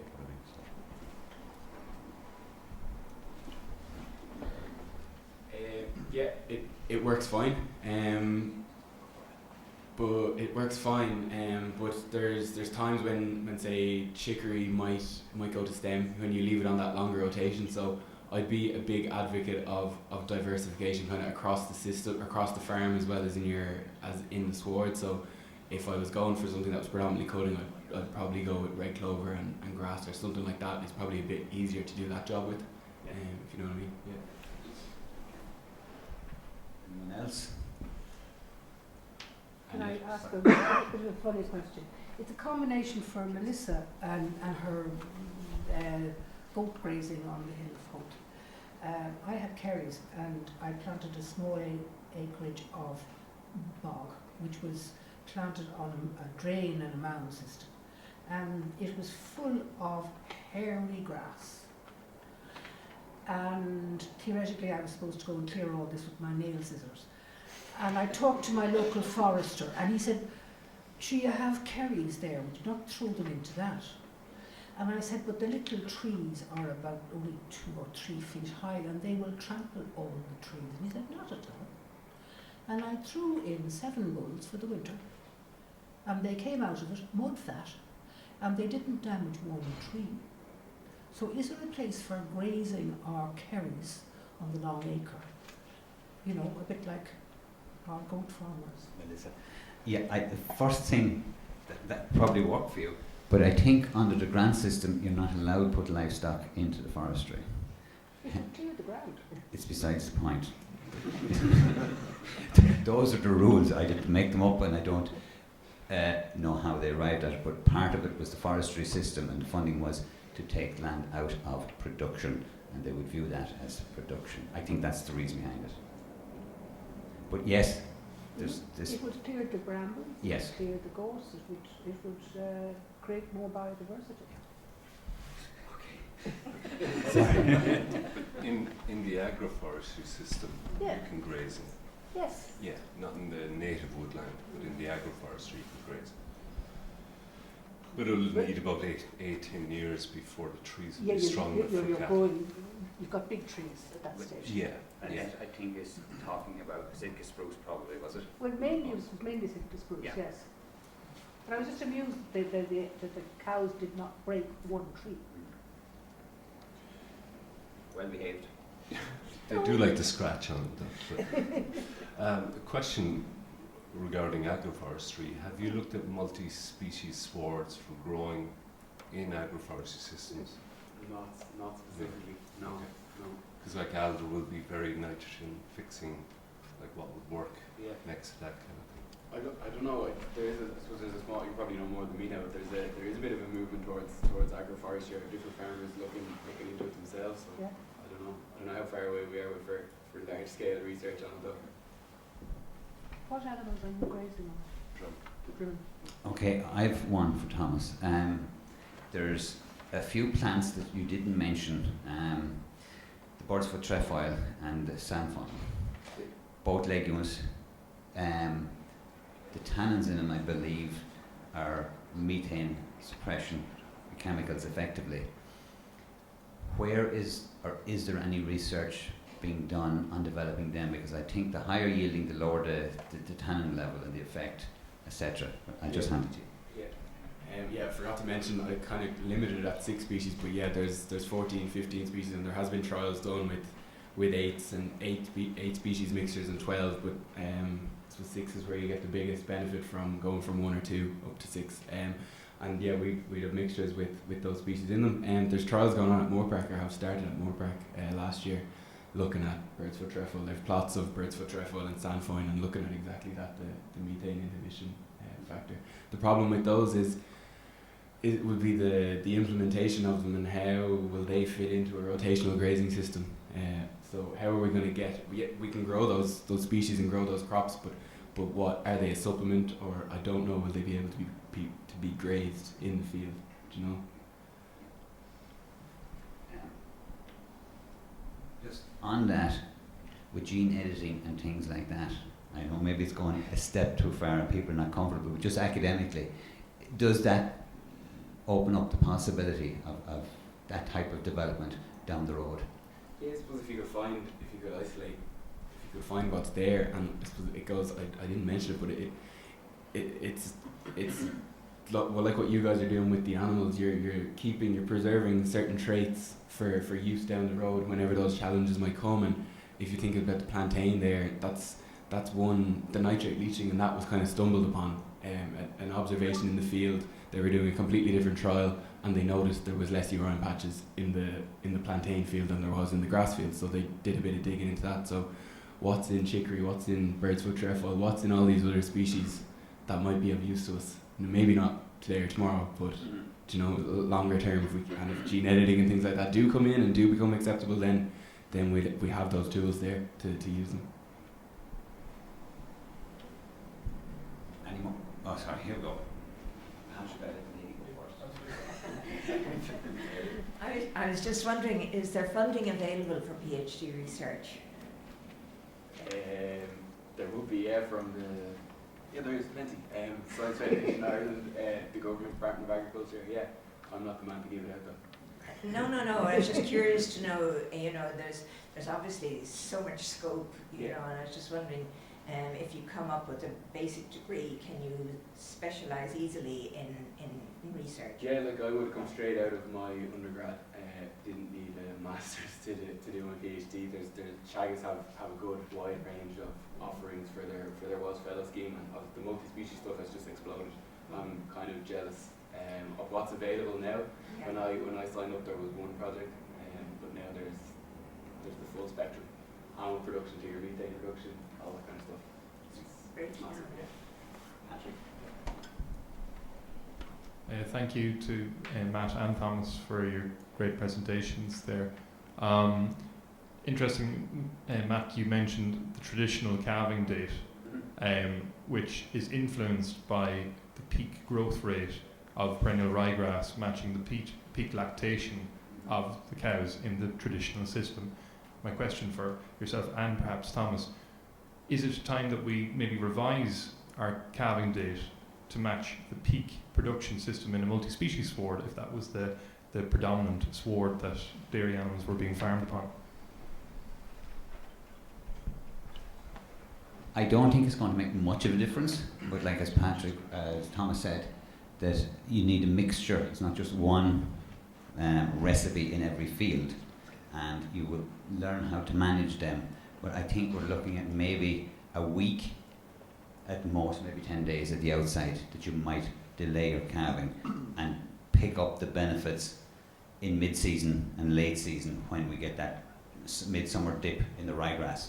So like that's where I would see for the spring calving herds, but if you're in liquid milk with 30-40% calving in the autumn, it's not going to make any difference. But the one thing is, what you miss in the beginning, it's going to cost twice or more to make up that week in feeding if they're milking. Because the old rule of thumb, I think it was always used with Teagasc and everyone, was grass costs 1 unit, silage costs 2 units, and concentrates cost 4 units. So one is a multiple of the other. So the less we have of that wintering with the high cost systems, and it's also driving intensification. When you end up with a year that you didn't get your silage very good, you're buying in a lot of feed, grain, concentrates. That's driving up your stocking rate, driving up your nitrates. That's crucifying a lot of dairy farmers in this area, and particularly when you move up towards Dublin. They were in traditional winter milk, they fed a lot of grain. They were stocked heavily and they're really suffering the consequences. The one thing that myself and Thomas discussed was what they're doing in New Zealand. And there's a few farmers, we were on, myself and Les, a farm in Wicklow that is grazing fodder beet. For the Americans, they just call it sugar beets, do you know what I mean? But it offers a potential we haven't looked at in this country. There are a few people that have done it, they're pioneers. There's another farmer just out the road doing it with over 200 cows as well. Very successful, but you need very dry land. But in this area, it offers a potential of keeping cows outside. That you only plant your crop, it responds to nitrogen brilliantly. You can increase your linearly. It doesn't decline the yield as you apply it. And you've no cost then once that you go out with electric fence and you have a back fence or whatever, an area to lie on as well. And the animals are doing better than they were on rape or kale or anything else. Thomas, you might just elaborate on that.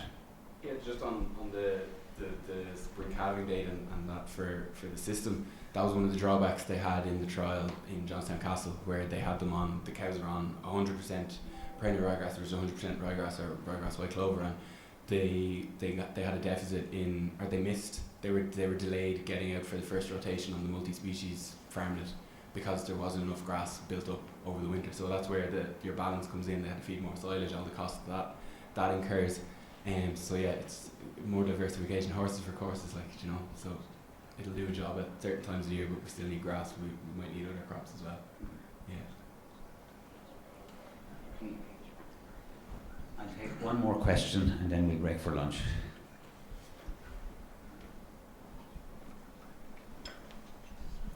Thanks, Thomas. Just maybe it's a too specific a question, but you mentioned about the 50% reduction in anthelmintic use using that mixed pasture sward. Yeah. Any idea why? It's the chicory.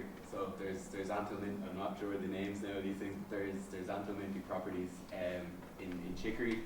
And my own spin on it as well is like what I was. So it's the chicory. There's something in the chicory that does it. There's a natural wormer. And then my own addition to that would be if they're eating this more balanced diet, we'll say, more diverse like ourselves. If you're taking your multivitamin every day, you might be better able to fight off coughs and colds and worms if you have a stronger animal to begin with. So that could be the other side. That's my own bit now, but yeah. Okay, we'll break for lunch. Go downstairs to the restaurant to get something to eat. Anyone that wants it, unless you're on a diet. I don't know whether they have monocultures or multi-species down there, but I'd imagine they have a selection for whatever you fancy. Okay, and we'll meet back and we'll be going into 2 sessions for discussion then. Okay, thank you very much.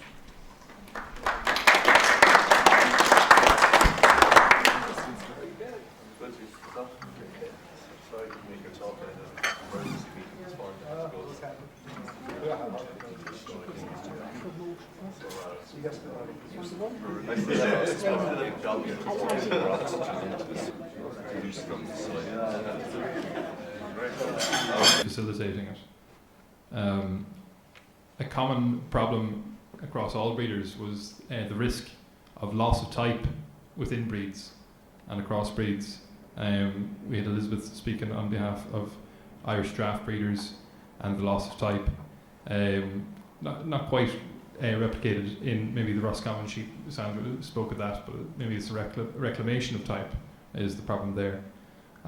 So we spoke broadly about means of stemming that loss and ways around it. So breeder education and knowledge transfer was a key issue.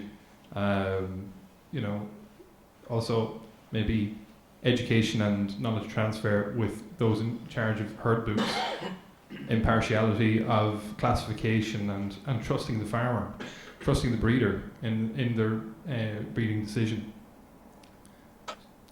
Matching that with in vitro support.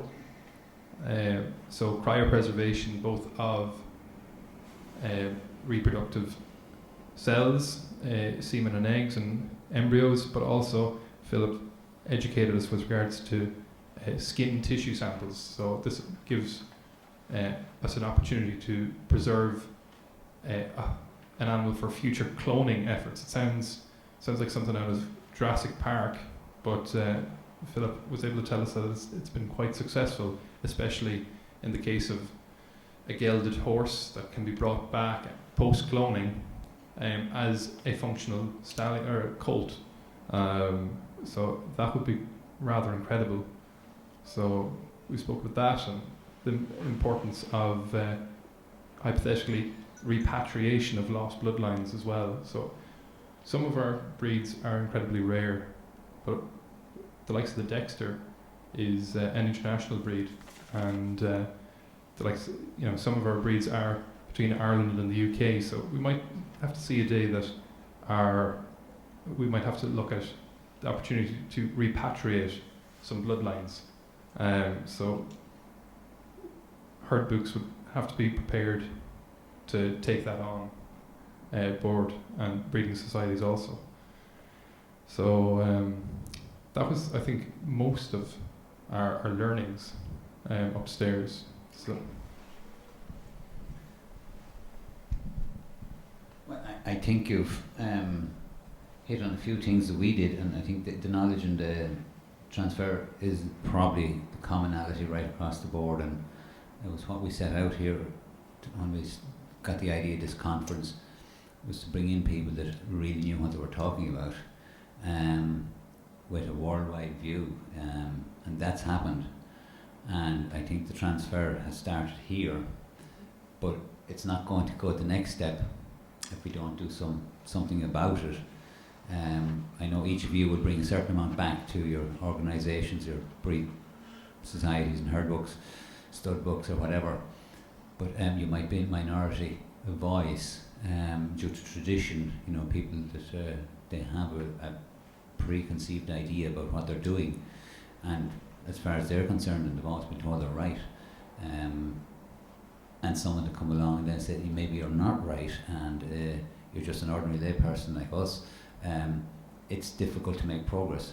So we have to find some way around that, and I think that we just need to re-engage with the experts, the geneticists, in a gentle way perhaps, to get that on a continuous basis going out, whether it's workshops that could be run over a number of years. It would have to be continuous, because you get someone this year, you might get someone else next year and follow on, someone else that might come in, and eventually that information goes into the group and you start to narrow down the extremes, you modify it, and more rational thinking eventually seeps through. In some cases it can happen quickly, in more cases it might be slow, but the idea was that it happens. We can't force it, we have to be patient sometimes. Now Sean, if you could just have a quick look at your notes there and see what you have to run down through, and we'll discuss them, rather than me trying to remember them from memory here. Okay, thank you. I think about the Connemara pony, and I know that there's a population of them in France, and I just speculate and wonder, are they more traditionally bred? And it would be fascinating to have that kind of a global reach in terms of genetics and be able to research that. And you know, so, and that goes from many breeds, I'm sure, across the world. The knowledge transfer, that was mentioned, and I guess, as Maddie said, this is an example out here, and I think one of the things we did in terms of getting support for this event, we had to get some names down on paper and a program, and I guess when you do that, it makes it a lot easier to convey to would-be sponsors or investors to invest in it. And I'm just thinking, as the guys are talking there, that in some ways, if we kind of fleshed out that whole knowledge transfer, what it could be over the next 3 years, and it is mentioned in that Newbridge study, to have regional workshops. But I suppose if we made some effort into describing that better, it probably would make it easier to get support for it. And you know, it's great to see the academic institutions here, and this maybe could be the start of having that presence, which would really be hugely beneficial in terms of gaining support for a knowledge transfer program. And I think the last series of conferences we did, we started that on a 3-year cycle, and I think you kind of need to think in that kind of time frame, because it takes time to build momentum and you get kind of scale and momentum over time there. Today, like I've met people interested in rare breeds never met before, and that's what this event can do. That it allows people to jump in and look and listen and learn and see that we're approachable, and hopefully people will engage more. So that's the benefit of knowledge transfer events. So what we talked about here was, in terms of research, I guess leading on from Matty's presentation, you know, there's lots of information out there. There's rare breed farms out there and breeds, and it would be very good to, you know, tap into those and try and get them into what Les had the example of a 10-year research program, and So that requires organisation and a collective approach. We talked about a life cycle analysis of the CO2 life cycle total, the total and the life cycle, and based on what Matty was saying, you know, rare breeds could have a significant role there in terms of CO2. The point was made about crossbreeding. We've learned from Les there the benefits of crossbreeding, and reiterated that it needs to be based on good stock. We mentioned about using the cultural connection of these authentic Irish breeds of provenance, and that connection with the Irish population, that we should use that in terms of added value and brand. And that's the farm that we were at yesterday, in terms of direct selling, they're tapping into that, and we could do that for rare breeds generally. We mentioned about, I guess, an issue in terms of society resistance to, say, ICBF, the database. I don't think we talked about so much about the design of the database, which in terms of genomics, it's coming from the production and productivity sector, and it's probably not designed for the adaptability side, which I think that came through in presentations today, and that's probably a factor in that resistance, but we need to talk about the design of those databases. We talked about a knowledge transfer program with the Department of Agriculture and UCD, for example, that are here, and perhaps maybe the US universities as well. We talked about there's maybe 10 herds out there, or we talked about in terms of the research program about maybe having 10 herds with pure bred animals and some are crossbreds. We talked about a cooperative approach. Yeah, I've mentioned that the 10-year program, the Holstein program, as an example. Research costs, very interesting. The PhD student costs 150,000, masters 75,000. You know, maybe we could target 2 masters students. That might be something that we could aim towards. Talked about connecting in with corporate social responsibility investment. If there are some food companies out there that might take a strategic interest in this. Potentially maybe novel investors like solar PV investors with sheep grazing around them, maybe perhaps an opportunity there. Talked about, okay, so we talked in general that we need breeding policy that conserves breeds and supports economics. We need a direction, it needs to be planned, there needs to be a structure, not playing around. We need independent facilitation. So then we talked about legal frameworks and the lack thereof. The difference in mindset and approach we have in terms of the investment that we put into built heritage in comparison to living heritage. You know, I'll just give the example of a castle near me that there's hundreds of thousands invested in over the years. It's a very significant cultural castle. It's probably 200-300 years old, but some of these breeds are thousands of years old. They have functional and food security embedded in them, and we don't seem to think we should invest in them in the same way. That's down to legal frameworks, because a lot of those built heritage are legally protected. We talked about the GRACIS scheme. It's quite small. It's the principal conservation mechanism for rare breeds. It's really essentially funds research, DNA profiling. It doesn't go beyond that so much. It's 70,000. It's for rare breeds. It's for plants. It's for aquatics. It's for 2 or 3 others. So you're talking about pro rata 10 or 15,000 euros per sector.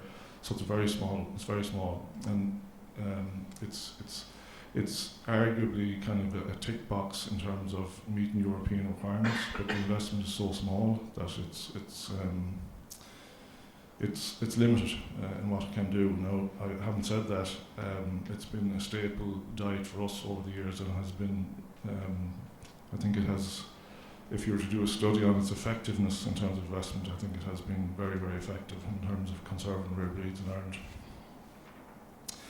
Sorry, no, don't mean to go on too long, but so we talked about the legal secretariat. That's been recommended in the Newbridge study, that there be a secretariat. We talked about recognition, commercialisation and education. We talked about going to the Minister with data, and one of the things we talked about there was the effective populations of each rare breed in Ireland. We saw the Holstein, they're quite small, so there can be a population, but the effective population, what is we actually don't know that in Ireland, I would say, for our rare breeds. So if we had that information, it probably would be stark, and it might give the impetus to the Minister to do more. We talked about Cartoon Saloon, I guess, connecting with the public through social media. We talked about being organised, having a structured partnership, beginning with the end in mind, and we talked about having a market for our animals. And there's some very good examples of minority breeds in Ireland, indeed, and Europe, that have gone from almost on the edge to becoming very successful breeds, so it can be done. Thank you. Thank you, Sean. And Sean, if you can stay there and turn a new page, literally. We're probably just going to take a quick synopsis of people. If you have, if you weren't at the session, the other session, one session versus another, and there's something there you'd like to comment on or ask a question, and then we're going to move on to bringing up a number of proposals, concrete points, 1, 2, 3, 4, that we do need to achieve. And we don't necessarily need to flush them out dramatically, but we've got, let's say, 5 points, and try and put an order on them of priority, maybe in different scale to where we're going across the board. It's not where we are going, but where everybody needs to get to, I suppose, to a certain extent. So any of you that were not at the other have questions about what was presented here by Sean or Patrick, we'll take them first. Pretty much happy with what you heard. If there's something you don't like, please say it. No, I'm not being polite about that. It's essentially we get down to the bare bones of what we're doing. If everyone's happy, we'll move on. So I think first, if we'll take one point, and I think Alan has been very good at clarifying many of the issues for any of you that weren't here. And I think one was we need to start gathering the information on what's there in some shape or form. And would that be your priority? Well, be interesting to find out how much data is actually.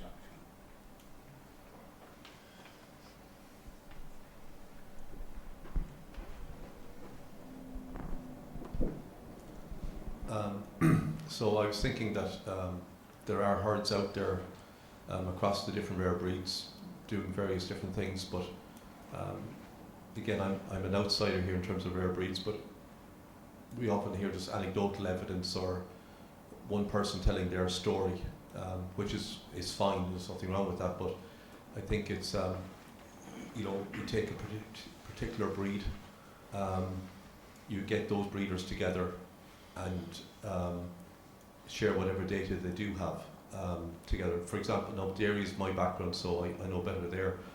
But what information do they have on their dairy, on their animals used for dairy?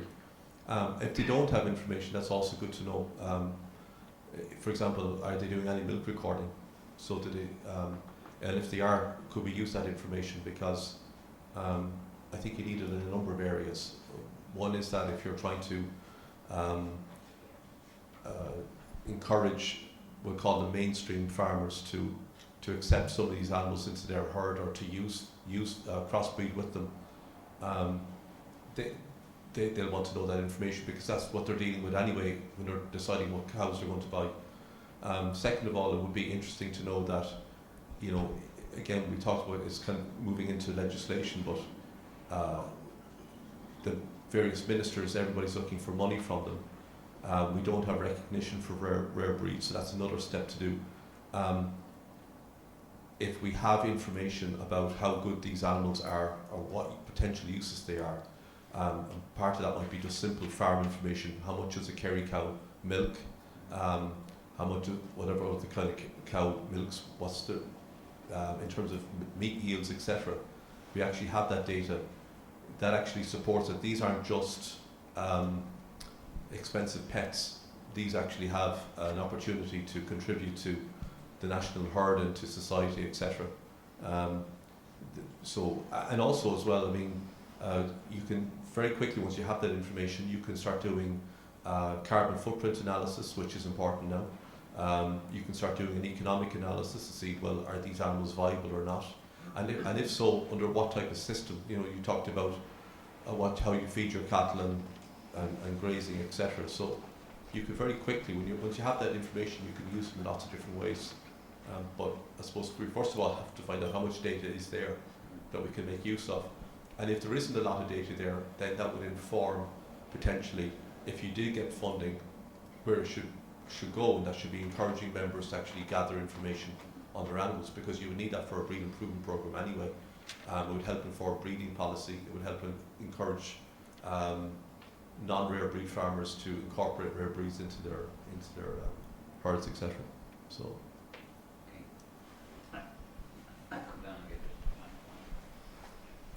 Come up with some strategy or paradigm for how you measure productivity.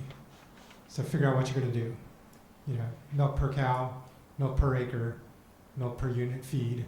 You know, how you measure it is going to change what information you get, and you probably want as much information as you can possibly get, because they're going to look good in certain situations, bad in other situations. It really depends on how you measure it. Okay. I suppose the one thing that we really hit on is, Sean, you said the effective population size. The most of us are not qualified to do this. I don't think anyone in our committee is qualified to do it. Sorry, Patrick. But that's an area that's separate from the production end of it, and it's a baseline study that probably needs to be taken. So, you know, that is the ultimate starting point, I think. The core finding of our session. Sorry. One of the core findings out of our session upstairs, and it kind of feeds into that gathering information and gathering data, is a bloodline analysis and comparing the current herd book with maybe an archaic herd book and seeing where the gaps are, where have we lost that genetic diversity within the breed, across all breeds, and are the founder members of those breeds or earlier members of the breeds, are they still representative in the modern population?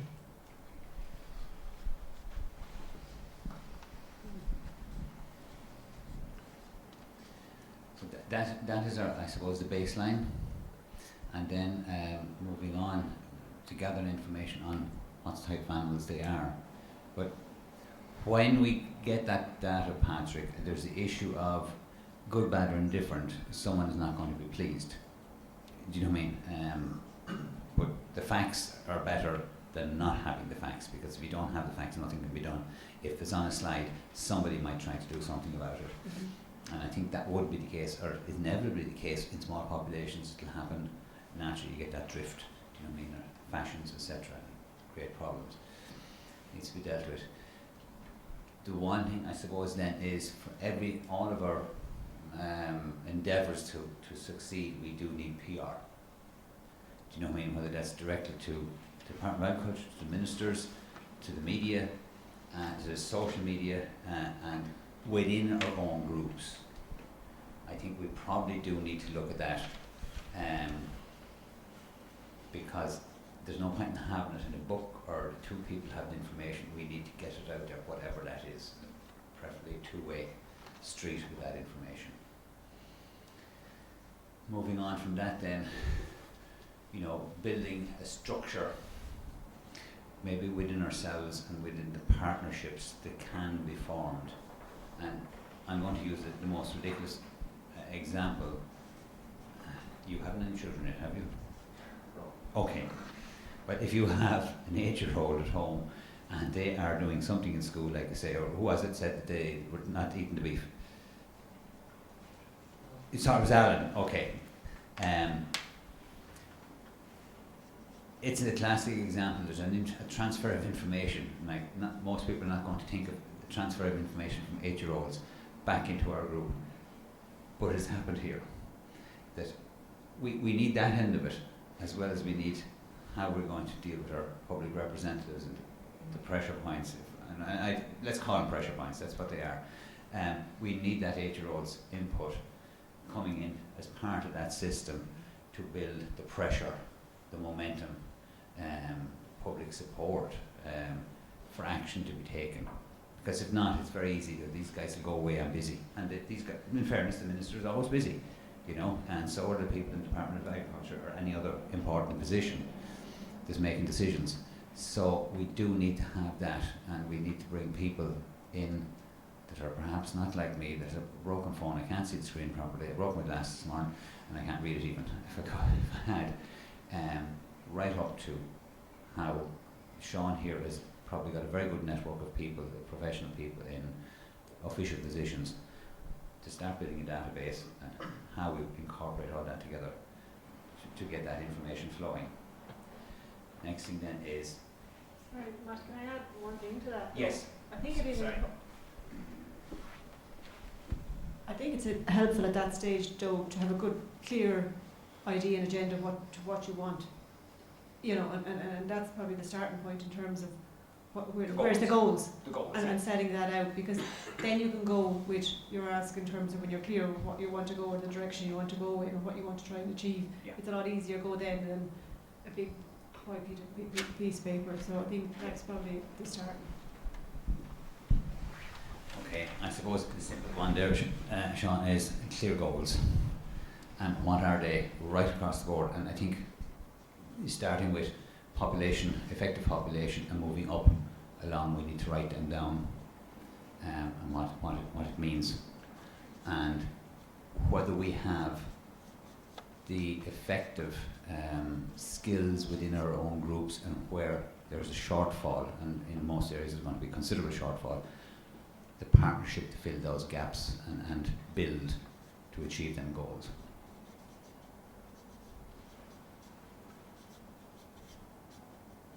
Because like any committee only has a certain level of skills, and we're looking at a very, very broad range of skills that's needed. And some of them, whereas they may be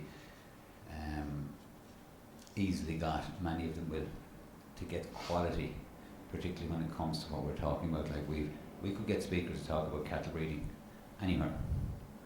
We've got two of the best in the world here today.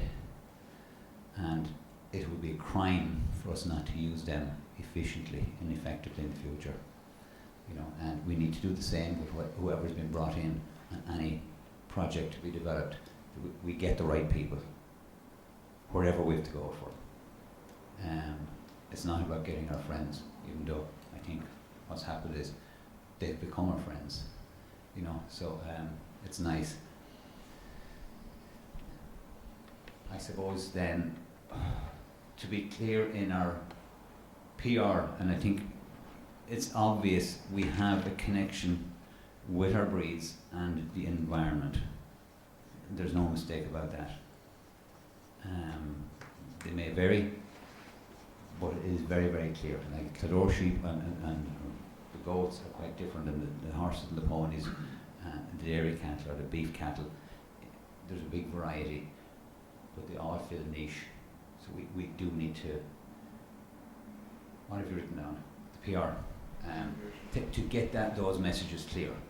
And I think we probably want to write up a draft idea of that, bounce it back to the members on each of them, to go public with them, that there is, you know, for the average person, there is an opportunity to use the native breeds, the rare breeds, in environmentally friendly farming as it becomes a necessity. If we have to reduce our stocking density, if we reduce nitrogen, improve our water quality, that these are here as a potential resource, and then we can, once we have that out, then we can bring the actions and the research into it.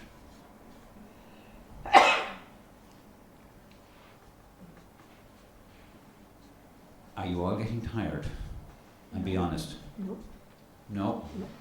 a girl in there. I think there's a lot of other people, and they know there's coffee over there, and Thomas wants to go home. No. Can I say one thing on the PR? When you think about it now, like, don't underestimate the power of the social media. Like, it's free. I've seen it in my own job the last couple of years with the Herbal Days. Like, that concept was there. There was lots of research, independent research done already. Maybe the rare breed stuff, you haven't got the empirical data, but there's so much, I think, that would grasp the public's imagination, being the stories, like the cultural aspect of each of these breeds, like why were they developed, what's their niche, like there's massive mileage that you could get from, and again, that's just raising your awareness. It's no good the Rare Breed Society, the three going up to the ministers or whatever. You need a consensus behind you. You know, like you see the Corn Crake, when you mentioned the Corn Crake, I know I have a relative who works on that project, but their Twitter game is unbelievable, and they're on the radio, they're on everything because of that, and social media is free, so a lot more engagement. Like Speckled Parks is another one. I don't know what the story is of Speckled Parks, but they're all over my social media timeline lately, so no reason why it can't be done with any of the Irish breeds. Yes, and what was mentioned, someone else mentioned, like the idea, the video of Melissa calling the goats, it's the type of thing that would have a huge impact. But we don't have the skills, we're too old, sorry. Do you know what I mean, to do that? So we have to find someone else to do it, you know.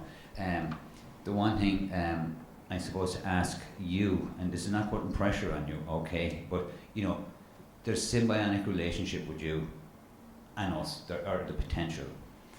How, you know, I think we will be approaching you to explore that avenue as to what is a good fit.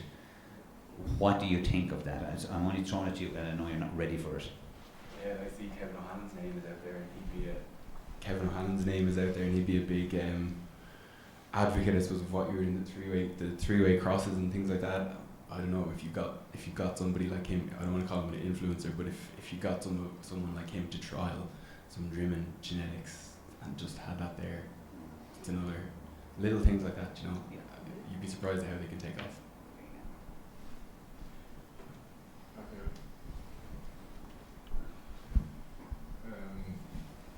That Newbridge study, I think, was our first attempt at effective population data, but I do think in terms of communication, and that was mentioned earlier, colour, red, amber, green, we could do something like that. I think that would be quite helpful for us. Just in terms of communications, Sean McCabe, People's Transition, he talked about communications, and he said you have three cohorts.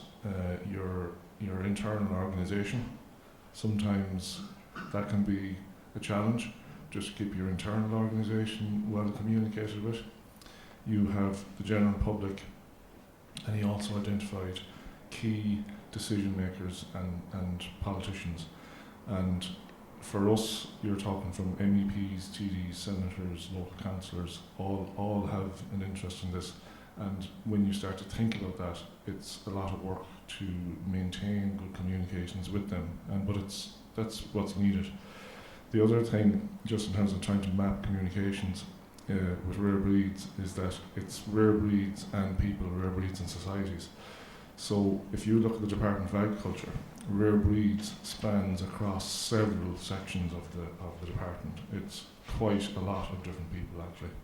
And then if you look at the way the government works, and you start to think about, training of people, well, then you're into, educational training boards and talking to them about how can you provide knowledge and training to breeders. And even originally, or some time ago, the OPW, who have a lot of potential land resources for rare breeds, they were in the department of the Taoiseach. So you have the Department of Agriculture, then you have the Department of Housing for MPWS, and you have education training, and suddenly you realise that rare breeds just span across all the different government departments and agencies within various departments. So to bring those parties together and to have effective communications, we need to bring those kind of cohorts together if we could,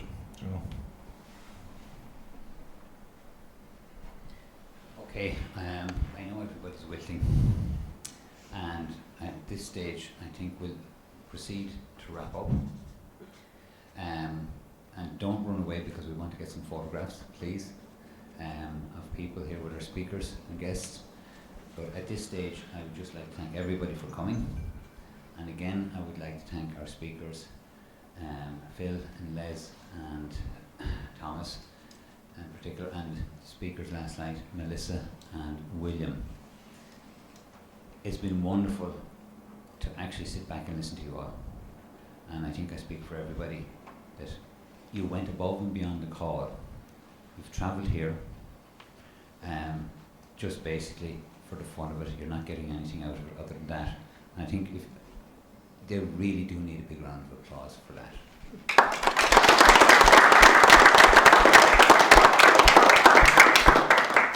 You know, they've basically taken out the best part of a week of their life to come over here to help us out. We think we've been busy coming here for a couple of days. You know, we can go home to our own bed, even if it's only for 3 or 4 hours. But anyway, it's a huge commitment. And I think they're an example of the goodwill that I've always found in the United States. They're absolutely fantastic ambassadors for their country and for their industry, farming in general. It's absolutely brilliant to be able to engage with you and re-engage with you in the case of Les after basically a lifetime of farming in my case, and to bring it to another level. And I think, Phil, I never met you, but you have fans in this audience that have been preaching about you to the point where I didn't really want to meet you. That was the level of enthusiasm. Do you know what I mean? It's too much until you came here today. Absolutely, their faith in you was 100% justified. Do you know what I mean? Thomas, you said you, like, and most people, why is he here? Why are you coming? You fitted in perfectly. A very important part of how we go forward. That we have so much to learn from what you're doing. And I think that's not just as us as a society, a group, but as individuals and as farmers. You know what I mean? We're learning from you. I'm familiar with your face on the little screen, you needn't worry. And then to Melissa, I think, William, but Melissa, I think, has filled a role that when the project was being discussed, I was told we have one person for the job. There was a lot of applications, there was a lot of interest. But the faith the people had in that one person, as we all know, was absolutely justified. You have done us all proud. You've done a wonderful job up there. Congratulations and thank you very much.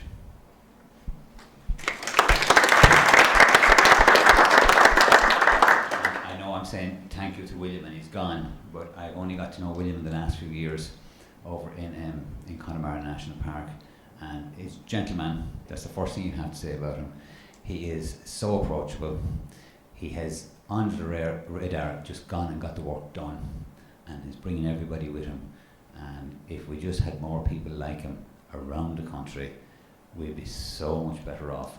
But we're very lucky we have him, and I think, you know, with him involved in the study last year, Connemara National Park and Newbridge House, he set a benchmark within the OPW. And like he said, you know, we're getting this work done now. I won't always be here. But once it went down in black and white, you know, it's very hard for whoever's following them to change that. So you're setting a level that it's going to be hard to rescind certain decisions. And that in itself is very, very good. His approach to breeding and building a community of farmers around him that are going to be breeders is a new concept in some respect, but it's fantastic that it's all happening. And then I would like to thank my fellow committee members and the executive of the committee, our trustees. 3 of them are here. The other guy who does most of the work, the rest of the year is down in the corner with the cap on him. He's the guy that has to be every day trying to cover business when we ignore him when we're busy, and he gets it done. Darren McLaughlin, thank you very much, and the rest of the guys as well, thank you very much. But I'd like to say, I suppose, our cameraman over here that has got the job under control, thank you very much, and we look forward to seeing ourselves and being embarrassed by looking at ourselves on the screen. I think we will wrap it up because you're fed up listening to me and I'm tired talking at this stage. Thank you very much, and I wish you all a very safe home. God bless, and hope to see you again next year.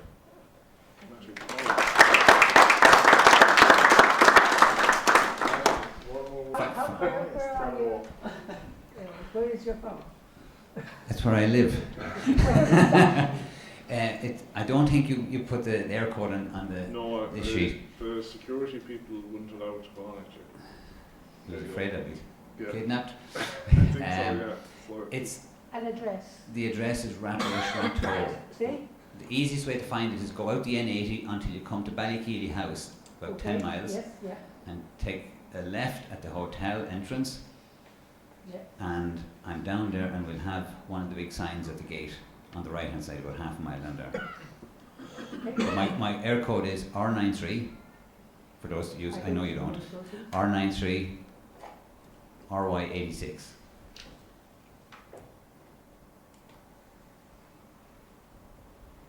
And the other thing that if you're unaware of, there's a barbecue tomorrow, and the gentleman down here, Mr. Hanbridge, John, how are you? John and his family are providing the burgers, Dexter beef. So it's something you can all literally get your teeth into tomorrow. Okay? Alright. What are you down at 10, isn't it? So if we can convene at 10, and the barbecue is at 12:30. So basically it's going to be hopefully as relaxing and as sociable as possible. That everyone can just simply come and have a good time.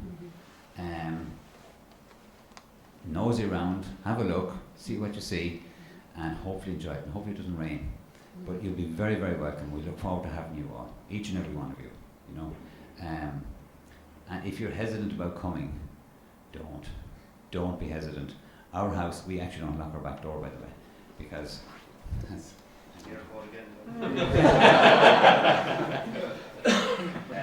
I told Sean the other day, the back door will be open, come in and make tea for yourself if you're home before me.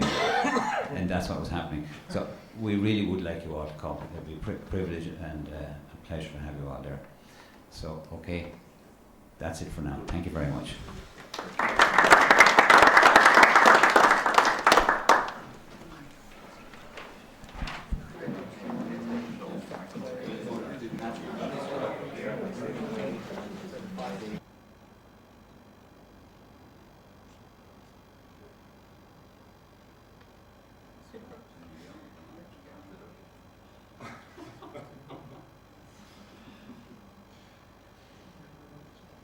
How does that come out for you, Seamus? So we all get into it? Yeah, you're off it in grand.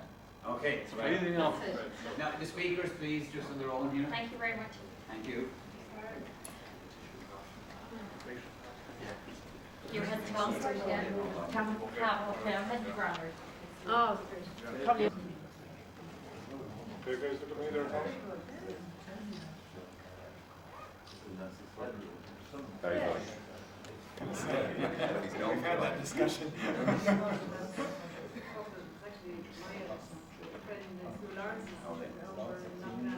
Okay. What I suggest is for anyone to hang around, we'll be here for